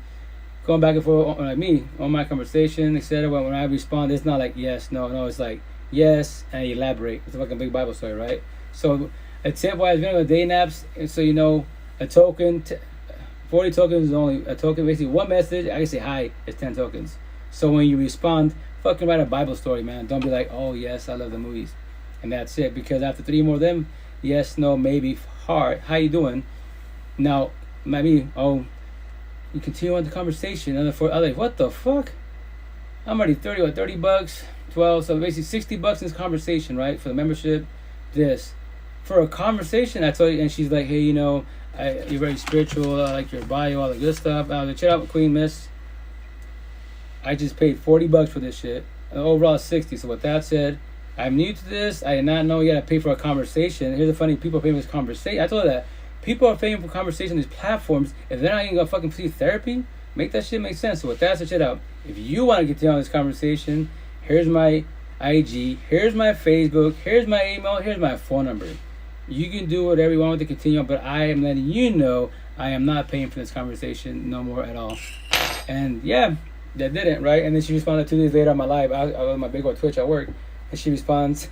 I fucking love this. She messaged. She's like a middle schooler, man. I'm fucking middle schooler. That's why you have to tell people you have girls, women, boys, men, adults, adult high schoolers. You could be 60 years old, still bitching, acting like a little girl, boy. You're an adult high schooler. You never grew the fuck up. So with that said, she's like, if we was together, how would the relationship be? I'm like, wow, I swear, man, it'd be nice if I give you one free message. Be like, baby girl, miss, you're 44, I'm 42. You're a girl, adult high schooler. I'm a man. I became a man 3 years ago. With a bad breakup, and you're really asking me a fucking middle school question? Like, you should know what you want for the situation. I'm just like, bruh. That's why eventually when I catch him, I'm gonna make a TikTok to make fun of all the people that are on fucking dating apps. Like, dude, like, no, you guys are paying for conversation. Y'all struggling, desperate as fuck. My mind is fucking blown. Like I told her, and I told people like $60. You know how much teriyaki that is? Why can't I just go on a meal a day? I'll drive all the way to fucking Portland. Let's go have teriyaki. You know, I pay, etc. My time, your time, whatever the fuck. Conversation, that's it. I'm there for the food. Hope the teriyaki is good. I take it back. I don't use the word hope. The idea that teriyaki is decent or good. And you're the bonus of the conversation. If you can have my conversation. If you can't, my day doesn't go to shit. I'll be eating out. I'm here for the meal. Obviously, I like to talk. It's okay if you're introverted. No problems at all. But you should put that in bio. By the way, I'm an introvert. I'm really introverted. I do a lot of conversations.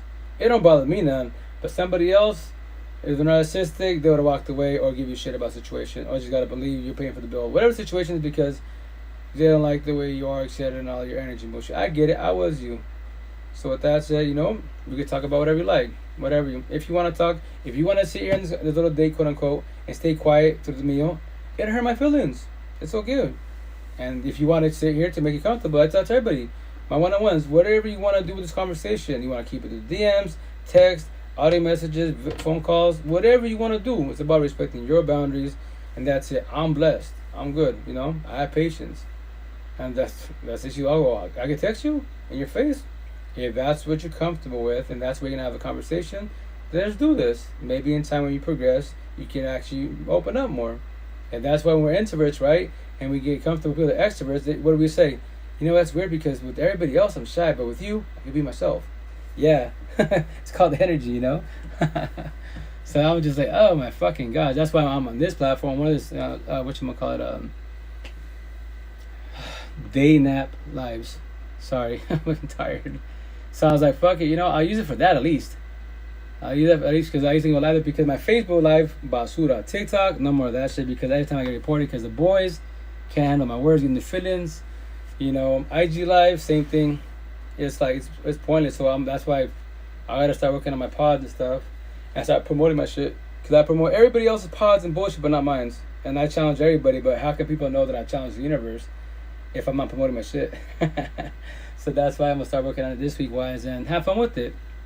Trigger the universe. My job's to trigger, first I'm sour, then I'm sweet, I elaborate. You're like all the people that go into breakups, you're fucked. What? I'm fucked? Yes. Narcissist traits, then empath traits. For now, what? For now? What do you mean for now? Well, have a support team. You should want a support team. Have it triggering. But a support team is a lot easier. Really? I promise you that. How can you promise that? Because I was you. I tried with my baby moms for 5.5 years. The first one failed every which way. I had to lose my brother to finally let it go. Yeah, very unjust, right?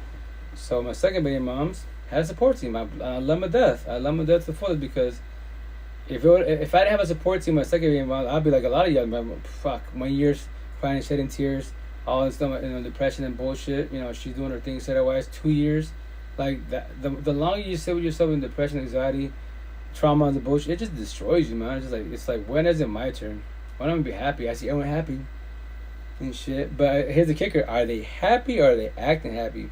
I already know the women. I don't doubt y'all. I know you get to the guys. I'm like, he's acting nice, not being nice, especially in the Spanish culture. And that's why I love saying that shit. Because the Spanish people are like, oh, we're that bad? The boys? Fuck yeah. If you want to do numbers, I go high. It's like 70%. So 10 guys, 7 of them are elusive disciples, machista and shit. What, 7? High number. And even the 3 that aren't, they can get pressure people that are machistas and shit, like me, right? On the Mandelon, empathetic one, right? And be, and it happens all the time. Oh, you're weak, she runs the show, whatever she tells you to do, you go do, right? You're not a man, so he gets to manipulate that fuck, and then he starts being a little, and around his family and friends, he starts being mean to her, his girl. But behind closed doors, baby, all lovey-dovey and shit. And she's like, why do you do that? Every time with your family and friends, you mistreat me and shit. But at home, fucking lovey-dovey. And ladies, when they're doing that shit, that's a major red flag. Like, yes, he's a good guy for the most part, but he worries about family and friends because pride and ego. So he's got to be the alpha, quote-unquote, all that bullshit machismo. Like, no, you talk to your man shit out. If you keep doing your bullshit, mistreating me and shit like, I'm like one of your fucking aunties and uncles over here. No, I'm not that. Keep doing that bullshit. I'm squashing this. And yes, it's gonna hurt. Yes, remember, it's better to die today than tomorrow, a year, babies later. Because it's gonna hurt a lot more, especially with being babies in the mix, marriage in the mix. It's gonna hurt. Like, once again, no babies, no marriage can guarantee a long-term healthy relationship. So why even worry about kids? Why even about marriage? I'm 42. I never got married. The idea, it's a good concept. It's a good idea, but if it doesn't happen, I'm gonna be like, oh well, guess what? In this lifetime, I'm gonna get married. So fuck, I didn't live a fulfilling life. The fuck? No. Every day above ground. What up, God? What up, universe? Let's do this. Go on my cell phone. New DMs, one-on-ones, a bunch of females as usual. And even the female ask me like, yo, you don't get tired of having this conversation with all these females? Like you said, the broken record. No, because I love it. I know exactly what to say to you, and that's it. Even if you go through a breakup, even if you give me a partial sentence, because I was you. Because it's hard to talk about a breakup, especially when it's fresh, because you're going to choke up. It's not fair that he's fucking around, he's moved on like nothing. Like, right, it's not fair, but here's the kicker. You don't understand this yet, you don't comprehend it, you don't want to hear it, but I'm going to tell you like my attendant Blackbird told me for 88 days. For 88 days he told me, every day above ground, it's a blessing in disguise. What? Yes, no one deserves to be destroyed. You should be shedding tears, but I promise you 1,000, well then 100. If you keep focusing on yourself, the kiddos, it's a blessing in disguise. It will fall into place. You just got to be strong. And even if you fold, you go back to her. I did it. You did it. It's okay. But stay strong, because I promise you, if you stay strong and you do the healing journey, what you're doing right now, you're dying and crying hurts. You're going to detox from, like, tell me, you're detoxing from quality. I need her. You already know your relationship for 7 years. You still need her? No, you should want her. So with that said, when you go to the awakening part, what's awakening? Right now, healing. Everything about your ex, word for word, you tell everybody the exact same story. When you do the awakening part, you start skipping words, sentences, and paragraphs, right? And the worst part of the healing journey, because you're detoxing with codependency wise, analogy. And that's what it feels like, right? 88 days don't sound like shit. Round it off, 90 days. I let my ex go 1,000 in 98 days. I mean, 100%, 88 days, 14, 17 days later, 1,000%. That's why I say 1,000, right? So with that said, round it up 90 days, right? So I'm blessed, boom, cool, let her go. She talks her shit in my face, nothing. She give me in front of her hubby, tongue wrestling and all shit, nothing. Everybody else that's going through it, oh yeah, y'all fucking, throwing hands and bullshit, right? Getting your situations, all that, right? Because you haven't let them go, right? So with that said, You know, it doesn't sound long at all, but when you're going through the healing journey, the fucking day one breakup, like me, May 3rd, 2020, shit, which is what, tomorrow I think it is, whatever it is, I died. Not physically, spiritually, emotionally, mentally. She got up and left. I fucking died. It was like, I couldn't believe it. So on our cell phone, I was like, what the fuck? It's happening. Because remember this, females will give us, women-wise, they'll give us so many chances, right? So many chances until they're exhausted, until they're done, right? And then when they get up and leave, yo, spiritual, emotional, mentally, they check out, it's done. They ain't even coming back from that shit, man, for the most part. So that's when, especially the guy, let's say scenario, if I was machista, I'm always cheating on her. So I could cheat on her 1,000 times, right? Verbally, physically abuse, all that shit she puts up, all my bullshit scenario. If I was a typical machista, narcissistic boy that I am, right, quote unquote. All she gotta do is cheat one time and that's it. Or get up and leave one time. I died. It's fucking like that. It's like death, you know. So with that said, when my ex got up, you know, when she got up and left, it's fucking reality check. I was like, oh shit, this is for real. It's like it's official, you know. And her hella bad. And, you know, she saw me shedding tears and bullshit, right? And she, like, when I was going through the back, because remember this, like, it's, once again, the fucking mind is so strong like titanium or weak built like a piece of paper, right? So I mean, they're bawling, like, dude, it's like you have so much emotional breakdowns that you can literally feel every fucking nerve. Your body weighs like a fucking 1,000 pounds. You can't even move. You're trying to move, like, your head's like, move, right? Your body's, nope, I'm going through shit right now. I'm going to breakup. I don't want to move. Fucking feels like crazy, right? And then, you know, like, when I was bawling, right, in my shed and shit, bawling like a bitch, you heard me, right? And she would leave, go back to her hubs, right? And she's like, you know, she see me crying. She puts her hand on my shoulder. She's like, I'm not being rude to you when I say this, but, you know, it was wrong every which way, right? But with that said, I'm going to tell you this, like, you're crying now, and you know how you're shedding tears. I did that shit for 7 years. For 7 years of the same shit. You saw me cry, you didn't do shit, say shit, nothing. Now, I told you, I told, hey, don't worry about me, man. Let me cry like a bitch. I deserve this shit. I will figure this shit out. I will figure it out. And then before that, right? Because I was trying to, you know, because when you try to quote unquote back with your ex, trying to make her, you go in desperation mode, right? So I've heard this term, but like, guys, I don't know if females do this shit, and no one taught me this. Deadass, no one taught me this, but I guess this is what guys do apparently. I've heard it a couple times on TikTok. So when my first baby mom destroyed me, right? I did this concept like 80-20. So I'm gonna give you 80% of my heart, 20 I'll keep, right? As reserve. When I'm ready to give you my 20. I'll give it to you, but I can't tell you when. And the female would be like, and I told them day one, like, what do you mean? I'm gonna give you 100. Like, right, you're gonna give me 100. You don't have to. You know, you don't have to be in a relationship. I'm just letting you know, like, you're not my baby mom's, yes, but you know, you could potentially do what she did to me. You know, so if I keep 20 of my percent of my heart, don't give you my all, 100, then it'll hurt, but not as bad, right? Quote unquote. Yeah, fuck that, it hurt bad. Cause I'm gonna check where my heart's at. Like, she told me, like, desperation mode, right? I was like, yo, like, you know, come back, we'll work it out for the kids or us. Otherwise, I fucked up and I'll do better. So I'll give you my 20. She said, what do you mean? Well, remember 7 years ago I told you, you know, I'll give you only 80%, I'll keep 20? Well, I'll give you my 20. And, you know, she told me, she put my you know, her hand on my chest, my heart said, she's like, keep your 20 because you're 7 years too late. I was like, I fucking die like a bitch. So where my heart's at, I'm going to tell this, you know, you're 7 years too late because it's the truth. So if y'all get in relationships, don't do 100. I mean, don't do like 80-20, whatever. Let me hold on to it. No, fuck that. Give it your all on both sides. But with that said, in time, work on yourself, you know, judge and everybody for who they really are. Go past the cosmetics, hire them in the mansion, spiritual, emotional, mentally wise. If they're broken, lost, ugly, healing side. If they're match energy, not, you know, or they take your energy. It's on your face. Everything's right there. I promise you 1,000. So that's why, you know, after she did that, died, and I was like, fuck. After what, you know, went through my healing awakening, woke, and that's why I was like, you know what? I love her for leaving me. That's why I have it on me. Oxymoron. I love you for leaving me. She told me I was crazy. Now I was like, nah, I promise you I do, because we're not here to get longer. 8, 9, 10 years. No. Co-parenting, and yes, you know, like, it'd be cool to be, here's the kicker, like, it'd be cool to be a family again, quote unquote, right? But like I say all the time, when someone disrespects respect, they broke loyalty, trust, and love. All they can offer you now is toxic love, lust, trauma, bonds, and trauma. Take the L, walk away, save yourself. If you choose to want you, it's your choice, and that's what I chose. You know, it's like, it's very unjust. Blue pill talk, red pill talk, no, because I can't be too hard on myself. She can't be too hard on herself, because nobody taught us this, especially I. No one taught me this. I just winged life until the future me, God, Lucifer, and I, the universe had a conversation in my dream. Apparently, I woke up. You know what? I got it. Figured it out. Now I'm blessed. Now I just tell a story. Once again, I make it sound hella easy, right? But support teams. It's all about supporting teams. That's all it's about. Because, like me, I had 10 people to talk to for 88 days. Imagine having 100 people, 1,000 people. And maybe locally you don't have people with social media. Hashtag social media familia.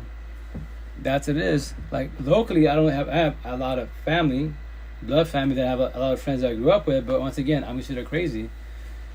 And especially because why? What do? Spanish culture, fuck the boys. They're the little player, losing disciples. And who am I talking about? Family, cousins, uncles, buddies and shit. Fucking what happens because they haven't talked to me for a minute, but when I was with the breakup, they would reach out to me and shit. What you're saying is true, man. You're talking about, that's your cousin, that's your buddy. I'm like, are you still there? Why are you there? And I tell everybody, you want to test your partner? Simple question. Even if you haven't ever asked them, babe, can I see your phone? It's just a simple phone. If they're like, oh, well, no, Fifth Amendment. Well, do you want to see my phone? Yo, that's already over. It's just a fucking phone. But this phone has a zillion options. You can hide the whole universe. You can have like fucking 10,000 relations out here, and your partner doesn't know, right?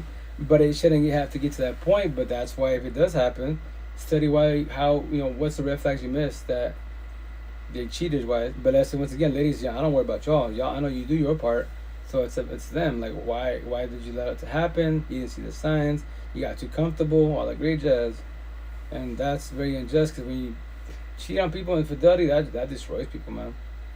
And you gotta be very careful with that, because if a person becomes narcissistic, which we all are, then you trigger them, they become a sociopath, psychopath. We can all become that.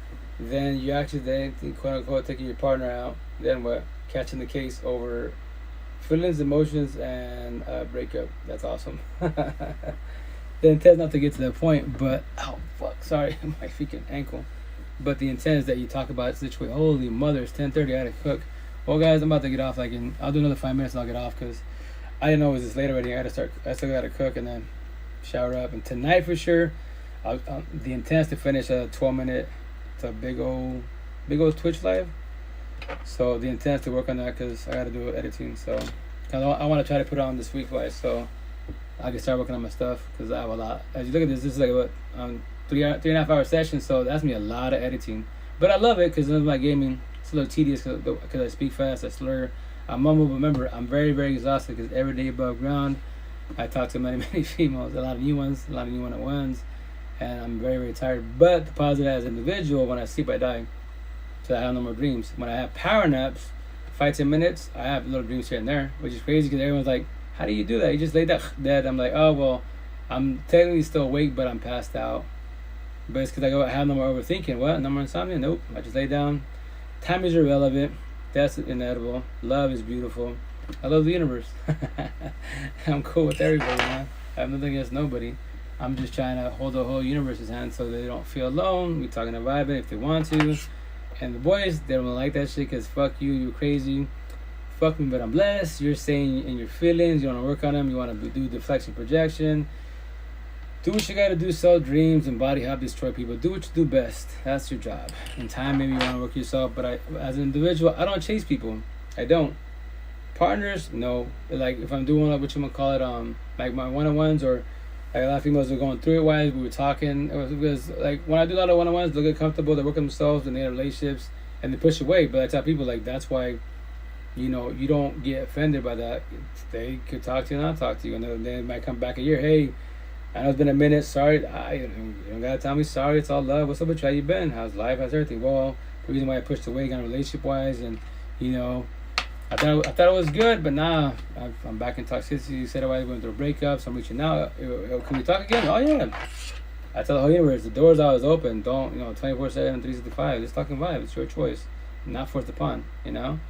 So like one of them on Facebook, she's like, I warned her. I tell all the time the queens, man, like, yo, when they tell me like, oh, the potential of, I like this guy, whatever. And I'd be, what are they? Like, what do you mean, what's your nationality? And let's say a lot of them are white, Asian. I'd be like, oh, they're Latino. I'm like, oh, they're brown boys. I was like, yo, queen, I'm gonna just forewarn you. Our relationships and our shitty culture is garbage every which way. You're not the issue. He's the issue. Then can I see his profile? Like, oh yeah, he's definitely a circle. Pretty boy, all the good shit. Yeah, you didn't get destroyed. Oh no, but I'm just forewarning you. And I tell them, remember, it's not your side. I know your side, you're blessed. I already know who you are, etc. We've been talking about vibing. But with him, I just give you 30 days, 90 days tops. What? Why are you doubting us? I don't doubt you. I doubt him. I know. Are you brown? No. Your culture? No. I already know our culture. He's a machista. He's a disciple. And I tell him, what do you mean?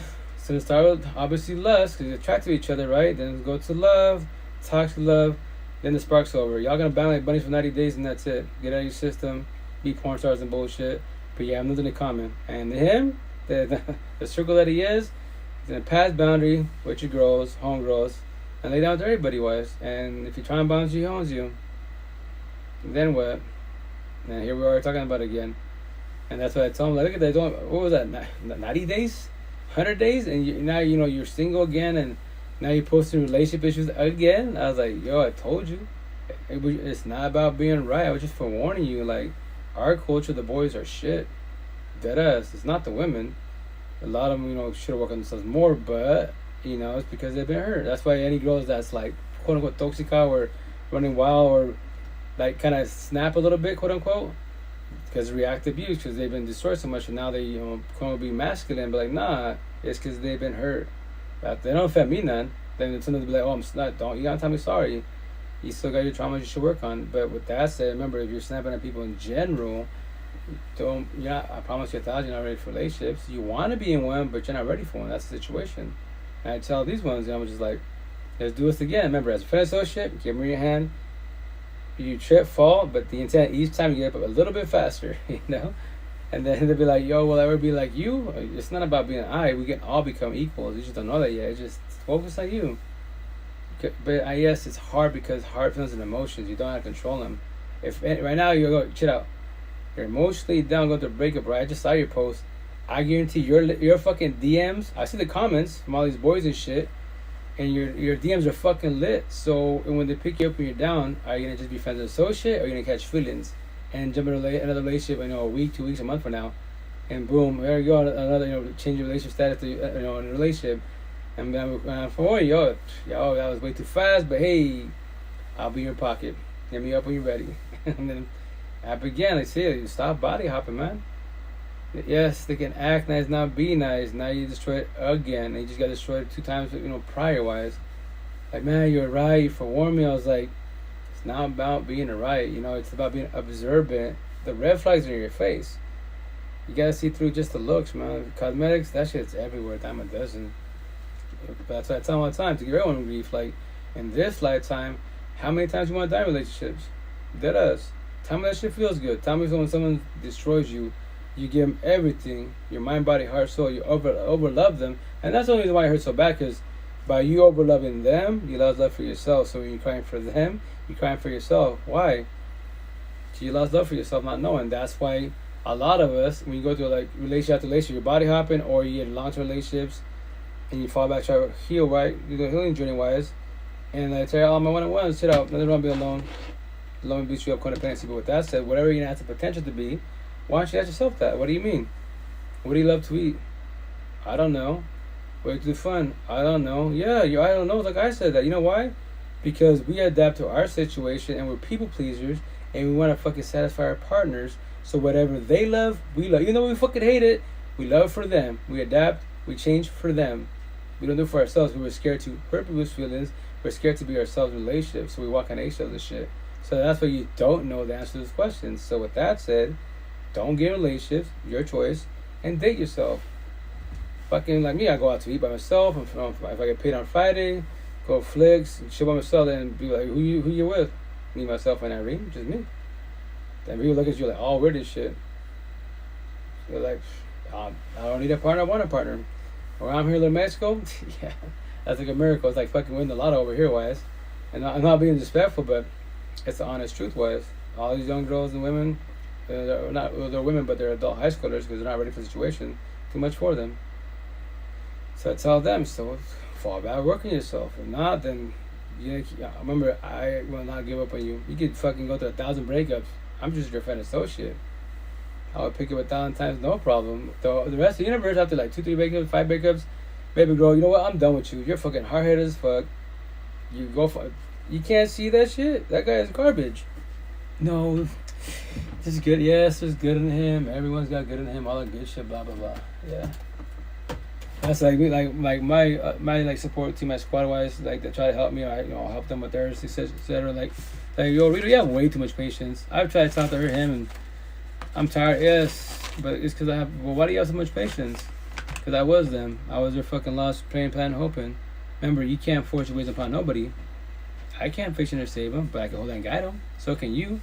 But yes, it can get exhausting. But that's why, like people you see on TikTok, as far as like the spiritual 40 Matrix, Wiccans, spiritual workers, or just all like great judges, they'd be like, well, when I help others out, I read cards, spells, all that good stuff, stones, I lose my energy. Like right, because you're not controlling and regulating, because you're putting your heart and feelings and all the stories that they're going through, depression, breakups, kids. It's a lot. It can be a lot. But if you can't control your energy, then they will deplete it. And then guess what? I gotta fall back and chill for a minute. I gotta take a break from social media, take a break from everybody. Why? Because they took it from that. How did you allow them to, that's why you control your empathy and sympathy. Like they shed tears on the phone, right? Video chat, they said it was.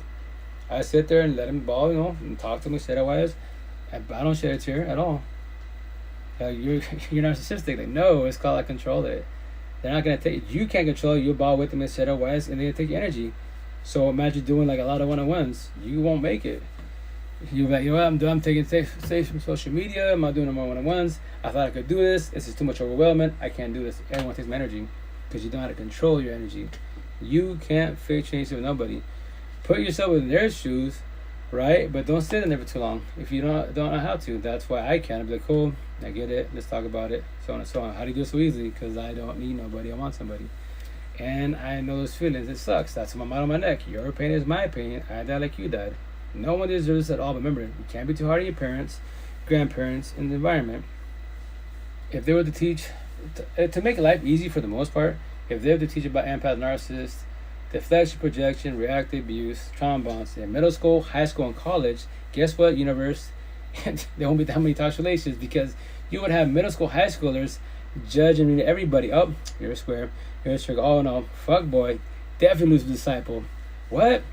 I don't give a shit how pretty boy, pretty girl you is. Yeah, you don't go to church, man. Yeah, I know you go because you're parents, but you should be going to church because acting nice, not being nice, right? And they're gonna get the feelings, rejection, protections.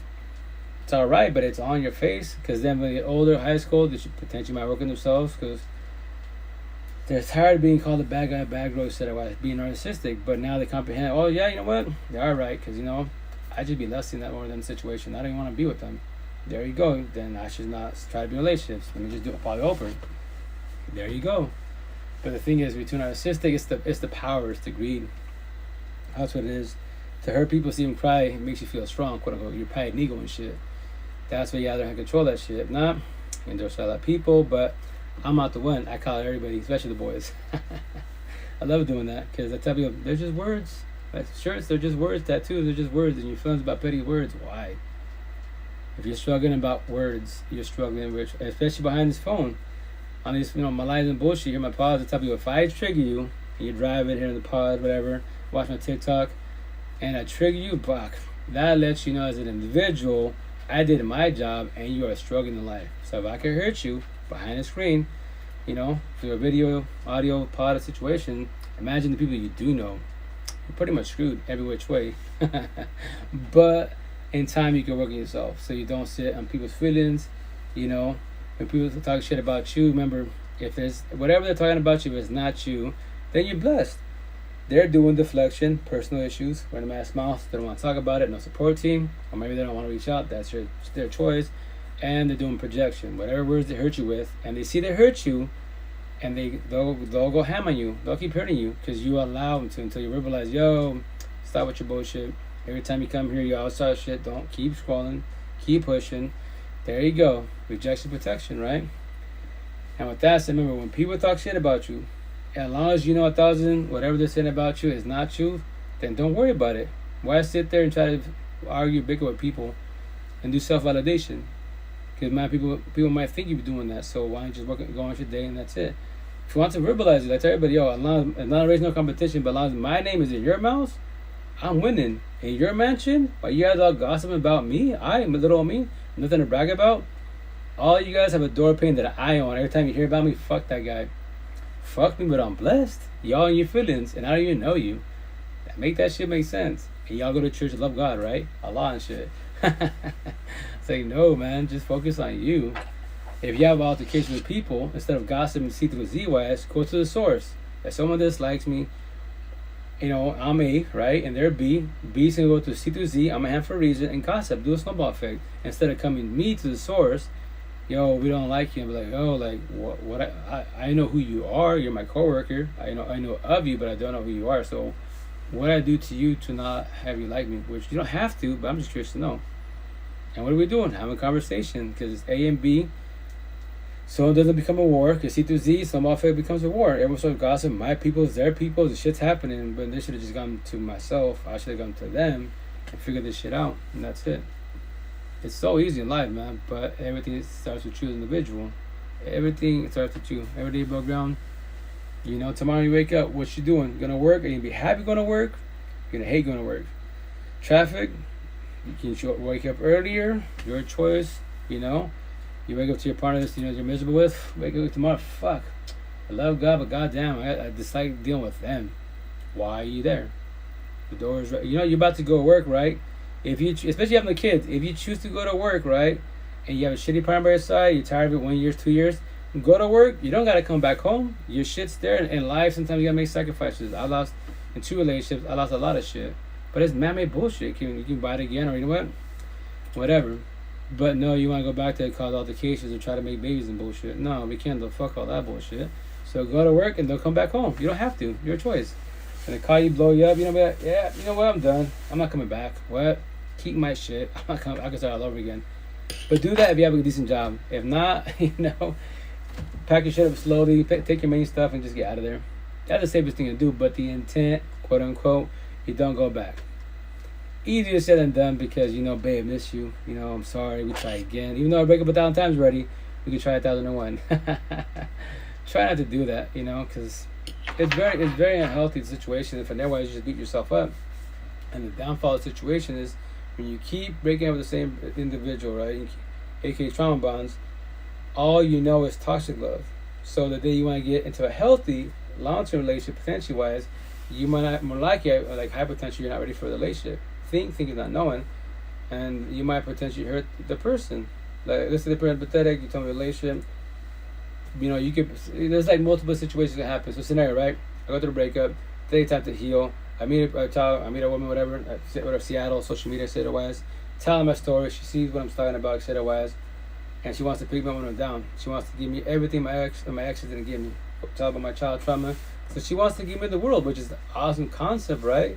On her side, enough on my side, I want love, quote unquote, but if I'm used to toxic love, being verbally, physically abused, can't do shit, can't say shit, TLC deprived, so fullest, it's just a shit relationship every twin. That's all I know. But situation is like, my bubble is toxic love, toxicity, being loud, can't do shit, say shit, Now I'm gonna be a healthy relationship, and I can talk, I can verbalize, I can watch what I want to watch and do what I want to do. Passing boundaries, show respect and shit. It might be good for a minute, the downfall situation. Like, what's gonna happen to me? I can either go get scared, especially when I go with my ex, be trying to go back to my ex. Hey, I miss you. Kids are involved, the kids would be a family, go back to my ex-wife. Or I go back to what I know, toxicity. Go back to a girl like my ex-wife. Oh, this girl right here, she's beautiful with you. She's being verbally, physically abusive. This is what I know, because they're like my ex. Yeah, you used to talk to us, that's why you got scared, right? Or what happens to, I could potentially cheat on her. Because you know what? My ex cheat on me, instead of all my ex cheating, fuck it. I already cheat first, so they don't cheat on me. The fuck, That or whatchamacallit, or you can potentially self-sabotage it. How so? Everything's good, fine and dandy. One day I have a bad day for whatever's going on my side, I get triggered by somebody, whatever. And then my girlfriend tells me something then, and she says something that triggers me, that reminds me of my ex-wife, and off the corny ass line, you're just like my ex. Self-sabotage, shit's over. I just fucked up my shit every which way. To bounce back from that, it's kind of hard, especially if your partner wants to have a grudge, which they have the right to a certain extent, and you're doing TLC, because I can speak from experience. You'd be doing TLC, right, and she'd be like, are you smashing me or are you smashing your ex? During the session, like, whoa, what the fuck? And then you get altercation during the session. Yeah, why? Because that was not her intent, because I self-sabotage it. You're just like my ex. and I got my new partner in competition with my ex-wife. That was not the intent. Or I get scared and I just push away. It's not you, it's me. And I should have started with my healing journey. I messed up. Hurt people. So there's so many scenarios, but with that said, you got to be ready to be in a relationship. If not, you're going to destroy people. That's not the intent. That's why you got to be ready for the situation best as. So that's it, y'all. I'm about to get off because I love y'all, but yeah, I'm exhausted. I'm slowing down. That's why you can hear me talking hell of a lot slower, because even when I'm buzzed, when I get my therapy wise, I'm exhausted, I slow it down dramatically wise, so you can actually understand me a lot more for the most part. When I'm awake, I apologize once again. I'm trying to learn how to speak a lot slower, so bear with me wise. So with that, y'all, I'm going to get off. So I love you guys. Have a good night. Stay fresh. Stay blessed. Remember, day by day, baby steps. Don't ever feel alone. I'm always in your pocket. Whatever you want to talk about, I got you. Because, you know, I love you in a respectful manner, but I'm not in love with you. That's my sister Mandy. I love that. It's a beautiful analogy, metaphor, because the thing is, when you tell people I love you, they can potentially take it to heart. Like, oh, they love me. Like, no. That's why she's actually, did I make it? Oh, yeah. Here it is. I made it. This is my sister Mandy from TikTok. She says, I love you, but I'm not in love with you. That's her saying. I was like, that's fucking beautiful. Oh, yeah. I love that. That's a good thing when you vibe with other empaths that are more awake and woke.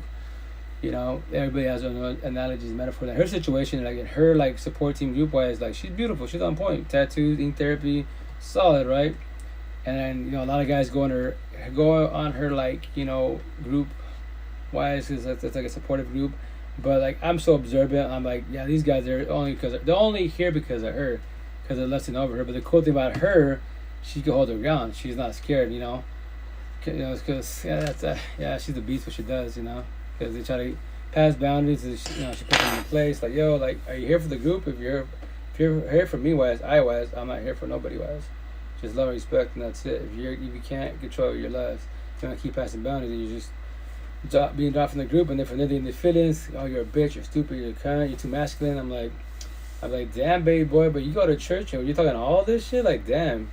I tell my analogy, like Bible talk, Lucifer cannot step in God's house because they'll catch on fire, but you, being the alpha male, just an actual boy that you are, you can step in God's house. You won't catch on fire, and that's what you're doing. And they get you, what the fuck? You can't judge me. I judge you. Everybody, we have our rights to. So I tell Amanda, yo, I love you, sis, but damn, man, all these little boys on here, man. Why do you allow them to be like? Not just testing them, like, right, but they can cause altercations. That's the thing. Like when you try to do like supportive view wise, males potentially you'd be okay, but females, you know, like her, she's observant. You gotta be observant. Don't let these guys, aka boys, pass boundaries and shit. If they talk shit to you, yo, match the energy every which way. If you gotta make him famous on social media, make him famous on social media. That's on Facebook. All these boys fucking saying like dick pics and bullshit, passing boundaries, and then the females want to talk to them. You know, oh, I'll talk to you. You know, keep it humble, not passing boundaries. Oh, you're a bitch. I'm like, yep. And then what do? They screenshot and post. Like, that's what all queens do. That. Fuck them. Well, I'm scared I'm hurt the feelings. Fuck their feelings. They pass boundaries. You told them not to pass boundaries. So, make it famous. Oh, well, they got a family. Who gives a fuck if they got a family? If they give a shit about the family and kids, partner, they would not be doing what they're doing, right? God didn't put a gun to their head, nor did Lucifer. We got free will. That was his choice. So, fuck the feelings. Make him famous, man. So, dude, that's the beautiful thing about technology. Technology is beautiful if you use it correctly. What am I doing? We're talking and vibing, right? If you use it incorrectly, jail and tagging, they cheating. That's my, before I get off here, that's my situation with my car accident. Supposedly, like, one cat's 21, the other one's 22, so like, I call them babies, young adults, right? I don't know, Chicano, Mexicanos and shit, they're from Sila. I remember all this, like, I was like, yo, you know, they might not get charged. I do understand you. Oh, it's good. I'm sorry. Right now, I'm very exhausted, right? So I apologize. So I slur, I mumble, I speak fast, I try to slow down. So I have a lot of shit going against me. Plus, I have an accent. So I try to slow down dramatically, but it's kind of hard for me to do that. I've been speaking fast for 22 years of my life. So I'm Mexican, American, aka Chicano, right? So Hispanics, Mexicanos, typically we speak slow. Hey, how you doing? How's it going? How's life? You know, but my first baby mom from Caracas, Venezuela, Latina, raised in New York. So that's why you hear East Coast words out of me. I sound like a Latin person, but I'm not. But because when you're with somebody with someone with an accent, you adapt the situation. Like in Seattle, like like the Latinos, Dominican, Cubano, Boricua, they kick with them, right? They bitch it out, papi. I can't slow it down for you. We speak naturally fast. Y'all Mexicans, y'all speak hella slow. So if I try to slow it down for you, I don't even know how to do that. So that's why I speak like a chipmunk, you know. Especially like before it was words. Like this is nothing. Like I've slowed down dramatically wise, but 3 years ago when going to the breakup, even before the breakup, I was really bad. Like my Spanish is even worse than my English. But everybody, whatchamacallit, that if, remember this, like if you're with somebody and you don't have an accent, all you speak is English, you speak slow and all that shit, right? But you hook up with somebody that has an accent, speaks differently, wise lingo, you adapt, you become a chameleon. That's why I speak the way I speak, because of my first baby moms and the Latin culture, all the good shit. To go back to speaking a lot slower, it's a process. It's hard for me. I'm trying to, because in my head I'm like I'm fluctuating. I'm like, yep, going fast, slow down, going fast, slow down. I'm like, yo, I'm struggling, but. Like even my family, when I first came back in 2011? 11 was. All my family would laugh at me like, dude, like, are you speaking English or Spanish? Cause I don't understand anything you just told me, you know? I'd be like, it was all English, but yes. And they'd be like, you Boricua now? Like, nah. No, I'm not. I want a tattoo on my nose. Yo, go for it, Joey. You want to put a tattoo on your nose? I got tattoos on my face to tell a story, and that's it. Simple, petty words that triggers the universe. That's all it is. If you're a bad person, more bad than good, losing disciple, hate. You're a narcissist, pride, ego, lust, greed, power. If you're more empathetic, godly-like, all you have is what? Love. You're empath, empathist. You're proud and humble. Love and respect. That's all we are. My girlfriend says, one on my... Yo, that please show, man. Do you think pray that's it? As an individual, like, I love eating therapy. It's good, but I dislike the pain. That's why these bodies are weak. Every which way. So I'm not a drinker, so I drink like shit. Little dollar fireballs, like 5-6 of them. I get buzzed like a champ, so I don't try to feel nothing. So females, y'all beast, because I believe because y'all notice when I say this that y'all can bear kids, so your body and your pain tolerance is a lot higher than a man, quote unquote, you know. Because all my homegirls got beautiful, like my neck. This is basic ass, just words. I'm a small box mansion, very very minimal. Fucking dying crying like a bitch. My homegirls got that beautiful ink, all fucking exotic. I'm like. Yeah, I would die. I would have to be like drunk up my ass to get to that. No. Bare minimal, you know? So that's what I'm doing. But 95% of my tattoos will be words. So in June, I think I have like 4 sessions. So I'm going to finish this bicep, then finish this bicep, do my triceps. And if we have time, I'm going to start doing my angels. My little angel, little devil for God, Lucifer. All the words. The emoji of the universe. Small little eye for eye. Popcorn. The couch, TV, and it's going to say free entertainment. Why? Because what I say to the full is like all y'all struggling, I just hold your hand and guide you, right? So to make fun of you, to my narcissist trait, to be mean to you, my Lucifer side, God, Lucifer, universe, and I eat popcorn, free entertainment. You guys are free entertainment. Going to depression, anxiety, breakups, and bullshit. Why? You don't need him or her. You should want them, but obviously they don't want you because they cheat on you. So why are you crying and dying about them? If they're not matching energy at all, they don't give no shits about you. They will care about you for a minute, for the lust, and that's it. They see in your face, you can do like TikTok, do no contact. You can do no contact, block them, all that good shit. The true test with your ex is face to face. Deadass. That they're always gonna be a kryptonite to your last dying breath until you forgive, not forget, let go. Do closure for yourself. Your ex, that door pane, they own your mansion. When you let them go, you can close it. They can talk shit to your ugly piece of shit, your garbage. No one's gonna want you to die alone. Be cool. That's all you gotta say. And then remember this: like, as long as you're working on yourself and you know everything they just told you is not about you, then they're doing deflection projection. That's when you have courage and strength. You verbalize that shit out. You are doing deflection projection because you are mad. Because before I would chase you, I'm not chasing nobody. I'm chasing myself, and that's it. I'm working myself. So you're the one that worries about being ugly, fat, and stupid. You're the one that worries about dying alone. You just don't know that. That's why it's called deflection projection. Your own personal issues, massive smiles, that's it. Projection bullshit to I, but I know that's not I. That was me. I was chasing you, not no more. And they keep talking shit. But I would tell my ex-wife, you know, and we're better now, but I would tell her, you can talk all the shit you want to, but with that said, it's not a race no competition. And I'll point it forward at your forehead. My mansion, the tattoo, your mansion, that door, X, I own it. Eating my popcorn, watching Collide abuse, fine for living the rent free. So when are you gonna let me go? I let you go.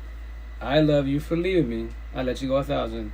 So when are you gonna let me go so you can get your life back? I'm sorry I hurt you. Sorry can't fix it at all.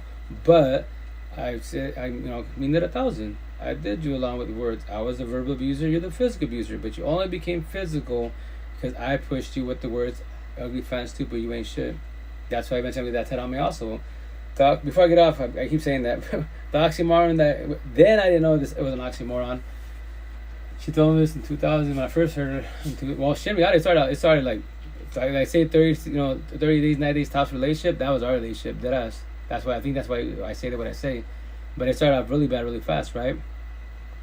Both parts, my parts.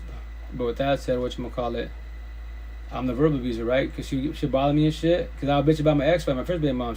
My father was being master of words, and my baby mom said otherwise. So like she would tell me, you bitch about your baby moms, your father wise. To you they're just words you overcame him, but you became your baby moms. You know that, right?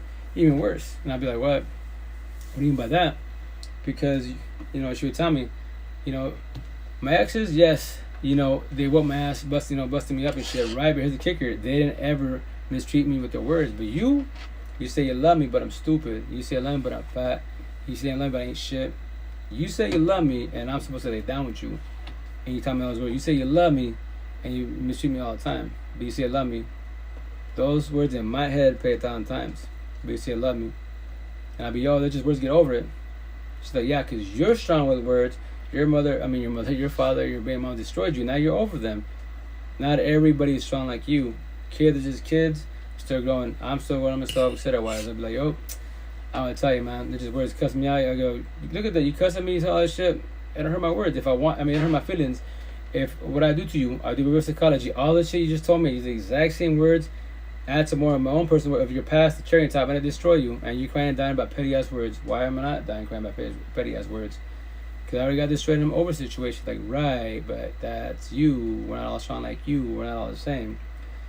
So that's what she would tell me that. I don't know how you beat my ass physically, because I can be coming from a busted lip, black eye, broken ribs, but you say you love me and these words. So that said, that's why I comprehend that now. That's why words they're healing, soothing. What do I say? Words can heal you, trigger you, definitely destroy you. Relations can make you, break you, definitely destroy you. Watch your words. Words cut deeper than a knife. So there it is. That's why for the most part, women aren't the issue. Yes, you do have narcissistic women. No one's going to say this. It's easy to figure out. The worst ones that have all males, the female universe, people in the streets, the ghetto the hoods, because that's the most narcissistic, elusive disciples of foolish, because it's the ghetto hoods. They don't know what love is. They have a lot of toxic love. Not all of them, a lot of them. There's potential, yes, there's potential in them, but you can't fix and save nobody, so don't get involved with people like that. Friends and associates, yes. Partners, no.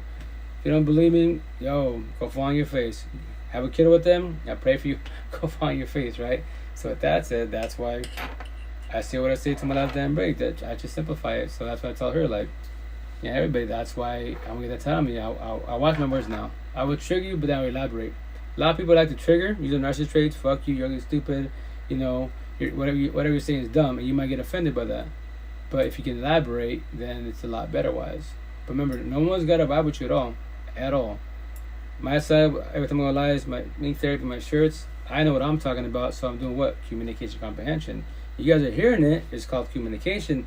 You don't have to comprehend. Because I got patience. You could be, like Twitter saying, let's say I'm doing one-on-one, and it took her 3 years to finally, she'd be like, you know what, Rito? I finally got it. It clicked in. I'd be like, that's called comprehension. What's up? Well, you were talking about him and this and that. Yeah, like I finally let him go. Awesome. It's cool. It took 3 years. Remember, the intent is next time you don't, you study red flags. You say your red flags. Now you observe them. Stop collecting them. Because that's what a lot of us do. Before I get off, I keep saying this shit. Probably exhausted. Too much to say. Anyways, in relationships, we as a blue pillar, you observe the red flags, right? But you let them slide, right? When you take the red pill, you become more observant. And if you was to sit down, either talk to yourself, I tell people, it's the fastest thing to do. You can type. You got the whole blog. Cell phone, record yourself. Talk about your exes. Talk about all your exes. Like, what was the red flags with my first boyfriend, right? And scenario, mine's like what? I'm thinking. Let me see. 2, 3, 4, 5. Six girlfriends overall, right? 42 years old. Typically do long term. So with that said, if you break down every person you lay down with, right, as a relationship wise, everybody has the same red flags, but each body you have by your side gives you new red flags. And what are you doing? You're collecting them. That's why you give people so many chances and shit. You let slide. As a blue pillar, we take the red pill, like, no, now you start observing him. And that's the cool thing about the newer version of you. Can talk to the older version of you. Yo, baby boy, she's not quite said, but look at the way she's acting, carrying her energy wise. Oh, she's at a guy. She's from the streets. Friends and associates. Oh, hell yeah, you're right. That's the cool thing about all the versions that you can talk to yourself. Because now what you're doing, you're being observant of the red flags. You're not trying to collect any of them. You're trying to collect green flags. Now you're ahead of the game. Now potentially you have a good relationship to be wise. And yes, it might take a minute to potentially get in a good relationship because a lot of people are narcissists not knowing. Many of the boys, the men, instead of wise, and so on and so on. That's why I say what I say. So that's it. Finally getting off. Love you guys. Have a good night. Take care. Stay fresh. Remember, day by day, baby steps. I might go live tomorrow. Probably not because I'm so exhausted. I got to catch up with myself. And plus, I still got to take a shower, do my gym therapy. Feeling better, but I can't do full gym therapy because my ankles are still busted up. But the intent, potentially by next week, I should be back to 100%. Where I say it's 1,000. That's the intent. Because I missed the gym therapy, do my little cardio and all that stuff. But the bike's good enough. It suffices for now, So I might be back on tomorrow. Maybe during the day. If not, maybe Friday. Maybe not. I don't know. But I'll let you guys know. If not, you see my TikToks. I'll post them up on other platforms. So love you guys. Remember, have a good night. Stay fresh. Take care. Day by day, baby steps. Remember, every day above ground. This is your life. You have choices. You do whatever you want tomorrow. Right, wrong, positive, negative. Your choice. Especially if you live out of the house. Out of the household. You're your own adult now. You can do whatever you want with whomever you want, whatever you want to do. But as long as you try to live positive, then you're blessed. I promise that. If not, then you can use excuses in life. But if you don't have a happy, remember this: when you wake above ground, how's your house? How's your household? How's your environment? If your household is good, then you're blessed. Acknowledge that you're heaven on earth. If it's a toxic environment at home and you have a bad partner, let's say you're bad roommate and shit, analogy, that is your heaven, that is your hell on earth because it's a bad environment. So what are you going to do to fix your environment, at least when you wake above ground, at home area? Because the intent is when you go back home, that should be your temple, your peace, your aura. Your heaven on earth, supposedly. But if it's not, what are you going to do to make it your heaven? So with that said, love y'all. Have a good night. Take care. Now I'm starting to really dramatic. Yes, now I sound quote unquote normal. Love y'all. Have a good night, man. Take care. Take a big old child. Be safe. Aggie Squad. Have a good night. Love y'all. Take care. Be safe. Twitch. Love you guys. Have a good night. Take care. Be safe.